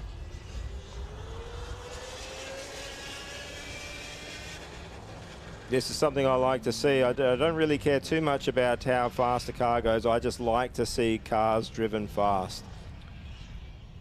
Better to see a slow car driven fast than a fast car driven slow. That's what I think. That's a good analogy. And I'm not calling this Tasmania car slow because it's done a 141.35. Yeah. It's the 5th fastest team out there in terms of best lap time. So I guess it's good. It's even the better thing is to see a fast car driven fast. Absolutely. I don't know whether you're aware of a chap by the name of Wally Story, but Wally was been around motor racing a long time. His last position was engineering at Brad Jones Racing. He said, if you want to win Bathurst, you give me a fast car and 2 fast drivers. That feels like asking for a bit too much, Phil. Oh, sorry, a fast, reliable car and 2 fast drivers. Well, there's Curtin have completed 12 laps now, so they have 6 more to go. But look at this driving from University of Tasmania. And crossing the line there with a 140.03. They are so close to that 130. Ooh, we've had a car stop on track. Oh, this looks like Waikato, but they are rerunning. And this is where the only thing that might stop Tasmania from dropping under that 140 mark is being held up by a few cars. Yep. I don't think they're going to be able to avoid that too much. I think they're away from Waikato at the moment, but I don't think all of their laps remaining are going to be free. They have 4 laps to go to try and get under the 140 mark. I think they're not even, I don't think they're bothering to conserve. I think they're just going for it. Just hammer to the metal. Great to see Waikato going again. So Waikato have completed 2 laps already. The last was a 2:15.6. But I think this will really set them back a little bit.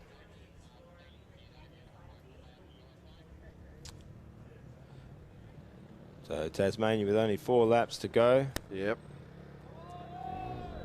Oh, stopped again. Another little problem for Waikato there. But it has crossed. It has finished that lap at 2:20. And we see University of Tasmania. We really love to see the last few laps of this car. Just looks like the driver may have taken a little bit off. Not pushing quite as hard. You can see whipping around that hairpin. Not quite as rapid as the previous one. So we'll see if this lap compares to the previous 140 flat. Now, this is interesting. And This Tasmania is, crossing with a 140.9, so not quite going under. Yeah, okay. Yeah, QUT here. We have the driver back in the car.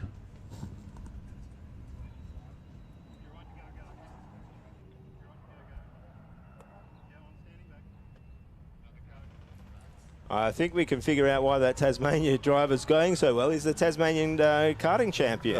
That really explains quite a lot. And QUT are out running, and I'm not sure what's happened here, but maybe the organisers have seen that that event from Curtin has caused them an issue and allowed them to have the opportunity to complete the event.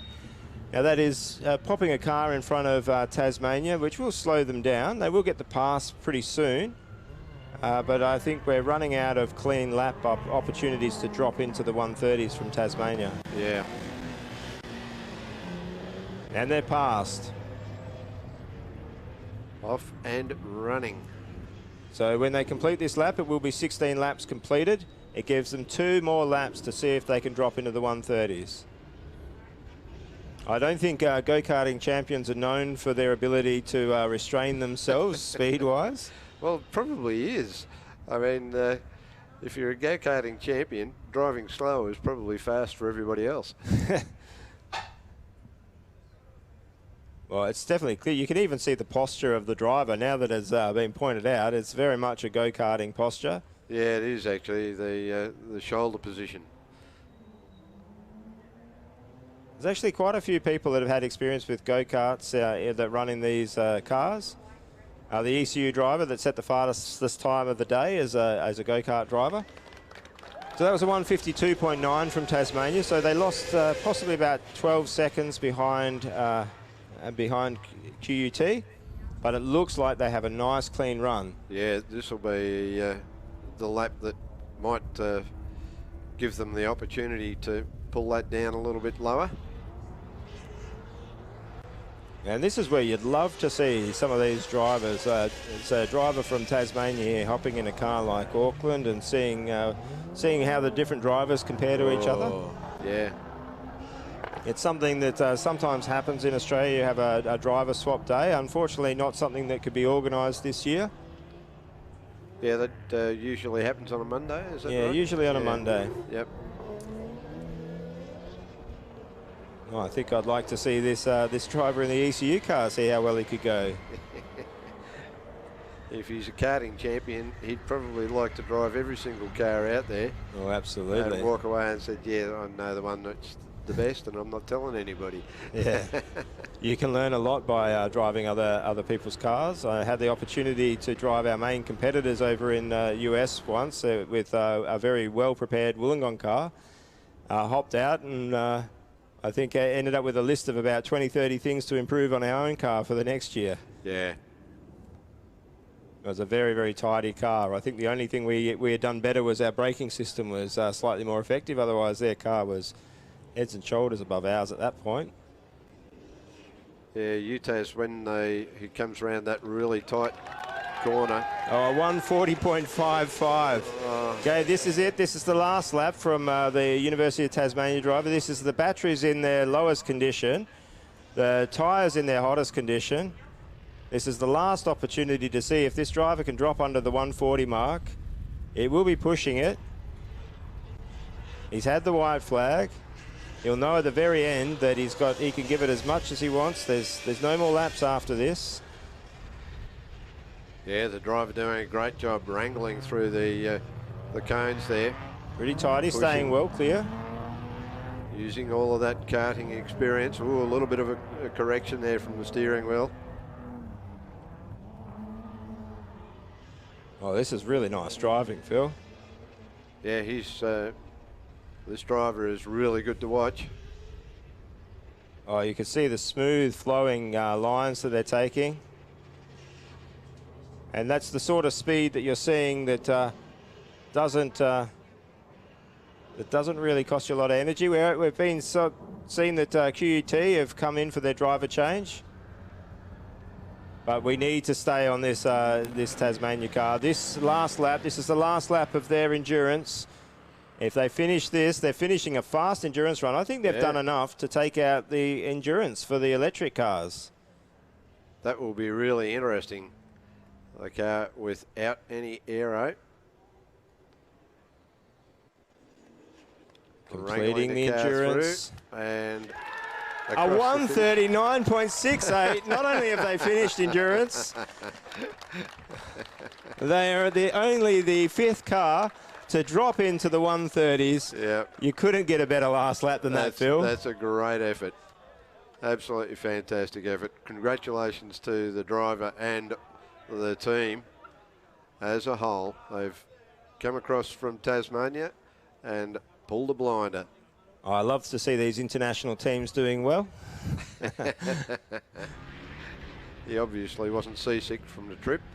Yeah, so Waikato here are running pretty well. They had a couple of missteps in the first few laps, but they've completed 5 laps, their last being a 2:11.4. So not as fast as what we've seen from the other IC car of ECU, but they've been running a pretty solid weekend. I think that was just a cone clip, but I think the cone stood back up again. This would be a great send out for their IC program if they could finish this this final endurance. And we're seeing RMIT EV is going to be out on the track.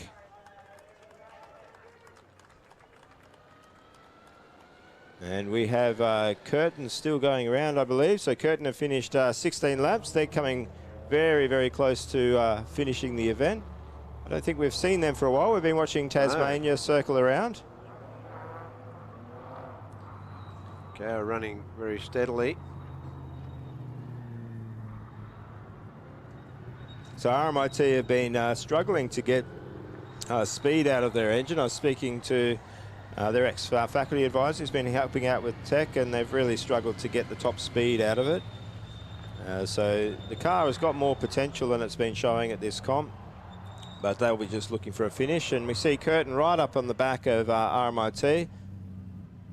Curtin don't have many laps to go. They only have 2 more to complete. So they've been silently running around, completing laps while we've been focusing on University of Tasmania completing their endurance. That really has been their weekend. Curtin have just been there, getting the job done, finishing events. This team hasn't finished an endurance for 5 years. Very similar position to where ECU were. They hadn't finished for quite a long time. Last year was a big disappointment for them. They were running quite well in the competition, didn't manage to finish endurance. I think they were out before the driver change. They're so much closer now. They've only got 1 more lap after this one. They have been nursing this car through the endurance while other cars have been passing them. Yeah. But if you know you've got a bit of a problem, you nurse it. The driver doing a good job.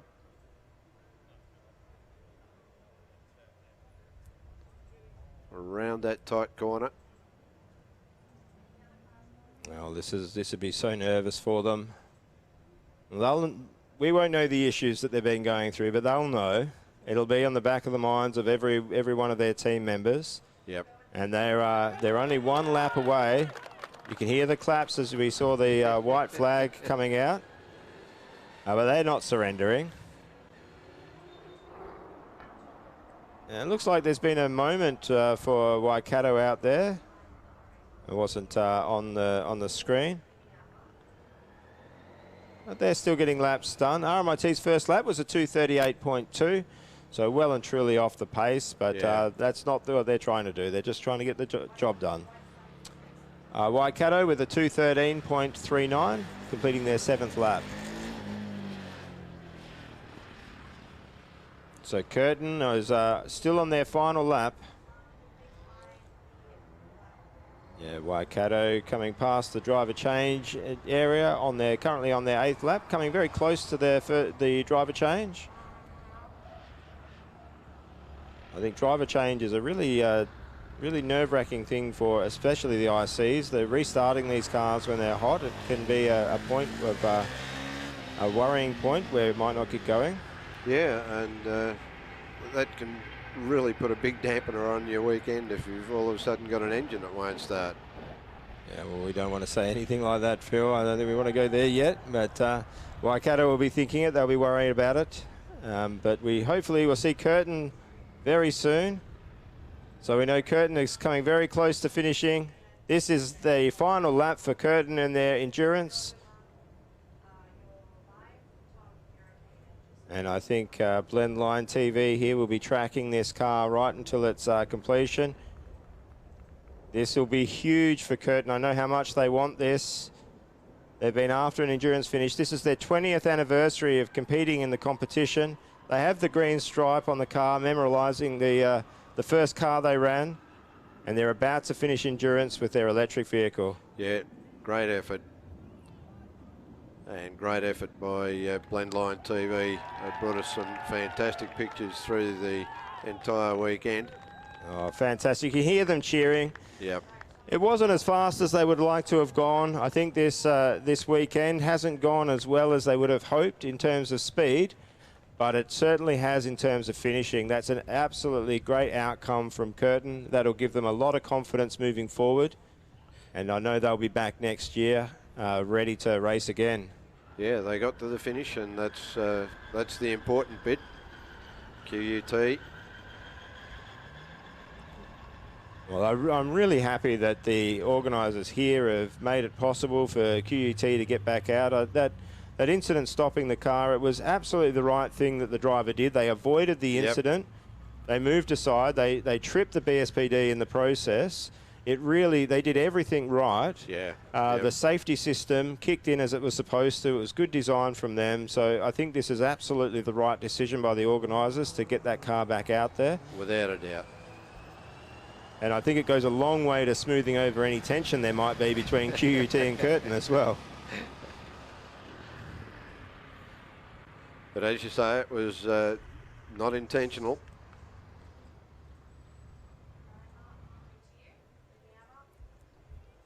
Who have we got now? Oh, University of South Australia. Wonderful. Well, there was an odd thing with that last Curtin thing. It looked like it didn't register over the line on that last lap. But they was, unless I've lost my Natsoft again, which of course I have. So there you go. No problems for Curtin. Actually, it's just a problem with me, which is usually the case. It's that 1970s internet that you've got, just not up to the scratch. Well, going through the phone, connecting up.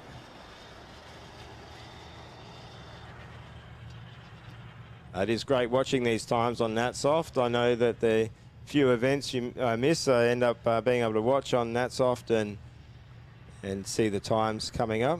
And I'm sure there's been a lot of alumni throughout the weekend on the Natsoft page, seeing the times, comparing cars.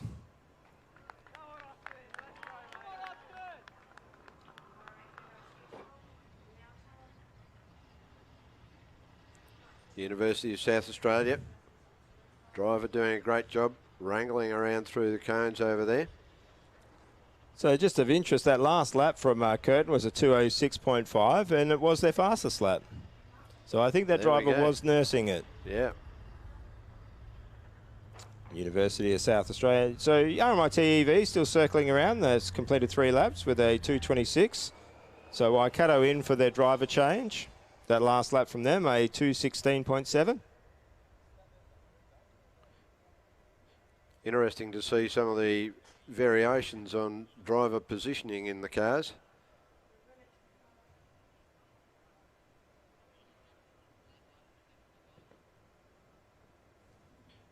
Some of that, of course, will be because the car has to be able to suit, is it 4 different drivers for the weekend? Yeah, some teams you can run up to 2 drivers per event. That's 4 events, so you could have up to 8 drivers, but 4 will do it.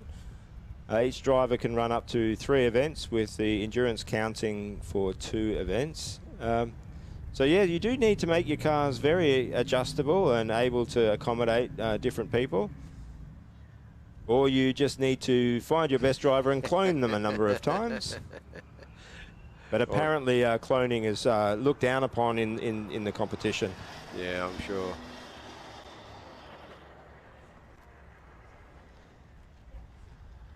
And it's not really possible to go out and line all of the people in the population up and just pick 4 people and say you're the drivers, because they need to be students. They do need to be students. We actually have a really funny story about that. We were in the design event in the US with one of our cars, and I've never been too much of a fan of things like adjustable pedal boxes and so on. I think they actually add a fair bit of flexibility into the pedals. So we tended to solid mount them and really try and build any adjustability into the padding in the seat. And one of the judges was complaining and said, it doesn't look like your car will suit different drivers. And so in the design event, we got all the drivers together, lined them up, and I think everyone was about the same height. And they asked, what are you putting in the water down there in Western Australia?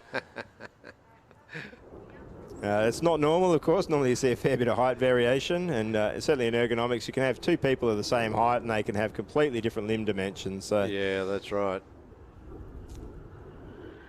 but I always love a visual demonstration. So QUT here have completed 11 laps. They're in their second driver. Their last lap was a 2:17, so the pace has dropped off a fair bit from the faster cars. We did expect that, but what we're actually seeing now is now that the pace has dropped off, more of these cars are finishing. Yeah, that's right. So if we look at the fastest EV cars, the only two, so we saw Auckland with a 1:33.6. That was the only EV car to come close to the fastest lap time of Edith Cowan. And then Monash with a 1:37. Both of those cars, unfortunately, didn't finish. And the first car to finish, with UNSW, they did have a 1:38, but their final lap time was a 2:04. Yeah. So they did lose quite a lot of speed throughout their run, but they did get it over the line. I think the exception to that is the Tasmania, who managed to really, especially in that second half, the second driver was really incredible to watch. Yeah, yeah, beautiful. He's obviously a driver with lots of race miles. And we find out a champion go-kart driver in Tasmania. I think you'd have to be a good driver to be a champion down there. You'd be doing a lot of racing in the rain, I'd imagine. Yes, I think they talk about having webbed feet for the people in Tasmania. Not sure that that's true. I suspect it isn't. I think they just get lots of practice at driving in the wet. I think when it rains in West Australia, we just get confused. We're not sure what that wet stuff is coming out of the sky. I still find it difficult to trust water that comes from the air. And RMIT here completing a lap with a 2:08.2. That's their fifth lap.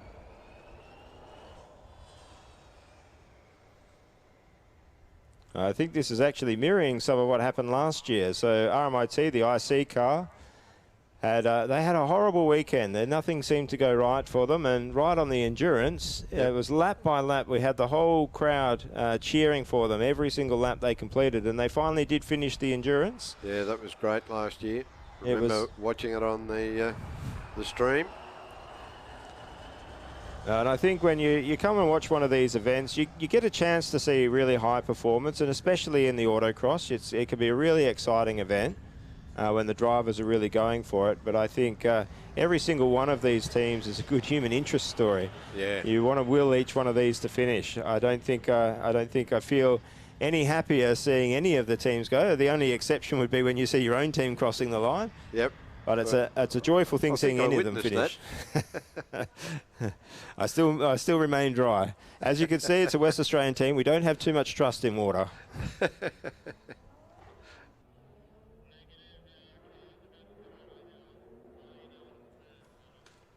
So QUT here. It is a beautifully presented car. They do some absolutely wonderful manufacturing on these.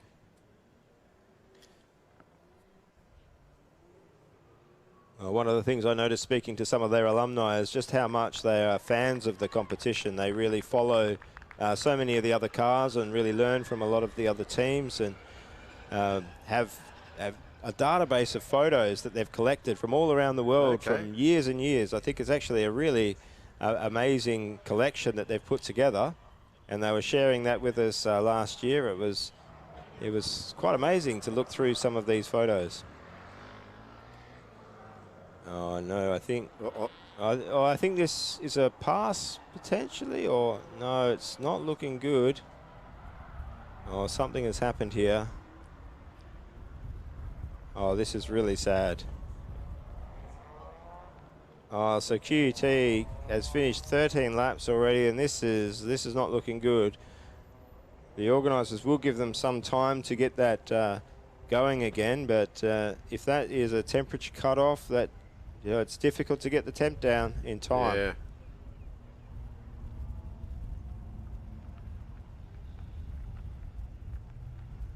And it's not a cool day out there. I think the temperature off the tarmac will be quite high.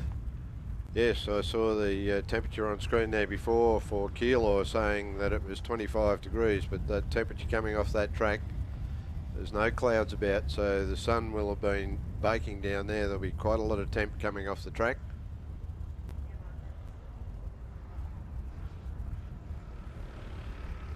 Oh, this is really sad to see. Really sad for them, yeah, because they were doing so well earlier, and then they had that problem. So Waikato have completed their 10th lap. They're out there again, and the last lap with a 2:03. So this second driver going a little bit faster than the first one. And South Australia, University of South Australia, did their previous lap in a 1:58.7, so under the 2-minute mark, and they have completed 4 laps now. But QUT, we're on the second driver. We're seeing this car now. It's not a bad picture to stop on in that it is a beautiful car to look at. But this is not a beautiful sight. No. Bitterly disappointing for them. As here we see RMIT. RMIT have completed 6 laps. They're closing in on their driver change. Their last lap was their fastest with a 2:05.7.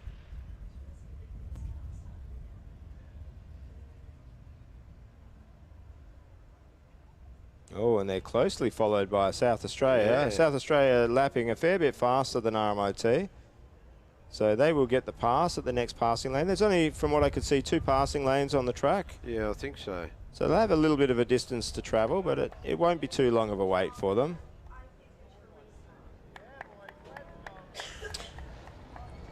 Yeah, so RMIT crossing with a 2:20.9 and South Australia with a 2:13.8, but held up. And Waikato is dropped under the 2 minutes with a 1:58.2. Well done.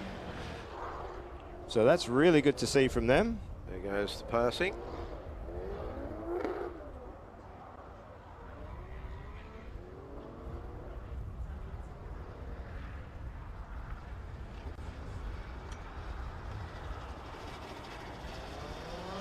And the driver pedaling on down the track. Oh, they've only got 2 pedals, just like a bicycle, really. Well, I wouldn't mind an 80 kilowatt bicycle.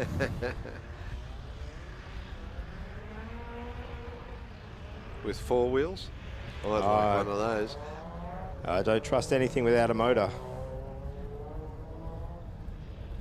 Oh, this is going well. Nice, steady driving.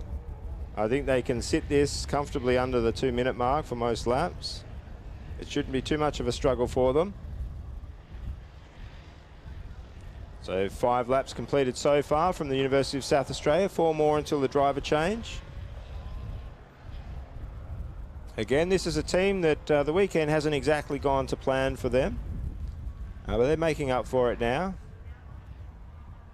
And this is the attitude you see within the teams. You get to a point where it's horribly disappointing. You don't complete all of the events. You're not running at the absolute best pace, but I don't see teams giving up.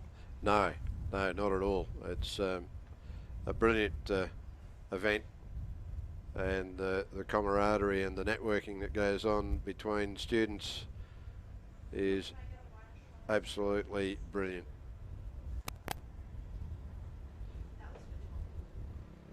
Sure, there'll be plenty of LinkedIn connections being made as a result of the weekend. Absolutely. That was the 6th lap from South Australia with a 2:01, and Waikato again with under 2 minutes with a 1:58.5, and RMIT right behind them with a 2:12.2, completing their 8th lap. So RMIT, 1 more lap before their driver change.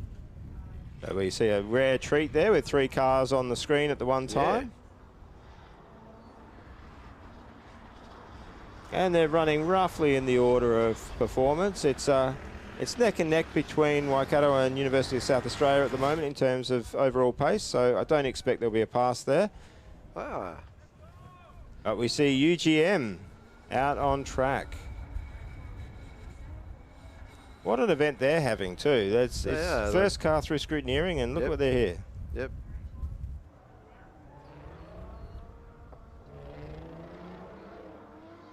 Not the fastest team out there, but certainly having a great event, really.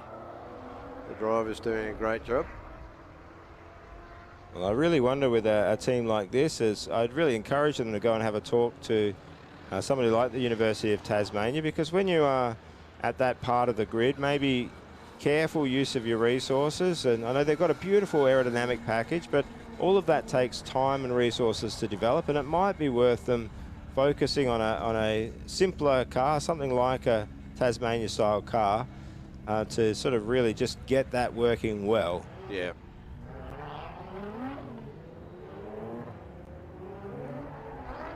And I think that's where both Tasmania and Newcastle have really, and I'd say Canterbury, have shown teams just how careful choice of where you put your resources, your manpower, can make for a good car at the end of the day. That's right, and we haven't seen Canterbury yet. No, I think that's one of the big shocks. I think we're seeing questions online. Where is Canterbury? Yeah.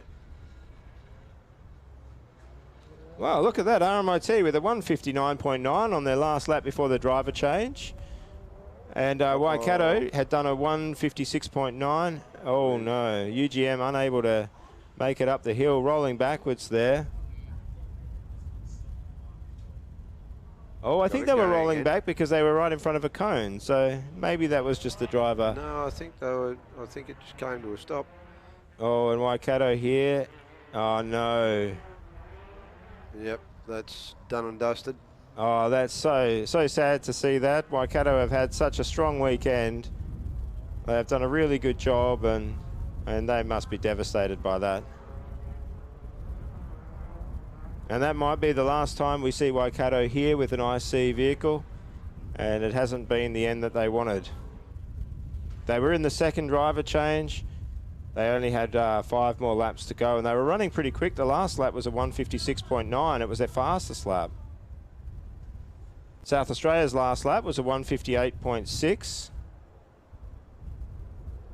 I think in some ways, Phil, this is a very cruel event. Oh, yeah.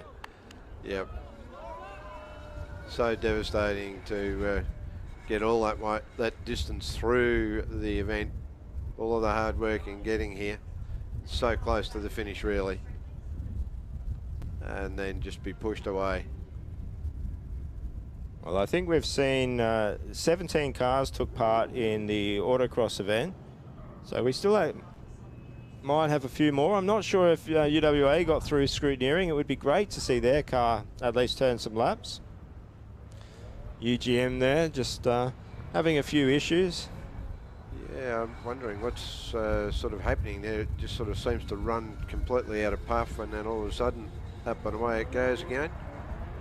I have seen this occasionally with the electric cars, that they'll be running and then they'll have a stop somewhere and then have to reset everything and get running again. It's something that has largely been dialed out of most of the Australian cars, but in the early days you saw it a fair bit in the electric vehicles. Yeah.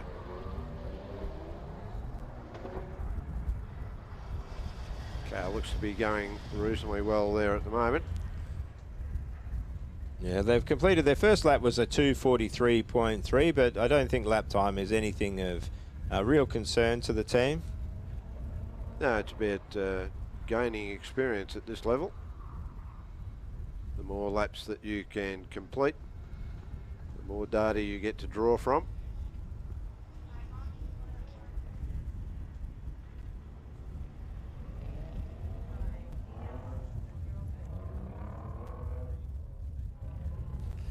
This car is, it's great to see them out running, and I think every single lap is a celebration for them.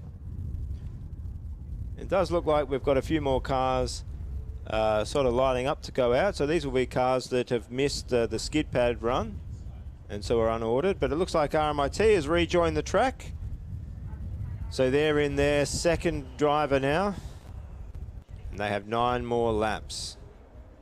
That's good to see. There we see RMIT. It's a well put together car. This looks like it's going a little bit faster than the first driver was. Oh, it looks like an incident there with UGM, but they're away again. Yeah, this is definitely showing a lot more pace than the first driver. Be interesting to see what sort of times they could do. I don't know whether they were conserving on that first half. This is looking reasonably smooth. I think the encouragement I give to students when they're out driving the endurance or they're doing their first run on their autocross is when you're looking to bank, you drive at about 90%. You don't want to drive slow, but you want to drive at the point where you're having a bit of fun. Yep. You're not pushing it. Want to That's keep good. the workload down. Yeah, that's very good advice. Keeps the workload down on the driver and also on the car. Yeah. Now this is the University of Griffiths. This is a team that has produced some incredibly fast cars in the past. It hasn't been the best of weekends for them, but this is an opportunity for them to show the capabilities of the machine that they've built. And this is the section of the track where we might see some cars actually get a little bit faster. So we're gradually seeing cars get a bit slower as they go through, as we're working through from the fastest to the slowest. Yep. But now we're looking at some cars that didn't manage to complete their skid pad, but have got through scrutineering, and some of these will be surprisingly fast. They'll offer up some good lap times. So RMIT there, definitely their best lap. So that's the first lap back out with their second driver with a 156.6. Wow. Looking it up. I think I'd like to see that car get into the 140s, Phil. Uh-oh. Another restart and a cone whilst the driver's been concentrating on trying to get the performance back. They've picked up a cone. Spat it back out. Yep. Apparently not too appetizing. Didn't like the taste of that one.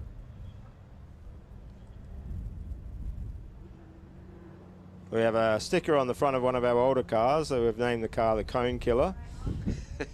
All because of one incident where a cone was flicked up into the driver from the car in front, right into the cockpit, and he just lifted this cone out and threw it out.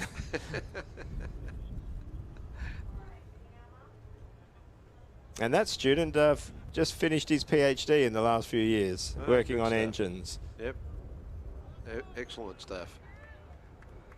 And that's what I love to see with this, is the students are here driving around, having a bit of fun, enjoying the results of their work. But so many of these students go on to really amazing careers as engineers and as people in marketing and all sorts of fields. Yeah, that's right. We were talking yesterday about it's not just the mechanical engineering side of things in those cars. There's a huge amount of work goes into all the aspects of the competition. Well, Griffith there with a 2:15 out of the gate, and that's their first lap, and UGM with a 2:52, so they've completed 3 laps. And RMIT crossing there with a 1:52.9. They are bringing this time down. Yeah. RMIT are definitely the fastest car out on track at the moment, but what's really encouraging is it's just getting faster and faster. Maybe they just needed to wear in the battery, Phil. It could have been.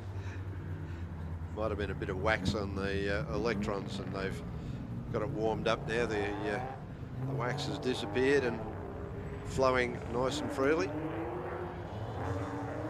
Well, I know, Phil, if the remote control at our house ever stops working, you pull the batteries out, warm them up, chuck them back in, and you often get a little bit more out of them. I'm not sure that's the case here, but I'm not an electrical engineer, so I could be corrected.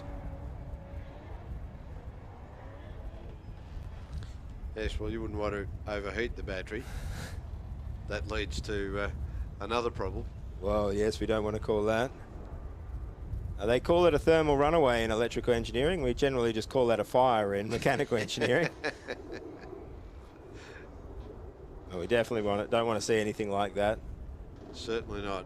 These cars, though, they are built with all levels of fire protection and a lot of safety. It's checked at the beginning, and the tech inspection for EVs is a very long process. They're in technical inspection for much longer than the IC cars, and they check the accumulators separately to the cars to ensure that they are safe to run here.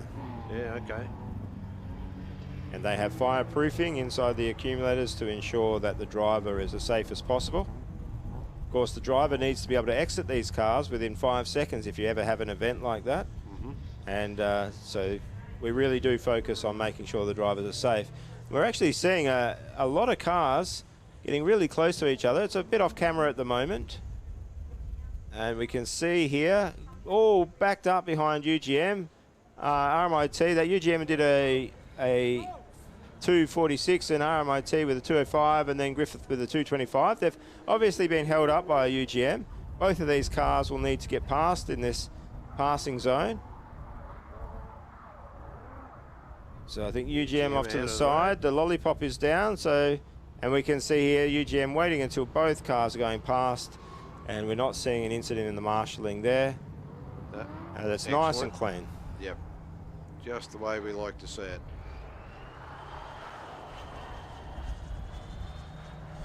Car going through there, driver working really well in this car.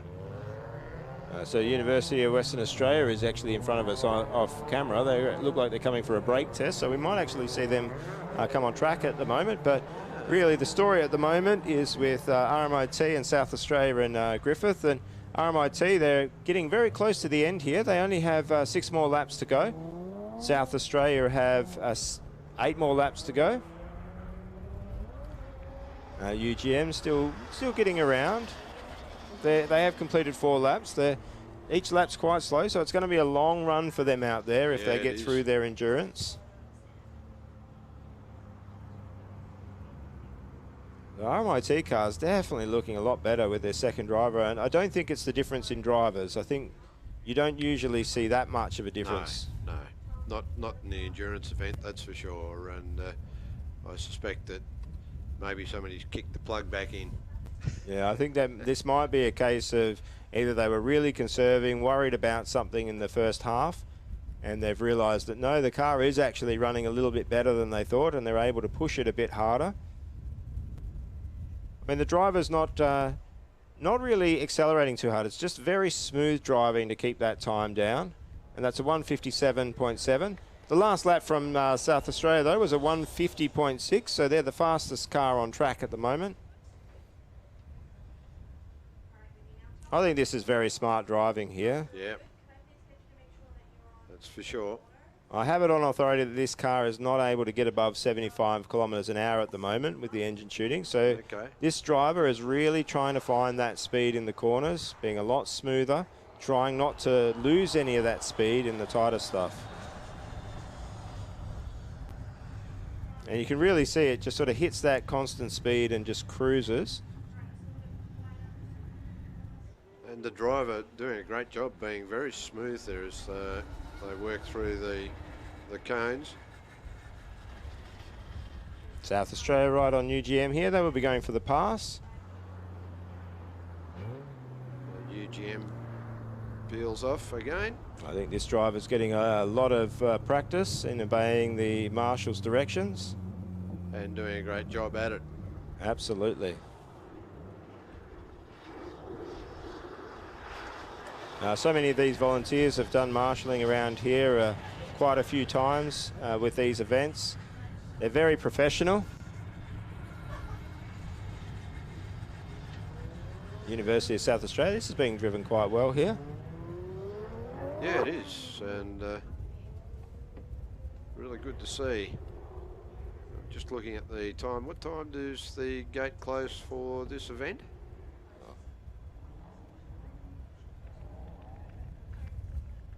I think we've got a little bit of time for the gate on this, and I know UWA will be hoping for as much time on that gate as they can possibly get, because as soon as they pass that brake test, they're wanting to get out. Definitely RMIT there, crossing with a 152.14, their fastest lap so far. They have 4 laps remaining. Yeah, certainly ramped it up. I want to see this car go into the 140s, Phil. I'd say that would be a huge achievement with such a limited top speed. Are you seeing any areas there that they could maybe find a bit more speed, Phil? I'm not actually, not at the moment anyway. The driver being very smooth and flowing the car quite well, and if you've got limited speed, then that's what you need to do, is try and flow the car through the corners. Well, this car doesn't look like it's limited to 75 kilometres an hour. It's It's actually accelerating quite well. This driver's doing a great job, smooth as well. That last lap from them was a 1:55.04. They're now in the area where they've got 6 more laps to go.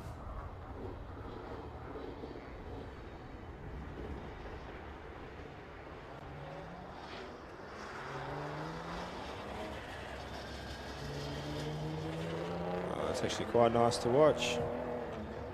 And this is the area of the track that caught so many people out in autocross, and you see that hardly anybody's getting caught out now in endurance. Yeah, I'm thinking that the track has rubbered up, as we were talking before, and possibly also a bit more track temperature down there would be helping give those tyres plenty of grip. Well, absolutely. I think because it's in that first third of the lap, that tyres are not 100%. You get a little bit of push coming out of into that slalom area, and it puts you in the wrong position. But now that your car's up to temperature, it's a lot easier to drive. In fact, I think this track looks like a good driver's track. I don't think that there's too much that you need to avoid each lap. It looks like if you drive within the limits of the car, you can well and truly stay on track without hitting cones, and we've seen a lot of clean runs. Yeah, we have. A real credit to the organisers setting up this track. It's a difficult thing to put a whole bunch of cones down and make it an enjoyable track to drive and a challenging track to drive, but not one that's going to end up with errors all over the place. Yeah. Griffith there, it looked like they were held up for some reason or stopped, because their last lap was a 3:44, so I think some sort of issue. But South Australia crossing with a 1:53.2, and they have 5 laps remaining now. RMIT with 3 laps remaining. Their last lap was a 1:51.65, their fastest.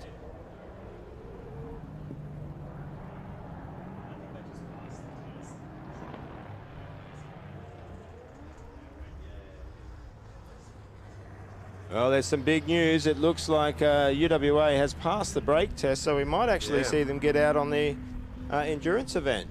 Yeah, we're seeing out of the corner of our eyes a little bit of fist pumping going down in the brake test area. Yeah, and I can actually see some of my own team in amongst the UWA. I know we're sharing the same accommodation. We're in the same location, and they've made friends between the teams. It's actually a team I used to be a part of. I started the UWA team with another 3 students a long, long time ago. And they've done really well in the past, and it's great to see them building beautiful cars again. Yeah. So RMIT has 2 more laps remaining. That last one was a 1:52.7. They're stuck behind UGM at the moment. It'll allow them to conserve a little bit more power. It'll be one more lap that stops them from going under 140. But let's see if we can see from RMIT what we saw from University of Tasmania. So University of Tasmania were trying to get into the 130s. Their driver was pushing hard and did it on the final lap. Final lap. That was just a brilliant thing to see. So RMIT here are very, very close to dropping into the 140s. This lap won't do it. They were held up by UGM, but they will get one more lap to see if they can really put a blinder in. Driver is nice and smooth there as they work through the cones. And South Australia there finishing their 14th lap with a 1:57.7. A nice good run from South Australia. Yeah, yep. Nice and consistent times. Well, the gate is still open. Hopefully we will see the last of the cars, so it's not going to be long. Yeah, University of South Australia have been doing a great job this competition. But on screen we've got RMIT heading up over the top of that Mount Calder. Yeah, it definitely. I think that would look like a mountain to some of these cars that are conserving energy. And I think with RMIT, we are going to be wanting to see their last lap. They're in their second last at the moment. Very few cars have completed the endurance. And this is where the event really earns its name, the endurance. We just see how difficult it is to build a car to complete it. Absolutely, and it's a bit of an endurance for you and I here in commentary. I'm an old bloke, I'm starting to wilt. Oh, well, you can't... We're not worried about time here. Well, I am worried about time, Phil. I want to see a 140 out of this car. I think it's possible. I think we've been waiting for it. Let's ramp it up. Let's put everything into this. This is the final lap for the endurance for RMIT. The driver is driving very good. They've figured out the places on the track where they can get the time.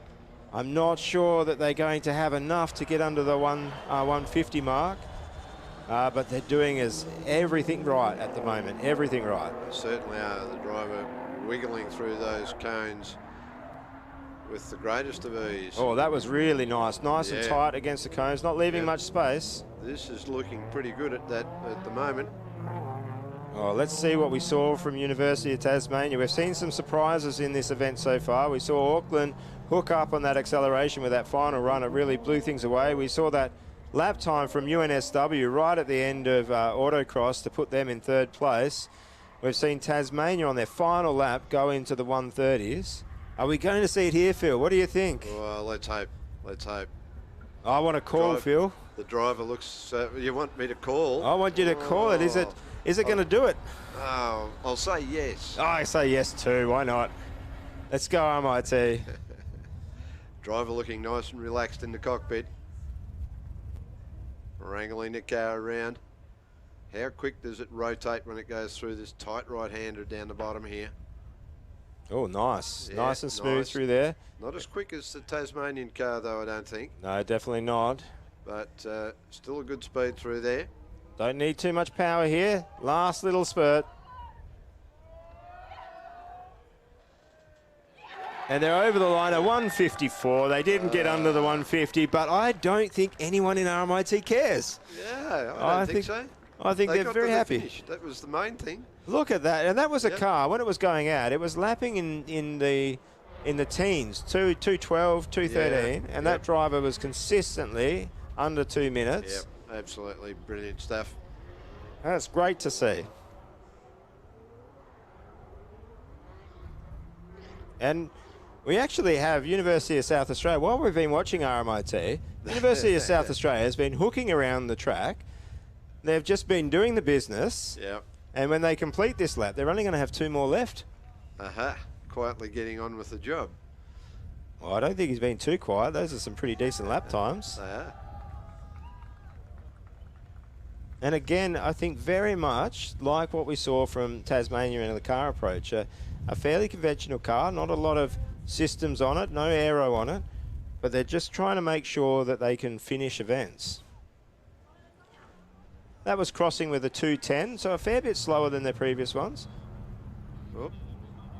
Looks like we've got someone out of position there. Yes, that's not nice to see. Hopefully that car can get going again. I can't quite figure it out. It's not the Swinburne car, is it? No, I think, well, Griffiths has been lapping around. It's actually Taiwan. I don't think we've seen them out yet, Phil. So it's Taiwan have managed to get through the technical inspection, and they're out on endurance, and it has not been a good first lap. It is Taiwan, as you say. So here we have South Australia in their final 2 laps. That last lap, a 210. Griffiths is still running around. They've completed 7 laps. Their last one, a 218.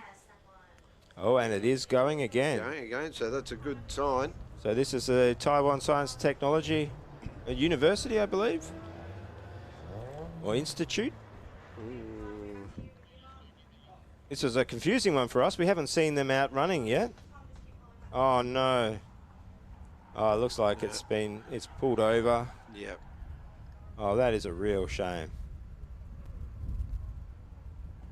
You know, the spirit that has been put in, the students have had the whole weekend where they've been pushing to get it through tech. They did get it onto track, and that is a massive achievement from that team. Big step. There are certainly teams entered that didn't get out on track. So University of South Australia here in their second last lap. Definitely not going at the pace we've seen from them before. No. So are they just conserving energy, or are they starting to run a little bit of an over-temp problem, and they've just pulled it back a little bit to try and prevent it from getting too hot? Oh, yes. I think we have seen some horrible finishes where teams get awfully close, but I hope that's not what's awaiting University of South Australia. I think this is more of the driver conserving energy here. Yeah. When you see that white lap, you know you've got one more lap. If you can just get this finished. It is a long lap around here at Calder. Yes, it is quite a distance. It's 1,250 metres. That's the official length that they have. Okay. So the actual endurance is slightly over the 22 kilometres listed in the rules. Mm-hmm.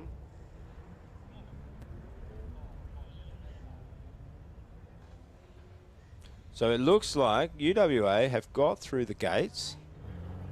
So UWA looks like they'll start this event. They have got through scrutineering. So we've got one team about to start, but here in South Australia we have a team about to finish endurance. Yeah. Well, we've crossed Adelaide University. Great to see them out. This is a car that had a huge amount of power on the acceleration event. Yeah. So we should see some fireworks from that. And I know from seeing the UWA car, it is not slow. It will go around fairly quick. So South Australia here, not long to go. Yes, I think the driver did conserve in the last few laps, slowed it down. They're up over the hill. The car is now gravity assisted.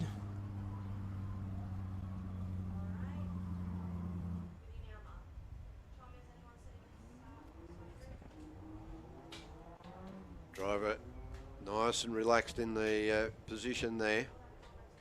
Absolutely, this is nice to see. I always feel once they get past this hairpin, I feel a lot happier. Yeah. They're through that hairpin, and at this point, you don't really need a lot of power after this point. That's interesting, though. We haven't seen any real incidents on that hairpin, but that seems to be a bit of a point where we go, oh, let's get past there. Yeah, good. All a bit easier from there. And that's a finish by University of South Australia. Well done. Stuff. Excellent. Well done. And you can just see that is, you know, the weekend, they would have wanted a little bit more from the overall weekend, but they'll be happy that they've got through. They've finished endurance. That's a good achievement by that team.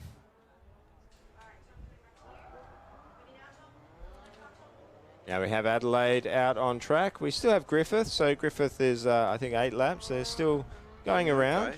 Right. UGM has actually come in for, I think they come in for their driver change. Uh-huh. This is a beautiful looking car from Adelaide. Yeah, yeah. It's quite the streamlined machine. The uniform matches the car from the team very well.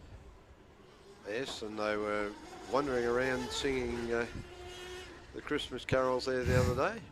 Yes, I too heard some bad karaoke.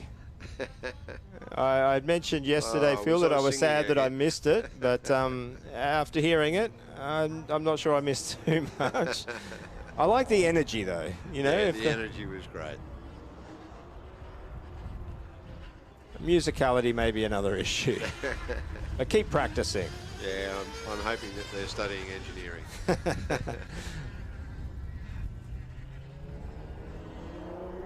Yeah, you can see this car when it does get a bit of a straight line. It has you can see there a lot of power. Yeah. As soon as it gets in a straight line, it just puts a squirt of speed on. I think maybe the work that they need to do on this powertrain is really on that more transition exit thing. But once it's in a straight line, it looks like it's got plenty of go. Yeah, they seem to have a little bit of difficulty with the back lighting up the tyres a little bit.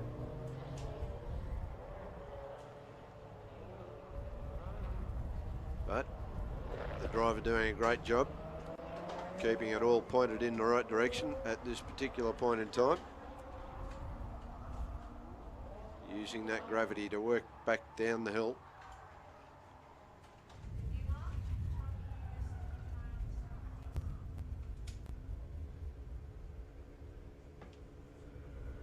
And down into that part where we've got the tight right-hander.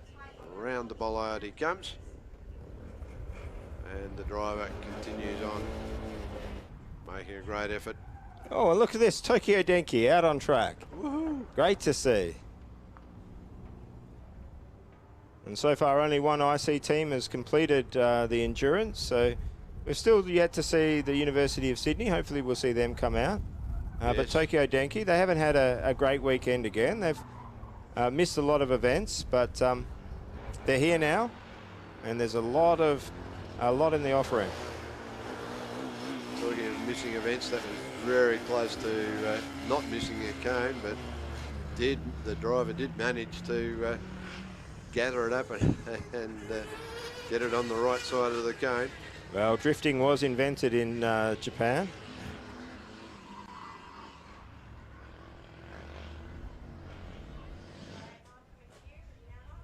And UGM out after their driver change. Oh, this is amazing. It's great to see them out. Yep. But, oh please, no. let's not see this. Got it going again. Car seems to want to misbehave quite a bit. Oh, At least the restart seems to be very quick. Not sure what it is that's kicking it off, but it goes, I'm not happy, and then I'm actually hearing a loud beep over the microphone from the track. I'm assuming it's from this car. And then all of a sudden the beep stops, or the piercing noise stops, and the car begins to move again. yeah, I remember one of the endurances we drove in. We didn't make it clear to the organisers at the time, but lost brakes about 2 laps into it. And the feet were slipping around in brake fluid and having to wash off all of the speed going in sideways into corners. Hopping out midway, handing it over to the other driver and trying to say very, very quietly, there are no brakes. And the organisers didn't pick up on it, but we needed to make sure the brakes weren't being pushed so that it triggered the over travel switch. Okay. Finally did finish the endurance, but with a horrible time. But certainly it is disappointing when you're in a car and it's not quite got the speed that you're after, and you have to try and find a way to get it over the line. Yeah, well, I'm reminded of the story of Michael Schumacher, who lost all hydraulic in an event. I can't remember which particular race it was now, but ended up stuck in 5th gear, I think it was, and out of 6th gear at the time, and modified he was in the lead of the race. Yes. Modified his driving style and was only about 2 seconds a lap off the pace, and finished the race in 2nd spot. Amazing. I love some of the races like that. I think the German Grand Prix, there were a few years back with Barrichello got a win. Yep. And had to race in the wet. He was on slicks and trying to keep on a track that was half wet, half dry. Yeah. And he was in the lead and losing speed every single lap, and held on for the win. And I love those sorts of battles. And I think we see that at the end of these sorts of events. Absolutely. Oh, Ayrton Senna with, oh, is that Brazil? Oh, what's happened here? Oh, no. Oh. It's stopped on the hill. So UGM rolling backwards, nearly rolled into Tokyo Denki there. Yeah. That would have been an international incident, I'm afraid. We would have had Japanese consulate talking with the Indonesian consulate.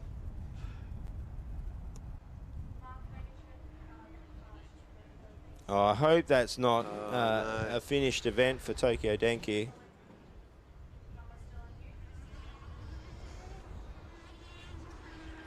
Attempting to get the car started by the look of it.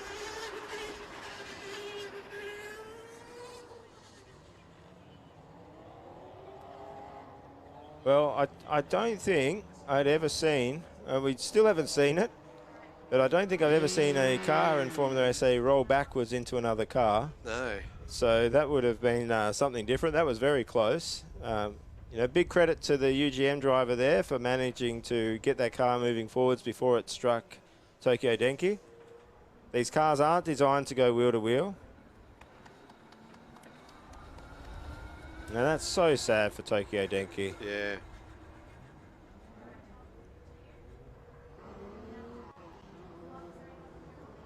So UGM have 8 laps to complete their run.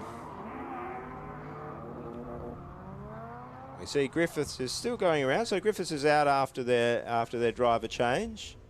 They're about to complete their first lap after their driver change, but we're watching University of Adelaide here, and Griffiths has crossed with a 2:33, their first lap of their second driver, and Adelaide just through the hairpin there. This is being driven quite well. Been doing extremely well. The driver doing a great job in this car. Well, their last lap was a 154.5 and their best lap a 153.3. So I think this car could go into the 140s. Yeah. Does that look like Tokyo Denki running again? I think it did. Well, that's great to see.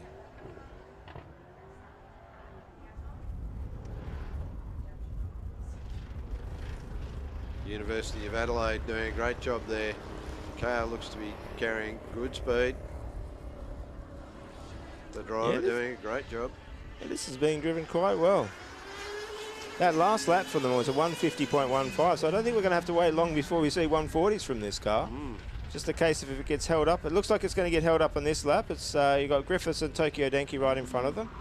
I think given how this Adelaide car is running, I don't think it'll want to get too close to those cars. And you can see both Tokyo Denki and Adelaide there being quite respectful. And Tokyo Denki has stalled. That's been a horrible location for the Adelaide driver. I think that Adelaide driver should probably just go around, being very respectful. Yep. And yes, that goes around. That was well driven by the Adelaide driver there, very respectful of the Tokyo Denki car. When a driver does that, there are no penalties for going off course if a driver is hampered in that way. And clearly they have done the right thing. Yep. Hopefully this Tokyo Denki car can restart. That was very smart driving by the Adelaide driver. It was. Pulled it up very quickly indeed. And you can get in a situation where you get annoyed and panicked behind a car that stops, and you can get a bit frustrated and maybe create an incident. Yep. And you can see here, once again, the Adelaide driver is stuck behind a slower moving car, and you can see the distance, keeping a nice distance between the car, not getting too close, not creating an incident. That's good respect between those drivers. Don't let the red mist come down and ruin your day. Absolutely. And I think what we'll see is as soon as that Adelaide driver gets past, it'll be throttle down and enjoying a bit of clear air. But Griffith there crossing over for their 11th lap with a 2:35. So inching ever closer to a finish, and Tokyo Denki running again. And this is another of those quite small cars. And you can see just how much space they have on the track to get around. Yeah. Car's carrying good speed there at the moment. Let's hope it is able to keep going.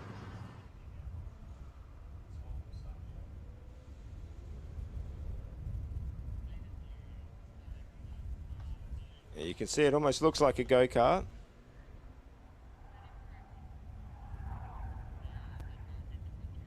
It looks like it has. I can't quite tell from the images here whether it's direct acting dampers or not.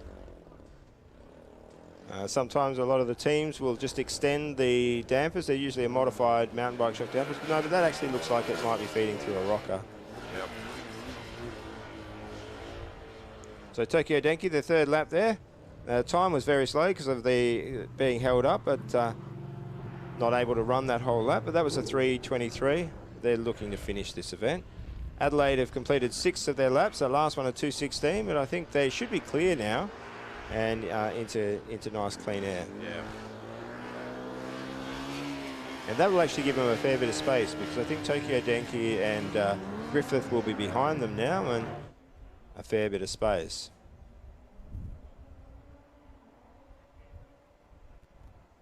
So 18 cars so far have taken on to the endurance track, and we're looking at another car looking to start now.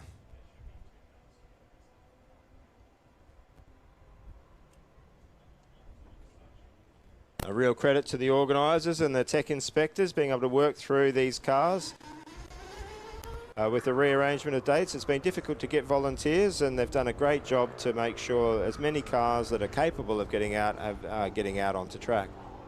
Adelaide's last lap, the 7th lap, was a 151.7. So even though all of the hold-ups, they were still got a halfway decent time. Yep, absolutely. And this car pushing on beautifully at the moment. Yeah, I think we're going to drop under the 150s pretty soon, or maybe even this lap. Working through the chicane, out of there and around the top end of the track.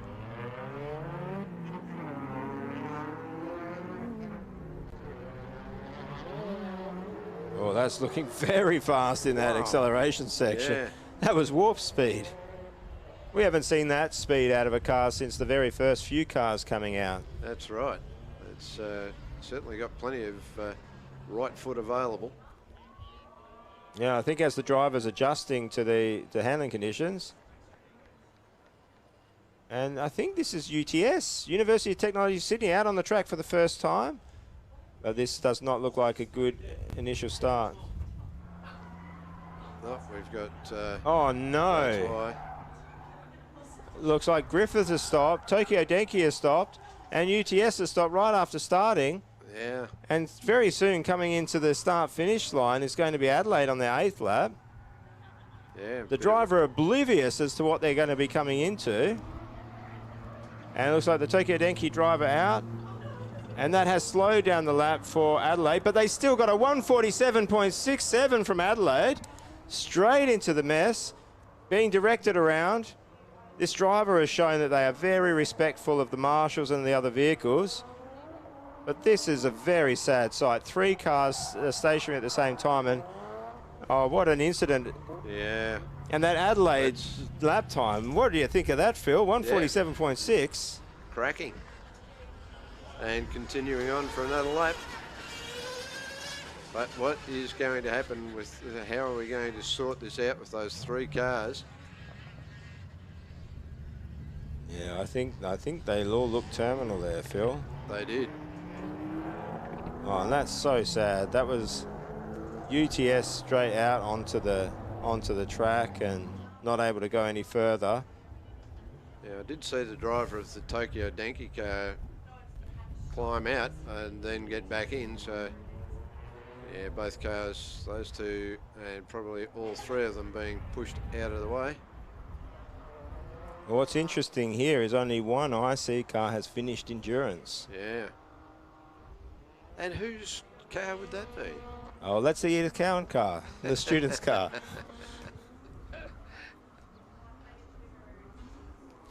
Well, actually, after last year, they had an unreliable finish last year. The last 2 comps they've been at, and the big focus this year was on reliability, and it has paid off.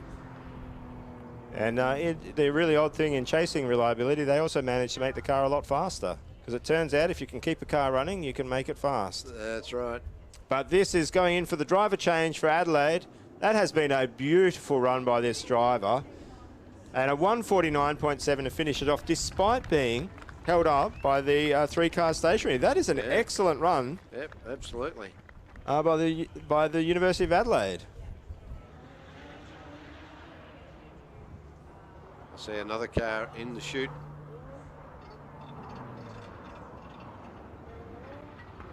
Well, we still haven't seen, I think I see Sydney there, ready to run. That's not Sydney, but I think the car behind it looks like there's another 2 cars lined up to go out. Sydney have had troubles all this weekend, and if they can finish, they'll be only the 2nd IC car to finish. There's no more IC cars, so at the moment, they can pull in 2nd place or 1st place if they can take on ECU's time. Yeah. I'm not sure of what the other car is.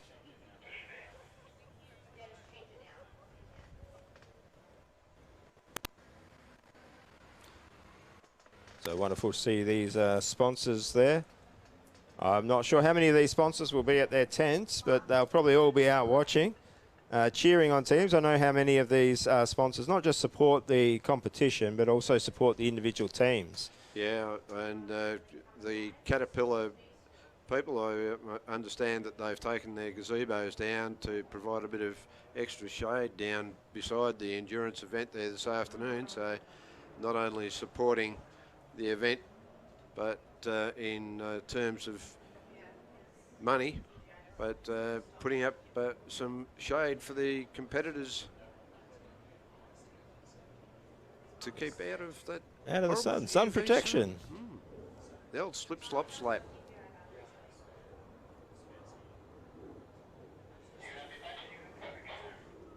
Yeah, so there's a little bit of a pause in action as we have University of Adelaide in the driver change, but we also have a number of cars lining up to come out, and these will be the last batch of cars.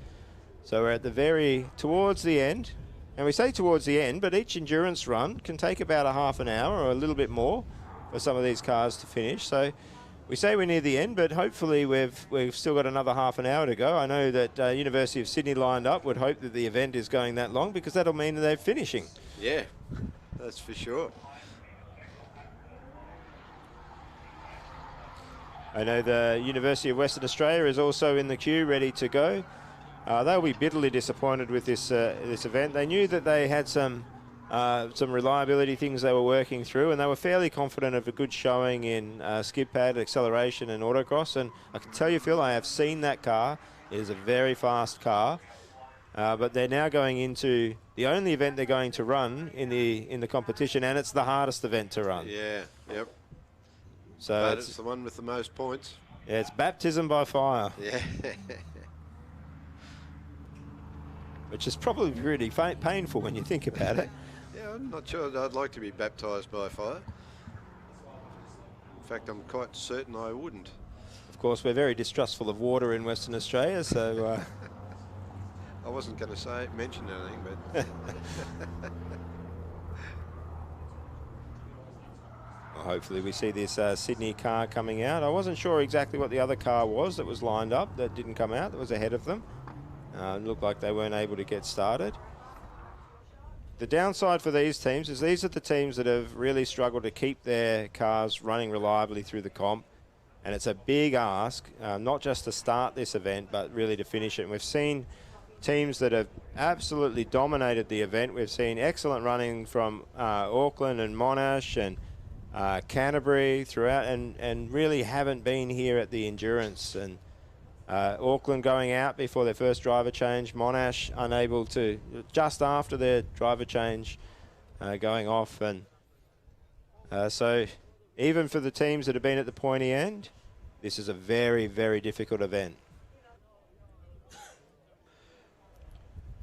Yes, not too sure how much longer they'll be before they enter the track. And so I think there might be a little bit of cleaning up the track after the incidents. There's a few cars that were off. I think the marshals are maybe using this lull in proceedings to make sure everything's safe. Absolutely, and get the remnants of whatever's out on track out of the road. Well, anybody that's... Here we go. This is looking positive. The lollipop has been steadied in front of the driver. Once that lollipop is removed, the driver will be able to proceed out onto track. Well, Sydney were doing very well in the last competition they were in. They did some fast running and unfortunately failed to finish endurance right in the last couple of laps. It was a mechanical failure and it was really sad to see.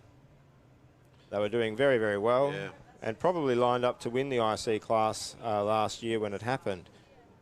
So I'm sure the marshals know that Sydney can run fast. They want to make sure the track is ready, and the very few moments that we have seen it competing in this event, they have shown that the car is capable of speed.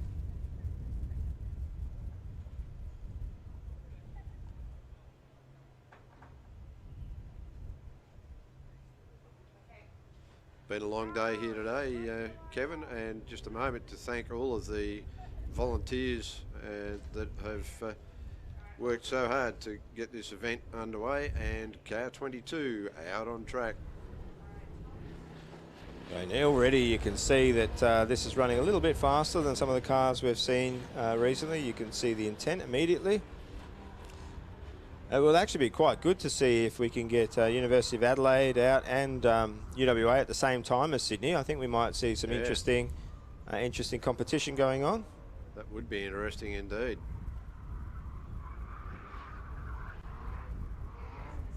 So this looks like a little bit uneven. There was some aggression at the beginning, but it looks like they've just taken it a little bit easy through here.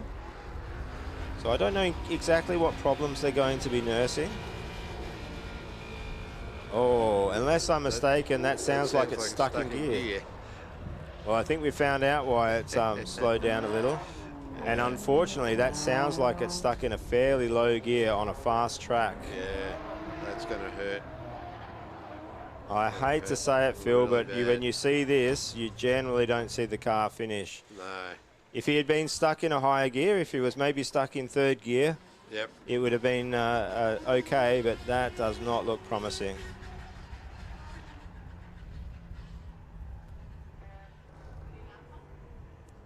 Speedy Gonzalez back out on track. And I wonder whether they've left the faster driver for the second driver, or they put him in first, or her, or they. We may find out.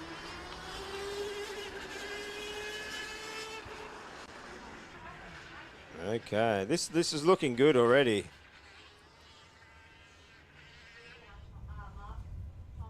And you can see Sydney there, looks like it's not managing to get that gear change. I wonder whether it was stuck in the gear originally and they put it out knowing that they're just going to have to try and get through, or whether that has happened in the first few corners.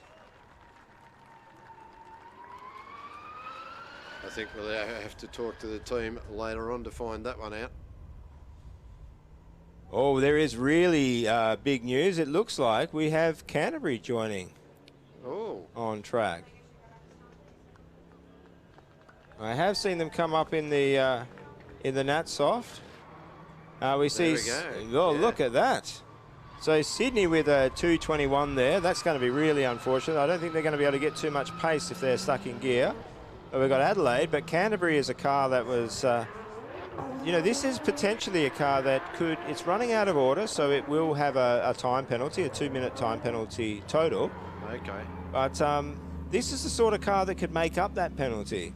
They would have scored well in all the other events, so we could actually be seeing a real upset here. Yeah.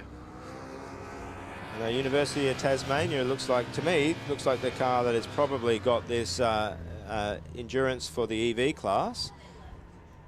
But Canterbury might be making a move right at the end. Yeah, it's certainly a very handy little car.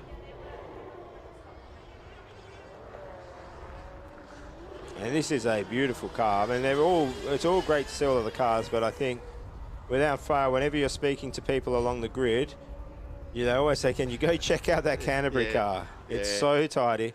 Candy red, it just stands out, and it looks absolutely beautiful. And this car from UWA is another beautiful car. This is really well built. It's got some amazing air, and you can hear the cheers. They're out on the track for the first time in the 2023 Formula SAE competition. Fantastic to see this. This is a team that in the past has won international events. It's great to see them back. They're EV now, and it's been a few years of struggles for them. And this year hasn't gone easy, but they're out and running. Really, I think as their engineers out there, Phil, none of them know how to spell give up. They're very bad with their languages. Yes, a good engineer shouldn't know how to spell that. So Sydney, the real struggle for Sydney here is going to be trying to find some sort of pace while stuck in a gear without really putting too much load on the engine.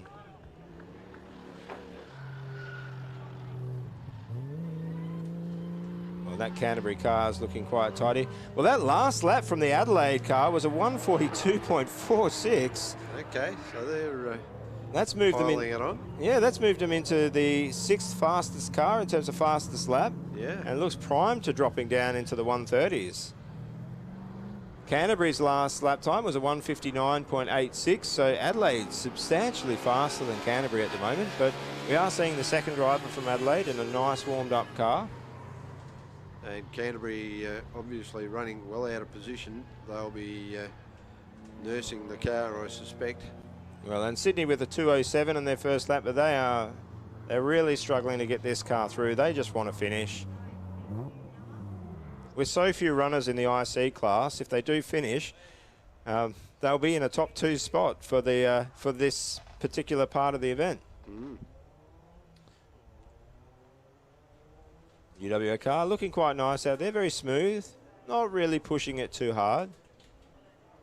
Whatever problems they've been dealing with, they're going to be trying to make sure this car finishes. It is a beautiful looking car, but at the moment on track it's being eaten up by Canterbury. University of Adelaide heading down the hill. The University of Western Australia, their first lap with a 2:17, and Canterbury with a 1:57. Good stuff.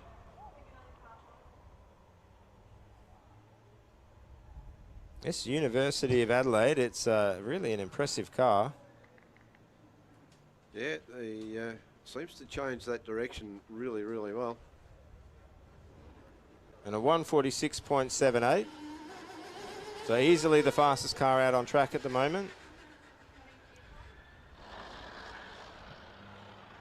Yes, I thought that Canterbury car might have been a little bit quicker, although I think it's quicker this run around, which we've wound it up a little bit. We've got the tyres warmed up. We've made sure we know where the track goes, and the driver has decided to no longer be a bit flamingo at it, put the foot down. Well, it is running one of the smaller batteries for an EV car. I think it's only in the order of about 4 kilowatt hours, only about half the capacity of the Tasmania car. But it is the lightest EV there. Yeah. So a very different strategy. I think in the previous year, their car was about 100 kilos heavier, almost 100 kilos heavier than this car. And they noted when they got to the end of endurance, they still had about 50% capacity in their battery. So they've had a big focus this year in reducing unnecessary weight. Yep.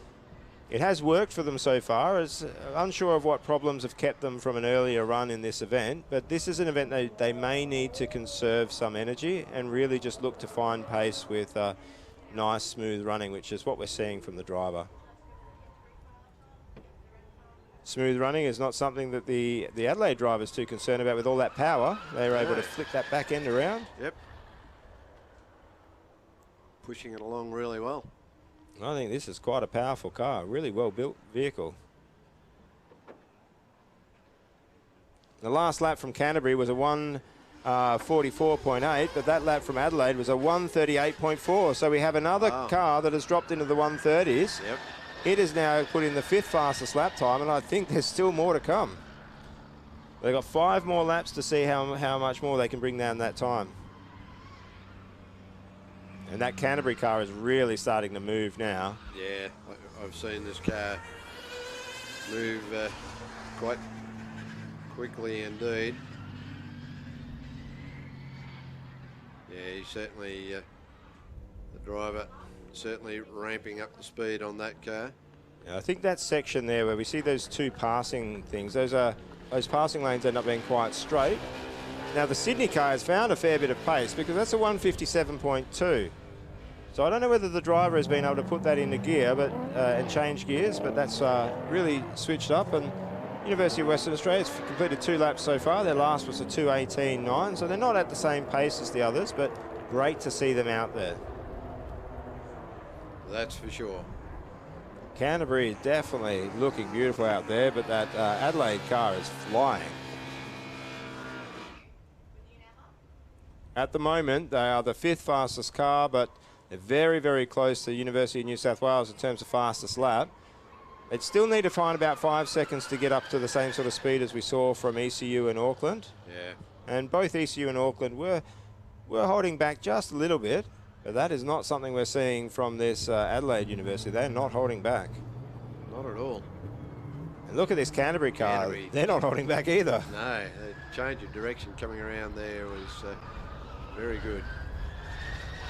Big bonus of these small cars. So they've got no front wing on this, so they can take a line. If they make a mistake, they've got a lot of space to correct it.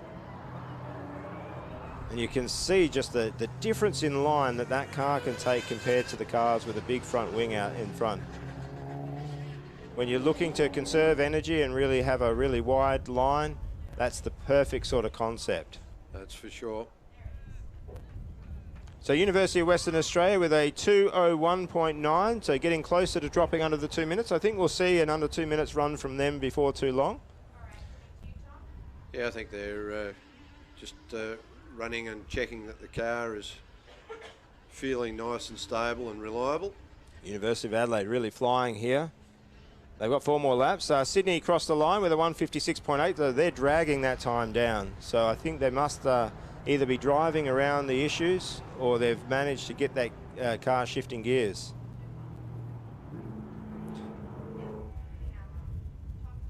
Yeah, that's a nice car. Oh, look, we've got a couple in the shop there. Yeah. It's Adelaide car. Let's see it go around that turn. Very, very stable. It's well set up. That carried good speed around that tight right-hander. Yeah, this driver showing what the car can do. Canterbury crossed their line in a 1:40 in that last lap, but that's a 1:37.63. So that has moved Adelaide into the 3rd fastest lap overall. So in terms of fastest lap, we had a 1:33.37 from Edith Cowan University and a 1:33.68 from Auckland, and now Adelaide with a 1:37.6. They have 3 more laps to see if they can get any more speed.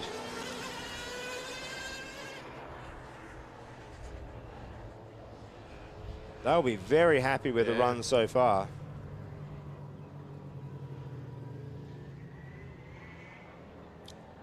I think Tasmania might be seeing this endurance win slip away from them. They could.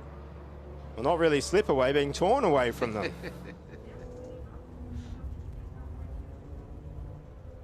Adelaide absolutely flying out there. I think that's going to give the University of Adelaide, when they're back in their workshops, a lot of what ifs. That's for sure.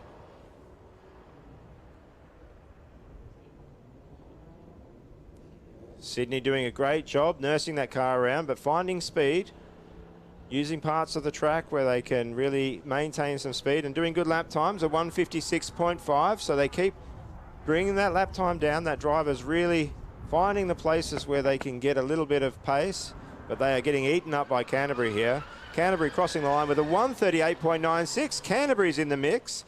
That puts them as the 6th fastest lap overall. Yeah. Are we surprised? Oh, I'm not surprised at all. I am surprised by just how well Adelaide's doing, and Adelaide have only 2 more laps to go. Their last lap from Adelaide was a 1:37.7. They're very consistently fast. Canterbury and Adelaide at a very similar speed at the moment.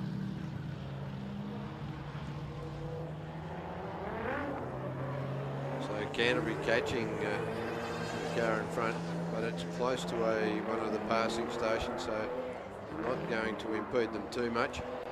Yeah, I think that Sydney is probably likely on this lap to impede Adelaide more than it's going to be. Oh, and Adelaide's hit a cone there. Yeah. Cone will not be happy.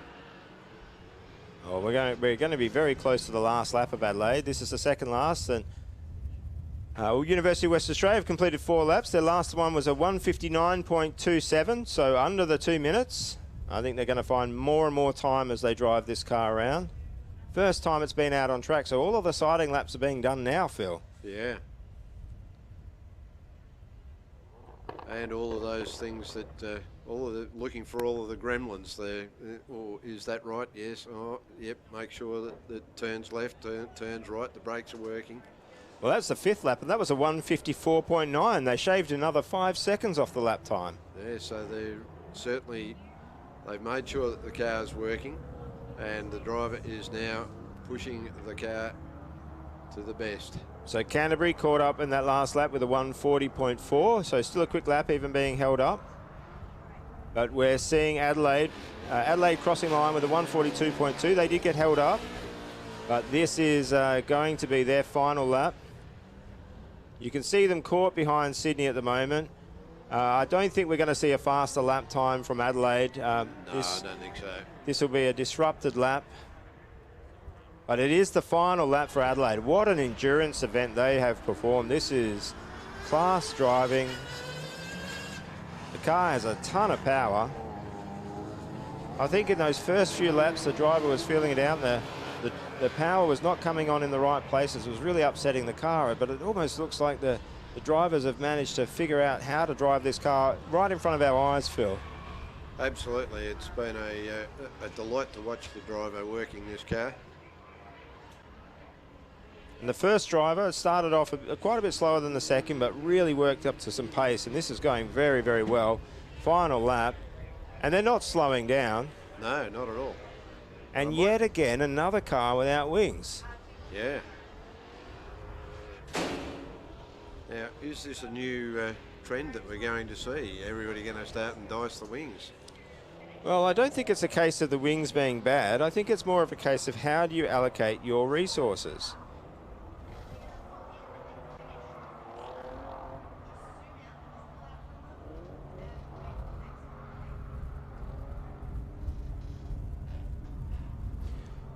So here we see Adelaide. So Adelaide, their final lap, a 1:38.64. They have completed endurance. An amazing effort by Adelaide. Fantastic. But difficult to catch what's going on. There's so much going on track at the moment. There is. There'd been such a lull in excitement for quite a long time, and all of a sudden we've got excitement everywhere. Yeah. We want to be watching Canterbury, Adelaide and West Australia at the same time. And Sydney is still there. They've completed their 8 laps so far with the last lap of 1:57.2. One more lap until their driver change. Canterbury are absolutely flying. Yeah, the last lap was a 1:38.4, which is putting him as 6th fastest with the fastest lap. Yeah, they've only got another 0.3 to get on top of UNSW. Drops down over the top of the hill, down into the more chicanery on the way down. Yeah, they are running out of order, so they do have a fair penalty to overcome. But I'd suggest any fast EV that finishes this endurance with a good time is going to do very well overall. Absolutely. The driver doing really well in this car. And Canterbury in there for the driver change. It almost happened. Wow. They started and all of a sudden they're in for driver change. Yeah. How fast is that? Yeah. I didn't expect that one coming just yet. So there we go. I must say that the people on the cameras out there this weekend have done a stunning job. It's a long period of time to be out there working the cameras. Zooming in, zooming out, panning around, following the action. They've done a tremendous job. Well, Western Australia there crossing with a 1:57.3. And that is their 7th lap. Sydney with a 1:52.7 on their last lap and in for the driver change. Amazing effort by Sydney. It's been a very tough weekend for them. They'll be looking to get back out and complete this run. What a good way to end this competition, seeing these 3 cars out at the same time. Yeah. And I'm just hearing some noises come through there that don't sound anything like a Formula SAE car. It's probably because for those people on YouTube that wouldn't necessarily know, especially if those that are overseas, that there is quite a few other aspects to motorsport that occur here at Calder Park. And so there's a drifting event in another part of the track which is providing us with the soundtrack. Yeah, so it's also the wafting of burning rubber as well in the air. That lap, herbs and spices. that last lap from Sydney, well, that was an absolute corker. I don't know where that driver is finding all of that time. I don't know whether they've managed to solve that gear shifting problem. It'd be good to see them finish, and UWA are doing a great job out here. They've only got 2 more laps before their driver change. Okay.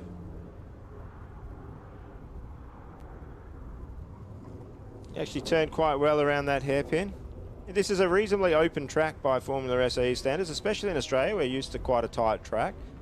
And this is one of the sort of wider, big aero cars, so it doesn't really... this is a track well suited to this sort of style. They don't... you can see they're... Even though they're a bit wider than some of the narrow cars, they're not having any problems running clean here.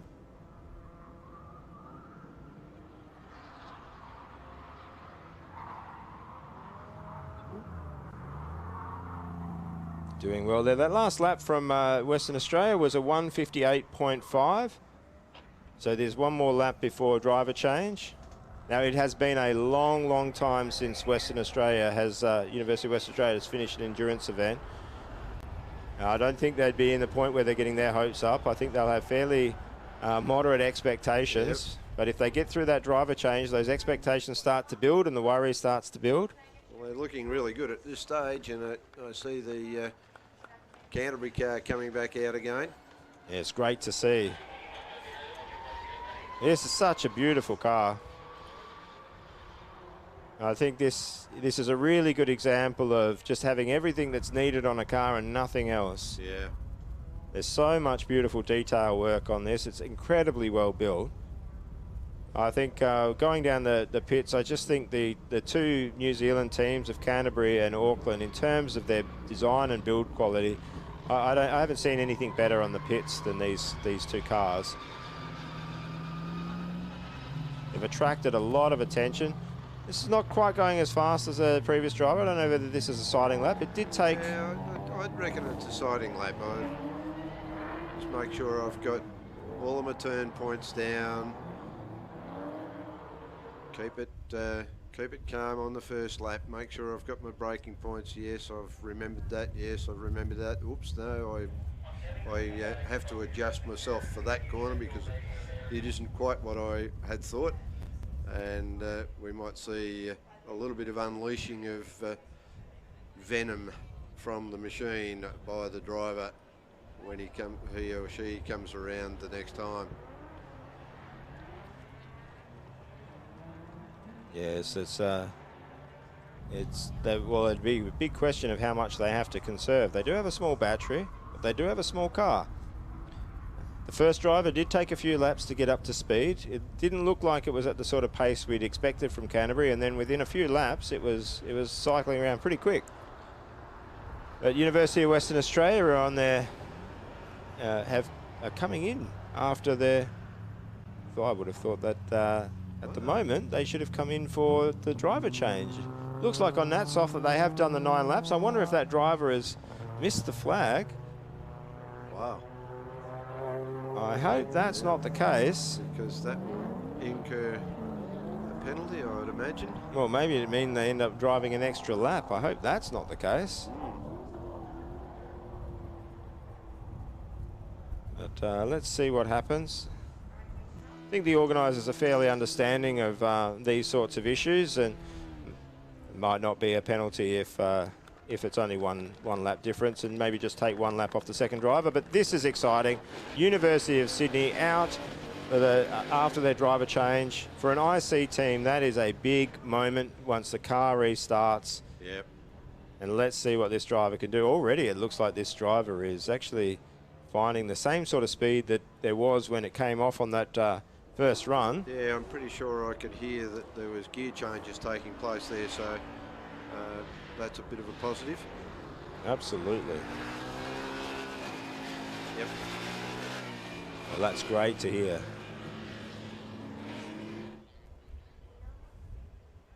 So University of Western Australia coming around, and this time the driver is pulling in. That was a 1:59.6. I think maybe the driver was enjoying driving so much he just wanted an extra lap. Okay, University of Sydney moving along fairly quick there, so definitely looks like they're getting whatever problem they had sorted. I think this is another team that is running IC for the last time. I've heard that they are switching to EV. They have built some beautiful IC cars over the years. It's great to see them on the endurance track. Up the hill there. I think, is it up the hill of despair and down the hill of triumph? Oh, that's a good line. I'm happy with that.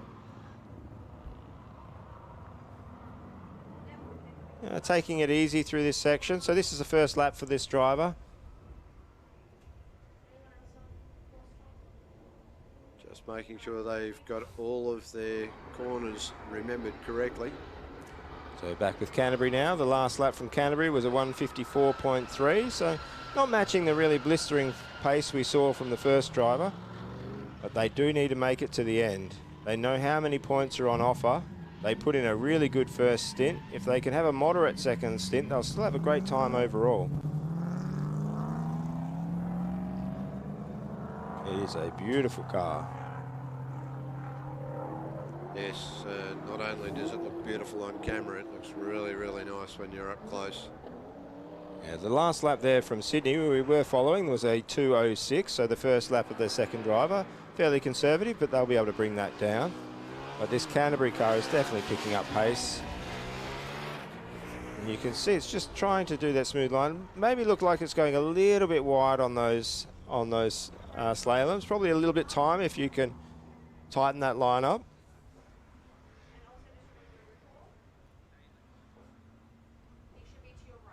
Drops back down the hill and continues on through more of the cones. Yeah, I think there's a little bit too much slowing down in those slaloms. I think that car is capable of a lot more speed through those slaloms. And the downside of slowing down too much when you're in those sections is you end up using a bit more power. Oh no, we're seeing Sydney stopped out on track. Canterbury's last lap was a 153.4, so as expected, not the same sort of pace as before. But this is horrible to see. Yeah.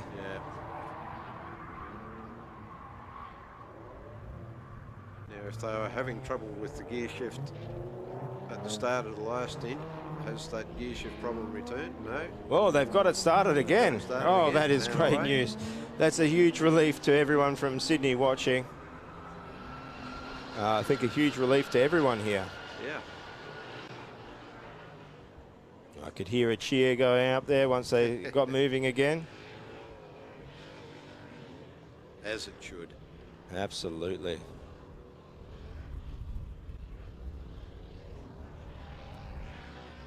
And I think what we're seeing here is that so much of that speed that from those 133s we saw from ECU and Auckland was being made up in those chicanes. It was just a much faster line. Yep. Some of that was driving, and I think some of that is the car setup.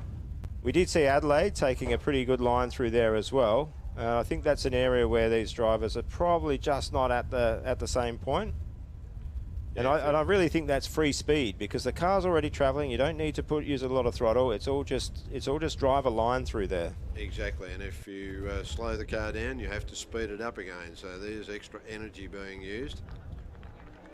Well, we certainly get the students to do a lot of work on chicanes and slalom driving. There's so many of them set up on these Formula SAE tracks that it's an area you really need to practice and work on.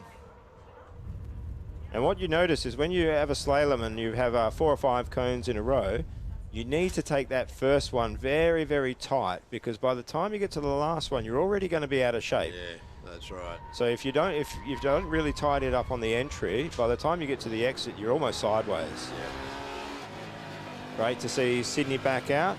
They did lose some time in that last lap. The last lap was a 2:43, so it looks like they lost about 40 seconds or so. University of Western Australia back out.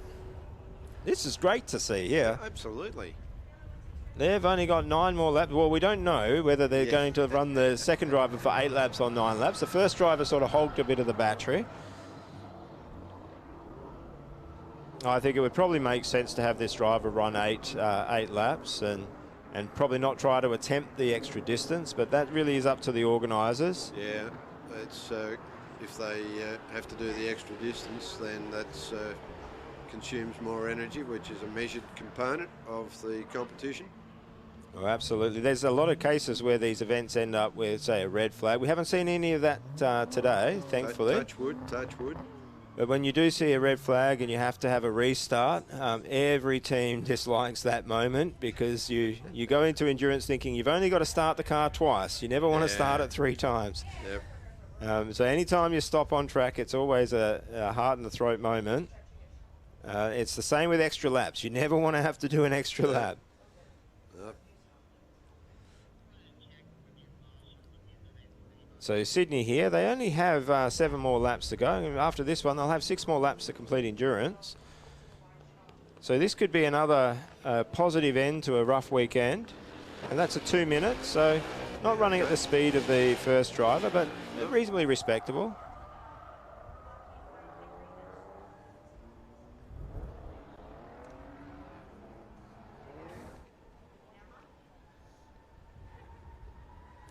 Canterbury, yeah, coming through with the 156. So this driver is about 18 seconds off the first driver, but the first driver was really flying. I think the first driver had the best of the tyres and the best of the battery. Yep. And has left the scraps for the second driver. Could be. May also have been a driver with more experience, perhaps a bit of karting experience. Oh, no. Oh, no. Oh, no. Oh, and that is disappointing. University of Western Australia had completed 11 laps. I mean, it's a huge effort. I know that they didn't expect great things from the endurance. They knew they had reliability concerns. They were so upset not to get out for the Autocross event. So upset to not be there for the acceleration and the skid pad. But they did get it out, and they were looking pretty good. That's incredibly disappointing. Yeah, for sure. You can see the disappointment on the driver's helmet.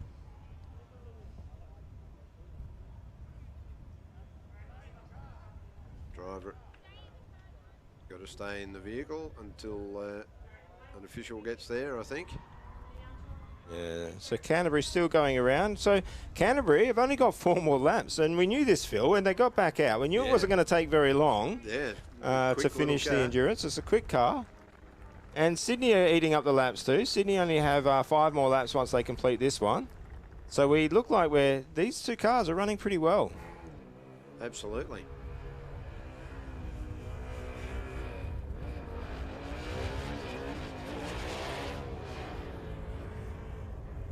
I think this is actually putting into perspective just how good that Adelaide run was. Yeah. That was fantastic to watch. That was a great run. So Canterbury there with a 155.0, but they have been pulled in. I'm not sure why. I'm wondering if they're checking something.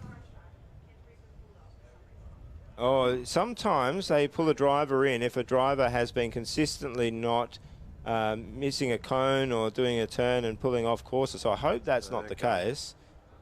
Yeah, I think the organiser's pointing to something. I don't think they're investigating any problem with the car. Yes, I think the driver may have been taking the wrong line. Now if that is the case, that will be absolutely devastating for Canterbury, because that will have been a penalty every lap that has happened. Yeah.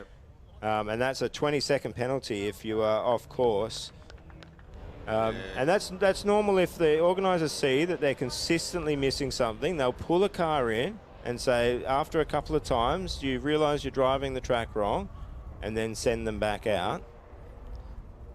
Now, I did notice the push bar went onto the car, so whether that gets pushed back across to the restart position. Yeah, I believe they will. I don't think there was anything wrong with the car. We do want to see that car finish. And Sydney is still running around here. They've got 5 more laps, including this one, so 4 more after this. For a car that sort of stopped out on track, had gear change issues. Absolutely. It's actually doing really well. That was a 157.35, so not overly slow for the car. 4 more laps to go. It's almost as if the car has gone, I actually want to finish this. Yeah. Sorted itself out. It seems to be performing really quite well now. I know that cars aren't living beings, but sometimes they give you messages. Here we go, Canterbury back out again. So, well, I'm not sure what we've missed by watching it, but the organisers have picked up something. It can be confusing going out on these tracks. Oh, a bit sideways there, showing the power. I think this is actually the most powerful of the IC cars running today. We didn't really get to see it at its best. Accelerates really quite well. It's braking performance looks quite well as well.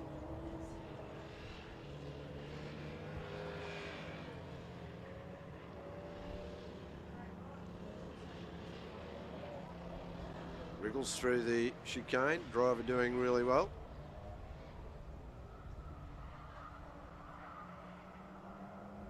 Down the hill we go again, wrangling through more of the cones. Oh, this is not many laps to go. 3 more once this is finished.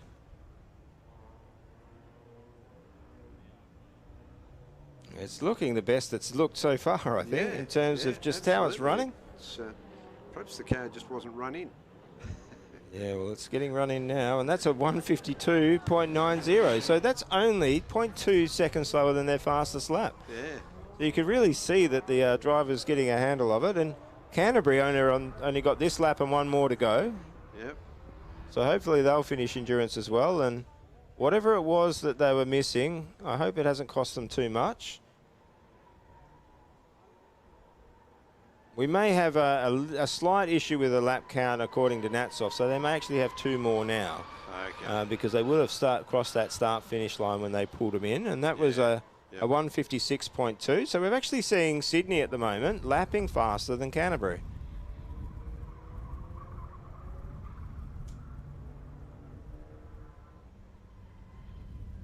Now this is the very last bits of the battery. This is a small battery. It does have, I'd imagine it would have some energy recovery, but it only has motors on the rear, so you don't get as much energy recovery on the rear.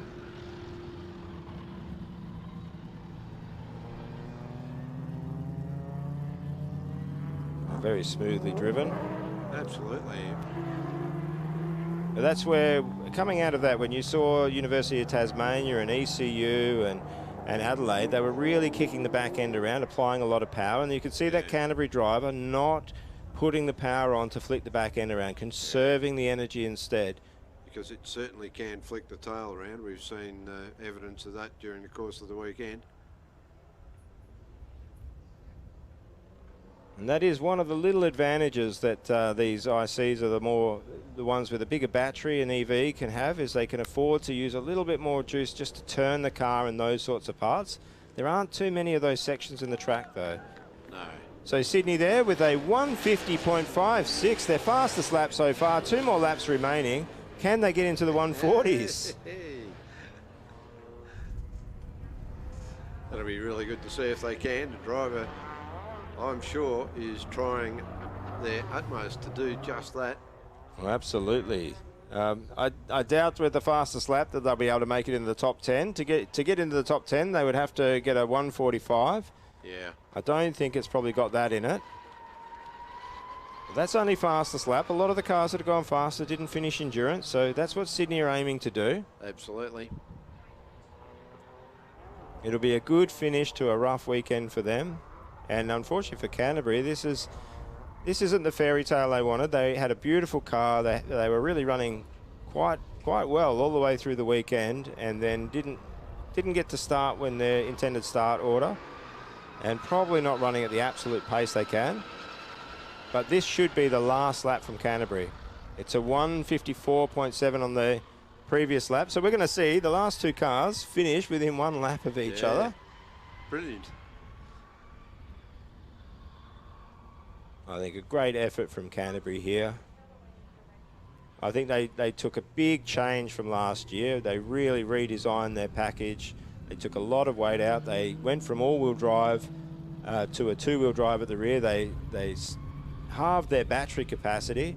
They removed all of the big wings, and they've gone for a very different concept, and it's been working for them. I'm not sure what issues prevented them from getting out on time for this event, but they are only about 1/3 of the track away from finishing it. And I think everybody wants to see this car in particular finish. It has been one of the favourites in the pits. Yeah, so what you're saying is they've really taken the keep it simple approach to the car this year. Absolutely. I think the students at ECU and Canterbury have a lot in common in what they were looking for in the cars this year. And they've enjoyed meeting each other and talking through car design. But I think Canterbury's going to enjoy this a lot more. And look at this finish. Well done. Yeah. You can see the fists in the air. They know what that means. Yeah. What a finish. There's absolute relief. Well done. The driver absolutely ecstatic at having completed that session. And that's what it means. I think when you get to the end there's no hesitation. There's no, oh no, I wish we'd gone faster. Yeah, there is yeah. just nothing but elation at that moment. Yeah. And that really shows what the students are trying to achieve here. They made those changes. They didn't have a great event last year. They had a great car, and they have come with really, I think, one of the cars in the pits. It's really a toss-up between them and Auckland as to who is really the best presented car, I think. Yeah, for sure. They're the ones that have finished. And Sydney here. Sydney are on their last lap as well. Yeah. Their previous lap from Sydney was a 153.0. I don't think it's going to be pushing it to get into the 140s, but what a run from them. Some big upsets in their run. It was not the easiest run. It hasn't been the easiest weekend. They've been fighting little issues and they haven't stopped working. And look at this. So this is the reward for all of their work. Awesome stuff. Driver points it up, the crowd builds, and whoa! Oh, what a great finish. And the hands in the air. What an achievement. Well done, Sydney. And you can see everyone clapping there. They've worked, they've got the reward. Well done, Sydney. And I think that's it, Phil. I think we're all done. I think it pretty much is. And a very tiring weekend, but well worth the effort. Well, absolutely. Well, it's been wonderful to commentate again with you, Phil. I really enjoy these moments. I'm glad you didn't have COVID this time. Yeah. It's been great to have you back. And what a competition. I think the professionalism compared to last year, the teams have really lifted their game, and there's been some great contests throughout the weekend. And I thank you, Kevin. It's great to have you on commentary, but you know so much about the cars and the teams. Your involvement has been absolutely brilliant. Thank you very, very much. Oh, thank you, Phil. It's always a pleasure. And thank you for everyone that's been viewing, and that's us signing off.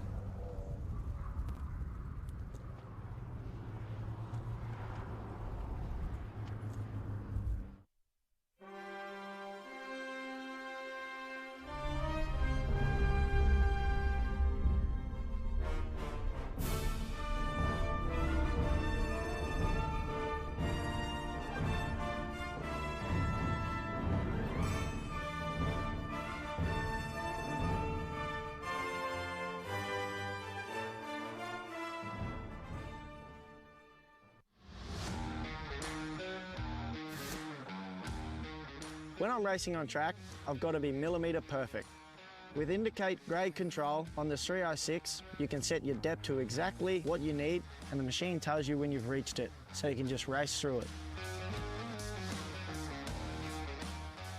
Cat machines are part of my team. Make them a part of yours.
Next Gen Mini Excavator technology Can be your best friend on the worksite.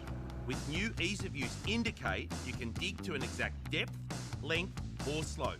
And new ease of use eFence ensures that you avoid obstacles, buried surfaces and more. Work faster, safer and more efficiently with CAT ease of use Indicate and eFence. That's CAT Next Gen Mini Excavator technology. You just have to try it. Request a demo today.